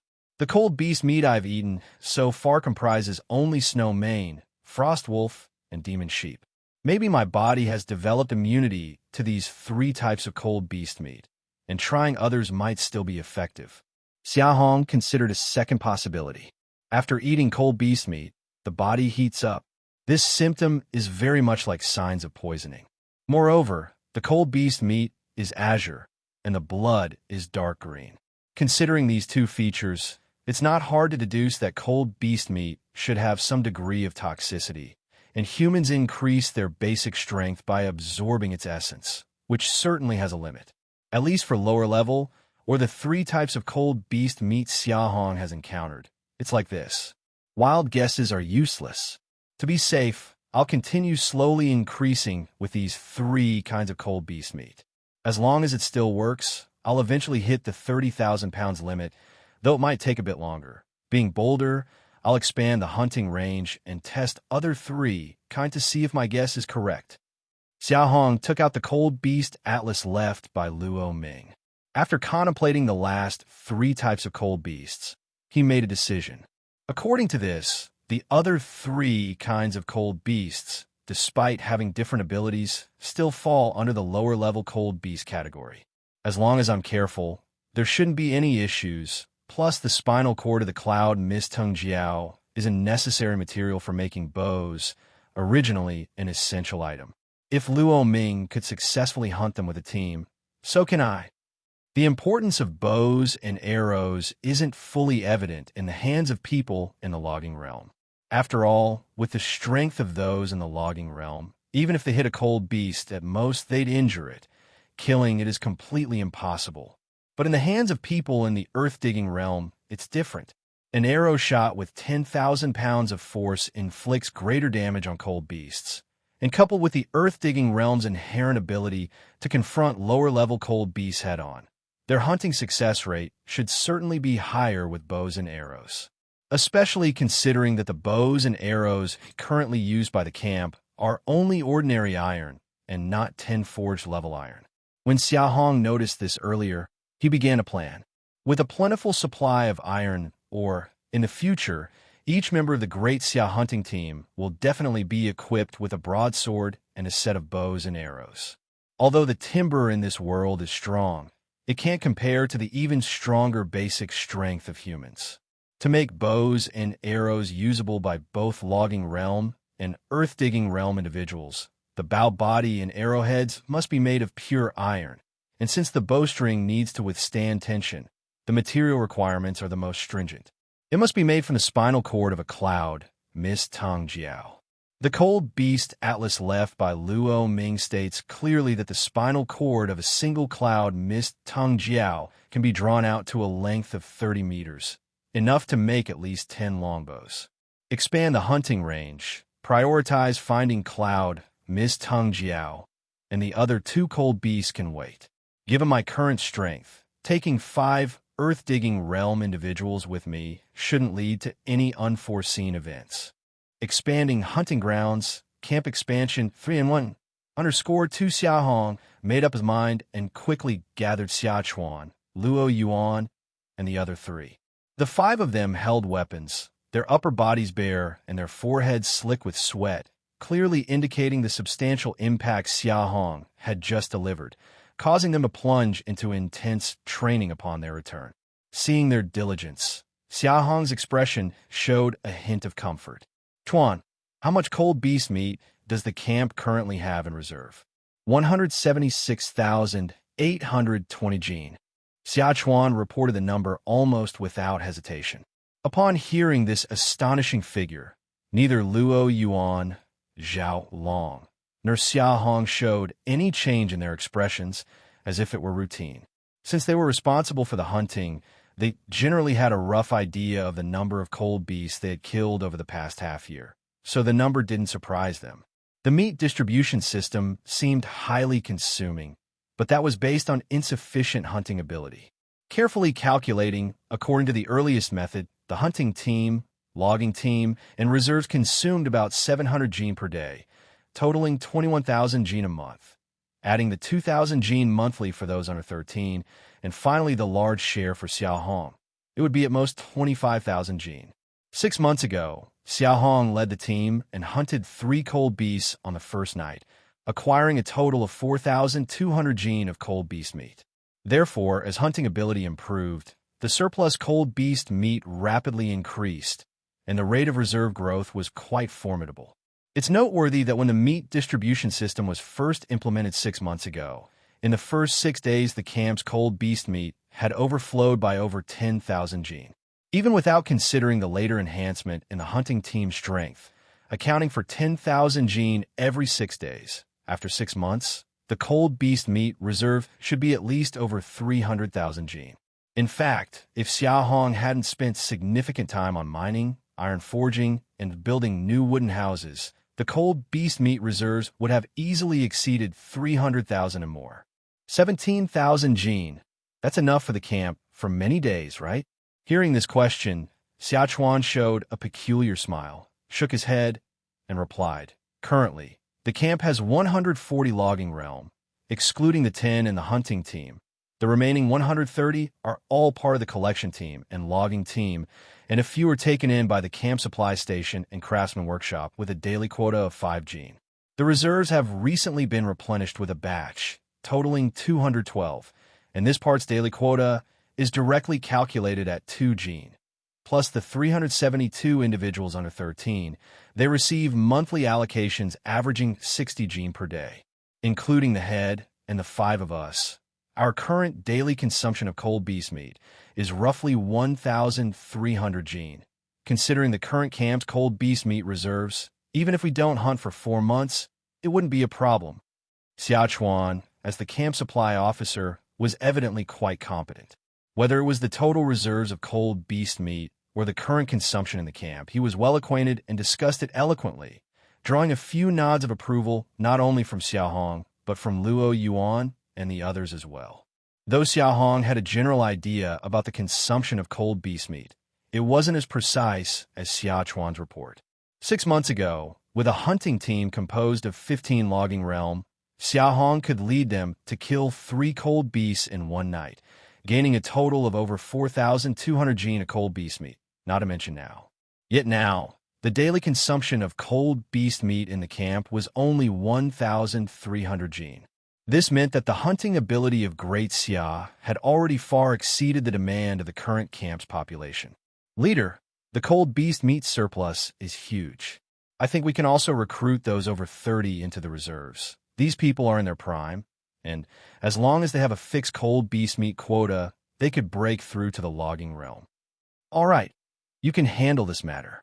Without much thought, Xia Hong agreed to Xia Chuan's suggestion. The number of people over 30 in the camp was fewer than 200, so even bringing them all into the reserves would only increase daily consumption by 3 to 400 gene, which wasn't much. Besides, try gathering a group of children ranging from 6 to 13 years old to find the lower age limit for the reserves. As long as they can cultivate normally after eating cold beast meat, they could be included in the reserves in the future. Xia Chuan's eyes lit up as he heard this, and he immediately nodded. The 4 others around, especially Luo Yuan and Zhao Long, couldn't help but widen their eyes and show a look of excitement. The current requirement for the reserves set the minimum age at 13, which was previously based on numbers rather than actual cultivation age. If relaxed, the number of reserves would increase significantly. Determining the age restriction for the consumption of cold beast meat was a highly strategic task set by Xia Hong. And once this experiment was completed, it would mean that in the future, children in Great Xia could receive cold beast meat as soon as they reached the cultivation age. This was no trivial matter. Reproduction is one of the most basic and stable human concepts. Hoping for better conditions for the next generation and wishing them a better life is entirely normal. Luo Yuan and Zhao Long had families and children, which explained their intense reaction to Xia Hong's words. Xia Hong didn't think as far ahead as Luo Yuan and the others. His initial intention was was simply to consume more cold beast meat. Though there was no risk of cold beast meat spoiling, idly sitting on it meant it was just a pile of dead stuff. Turning it into strength was where its true value lay. After a moment's thought, Xia Hong turned to look at Luo Yuan and the others, asking, "Additionally, Luo Yuan, among you, who knows the locations of Chun Yi and Lu Shang's camps?" Hearing this, Luo Yuan paused for a moment but quickly caught on, an excited expression on his face as he nodded. "I know roughly where they are. Give me some time, and I can find them quickly. Leader, are you planning to absorb the people from those two camps?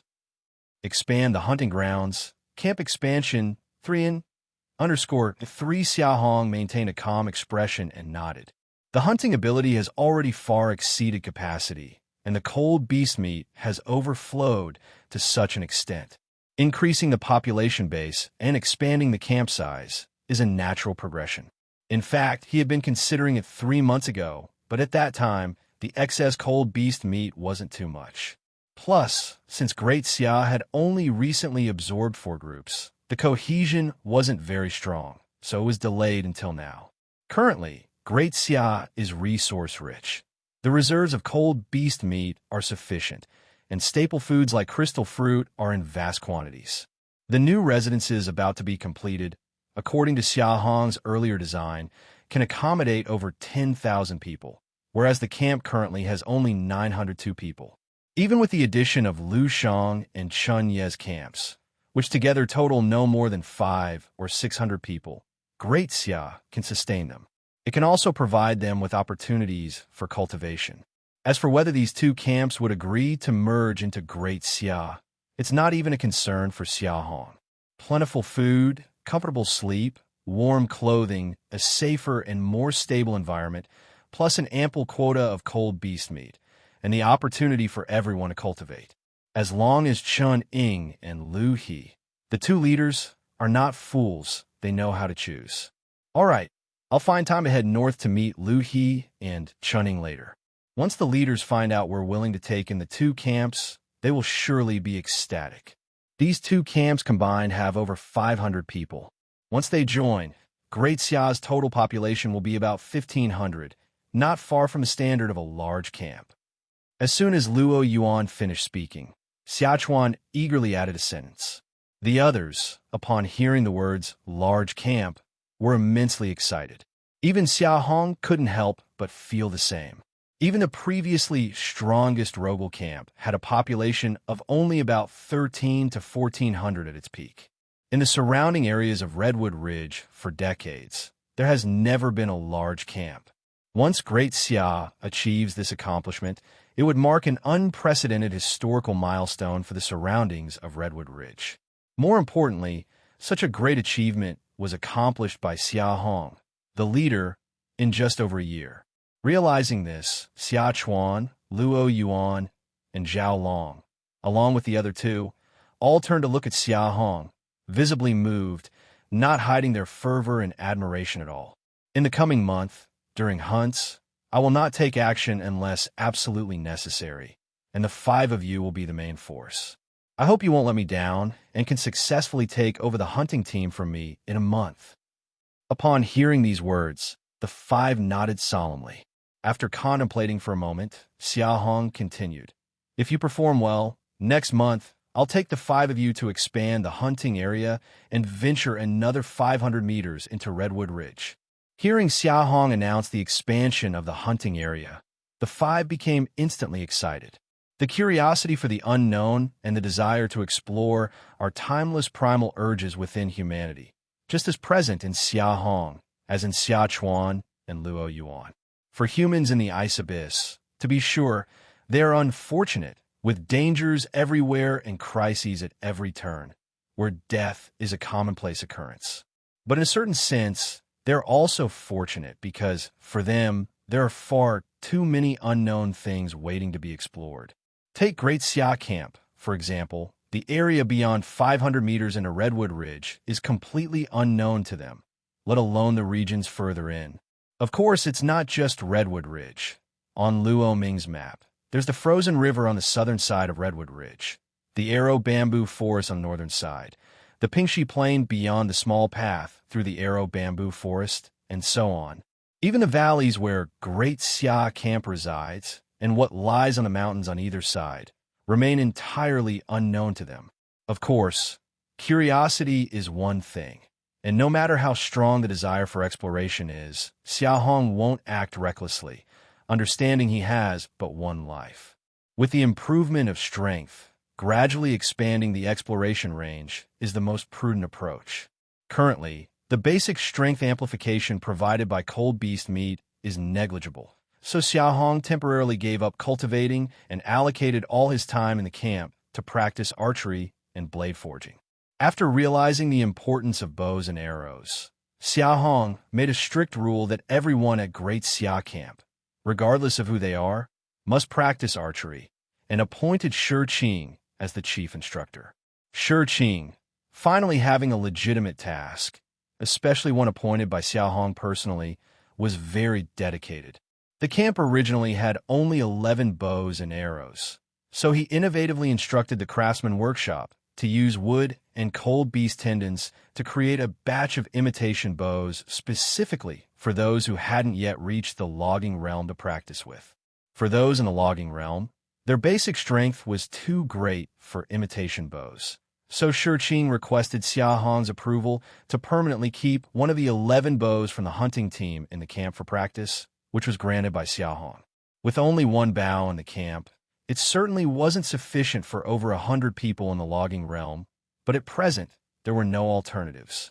Those wishing to practice archery had to either queue up or wait for when the hunting team wasn't venturing out so they could use the 10 bows left idle for practice. Being the leader, Xia Hong naturally had certain privileges, and whenever he practiced archery, Shi Qing would accompany him for guidance. With this archery master present, Xia Hong's archery skills improved rapidly. The second matter, blade forging, was in preparation for those about to break through to the earth-digging realm. The camp currently had 6 individuals of the earth-digging realm, but considering the shot-cold blade in Xia Hong's possession, there were only 5 10-forged blades in total. If not for Xia Chuan having the wood puppet black blade, leaving him without the need for a 10-forged blade, the 6 would not even have a complete set of weapons. Expand the hunting grounds, camp expansion _4 with weapons in the logging realm. At most you gain some self-defense abilities. The earth-digging realm is different. When equipped with 10 forged weapons, they can truly break through the defenses of lower-level cold beasts, significantly enhancing their power. Taking advantage of the current surplus of iron, ore, and the fact that there are no other immediate needs, we should first prepare a batch of weapons to be reserved for those who will later break through to the earth-digging realm. It's always wise to be prepared. The extraordinary nature of the polishing stone is now evident. From smelting iron, shaping, hammering out the forging patterns to the final sharpening, it requires very little skill, only the strength of the earth-digging realm, and the entire process can be completed in just one night. Now, the camp has more than just one person in the earth-digging realm. With the polishing stone, Xia Hong naturally wouldn't craft the weapons himself as he did in the past, but instead entrusted the task to Xia Chuan, Zhao Long, and the others. Of course, during the forging, he still had to supervise. The standard broadsword used in the camp requires 600 to 700 pounds of iron ore for each one made.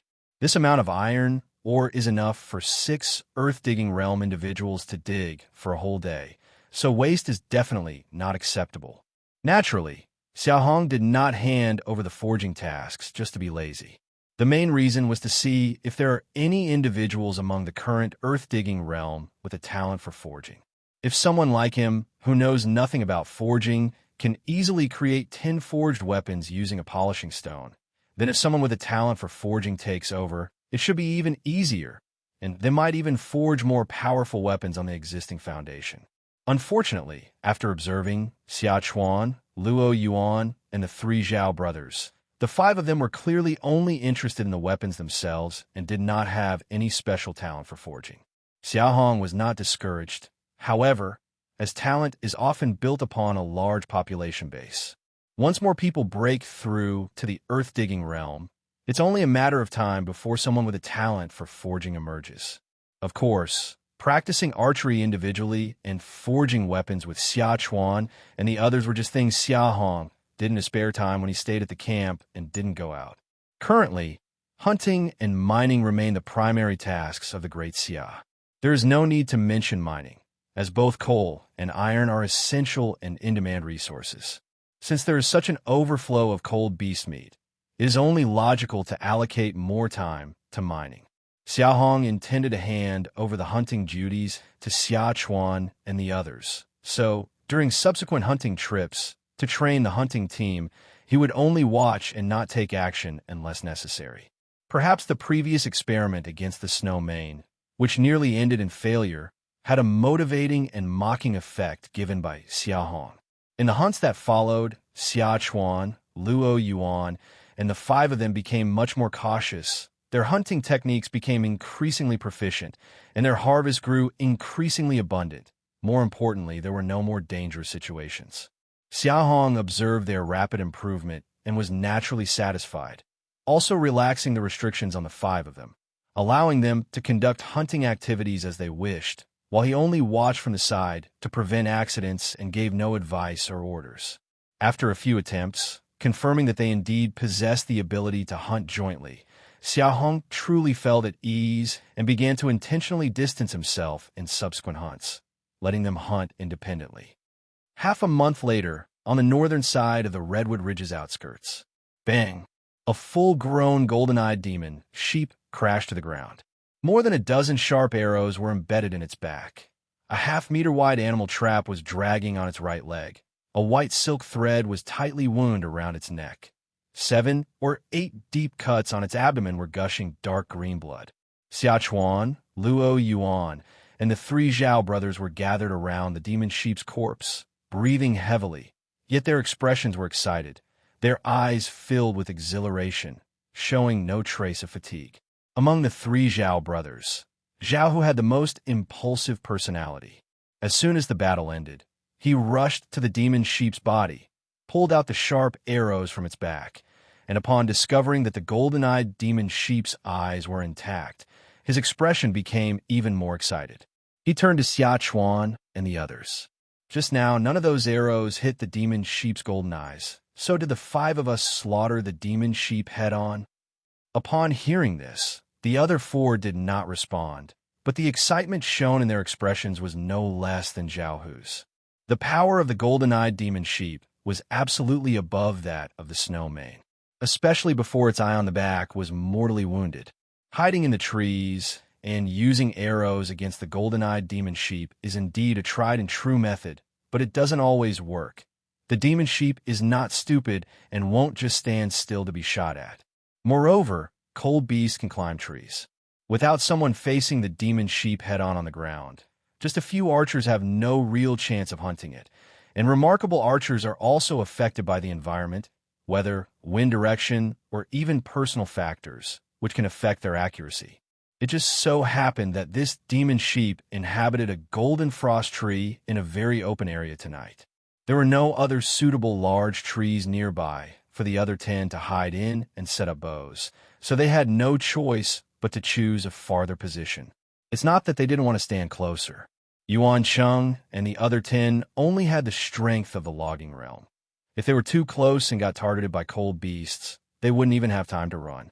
Xia Chuan, Luo Yuan, and the 5 earth-digging realm fighters would then not only have to deal with the cold beasts, but also worry about protecting the 10 of them, which would be more trouble than it's worth. Being further away, as expected, affected their accuracy. Out of 10 bows, not one arrow hit the golden-eyed demon sheep's back eye. In desperation, Xia Chuan, Luo Yuan, and the 5 had no choice but to face it head-on. Who would have thought that the 5 of them working together really managed to strangle the demon sheep? Snow mane, frost wolf, and demon sheep, although all are lower-level cold beasts, in terms of size and strength, the demon sheep is by far the strongest.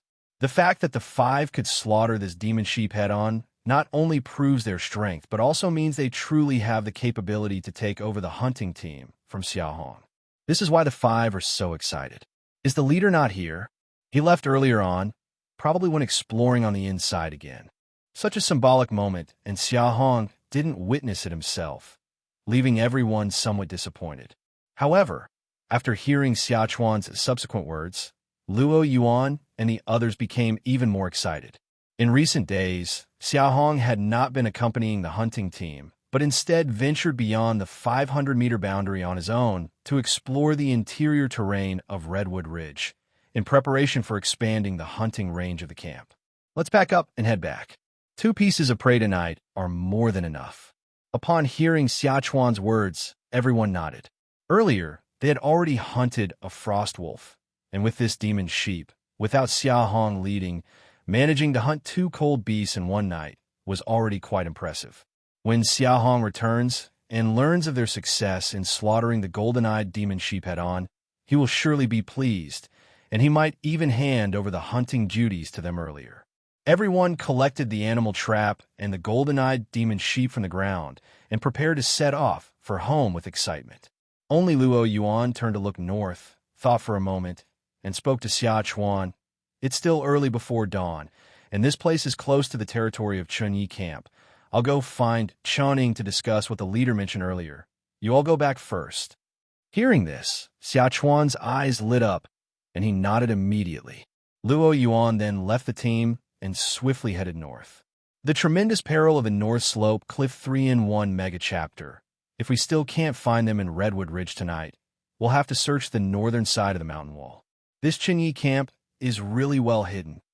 On the northern side of Redwood Ridge, Luo Yuan, who had entered the territory of Chunyi camp, was frowning, but he couldn't help but marvel at how well the camp concealed itself. Half a month ago, Xia Hong had asked him to find the Lushang and Chunyi camps to discuss the Great Xia taking them in. Luo Yuan gladly agreed. He thought he would quickly find the whereabouts of the 2 camps, but unexpectedly, half a month passed, and after coming here 3 times, he hadn't even seen a trace of Chuning. When small camps choose their stations, concealment is the most important factor because the better the concealment, the safer they are. So, the first time Luo Yuan came, he didn't expect to find the Chunyi camp station directly. Instead, he chose to linger around the outskirts of Redwood Ridge to see if he could encounter the Chunyi camp's logging team. Small camps don't have hunting abilities, but timber and crystal fruit are necessities, so they surely have to come to the outskirts of Redwood Ridge. In theory, his approach was not flawed, but whether it was due to bad luck or other reasons, after 3 visits, he hadn't run into Chuning or anyone from the logging team. This was becoming a bit strange. It's no exaggeration to say that with the logging and harvesting capacity of a small camp, unless there's an unexpected situation, they must go out every night. The strength of Chunyi camp isn't particularly strong. Even if they were lucky and had a large reserve of crystal fruit and timber, it wouldn't make sense for him to come 3 times over half a month and not meet anyone once. If the first 3 times were just bad luck, then on this 4th occasion, after searching for 2 hours and still not seeing anyone, a bad suspicion began to form in Luo Yuan's mind. Especially after checking the 2 ice trees he had marked before and finding the crystal fruits on them identical to last time, clearly untouched, Luo Yuan was almost certain his suspicions were correct. Over half a month without the logging team leaving the camp, impossible. Either Chunyi camp has entirely moved, or there's trouble in their camp.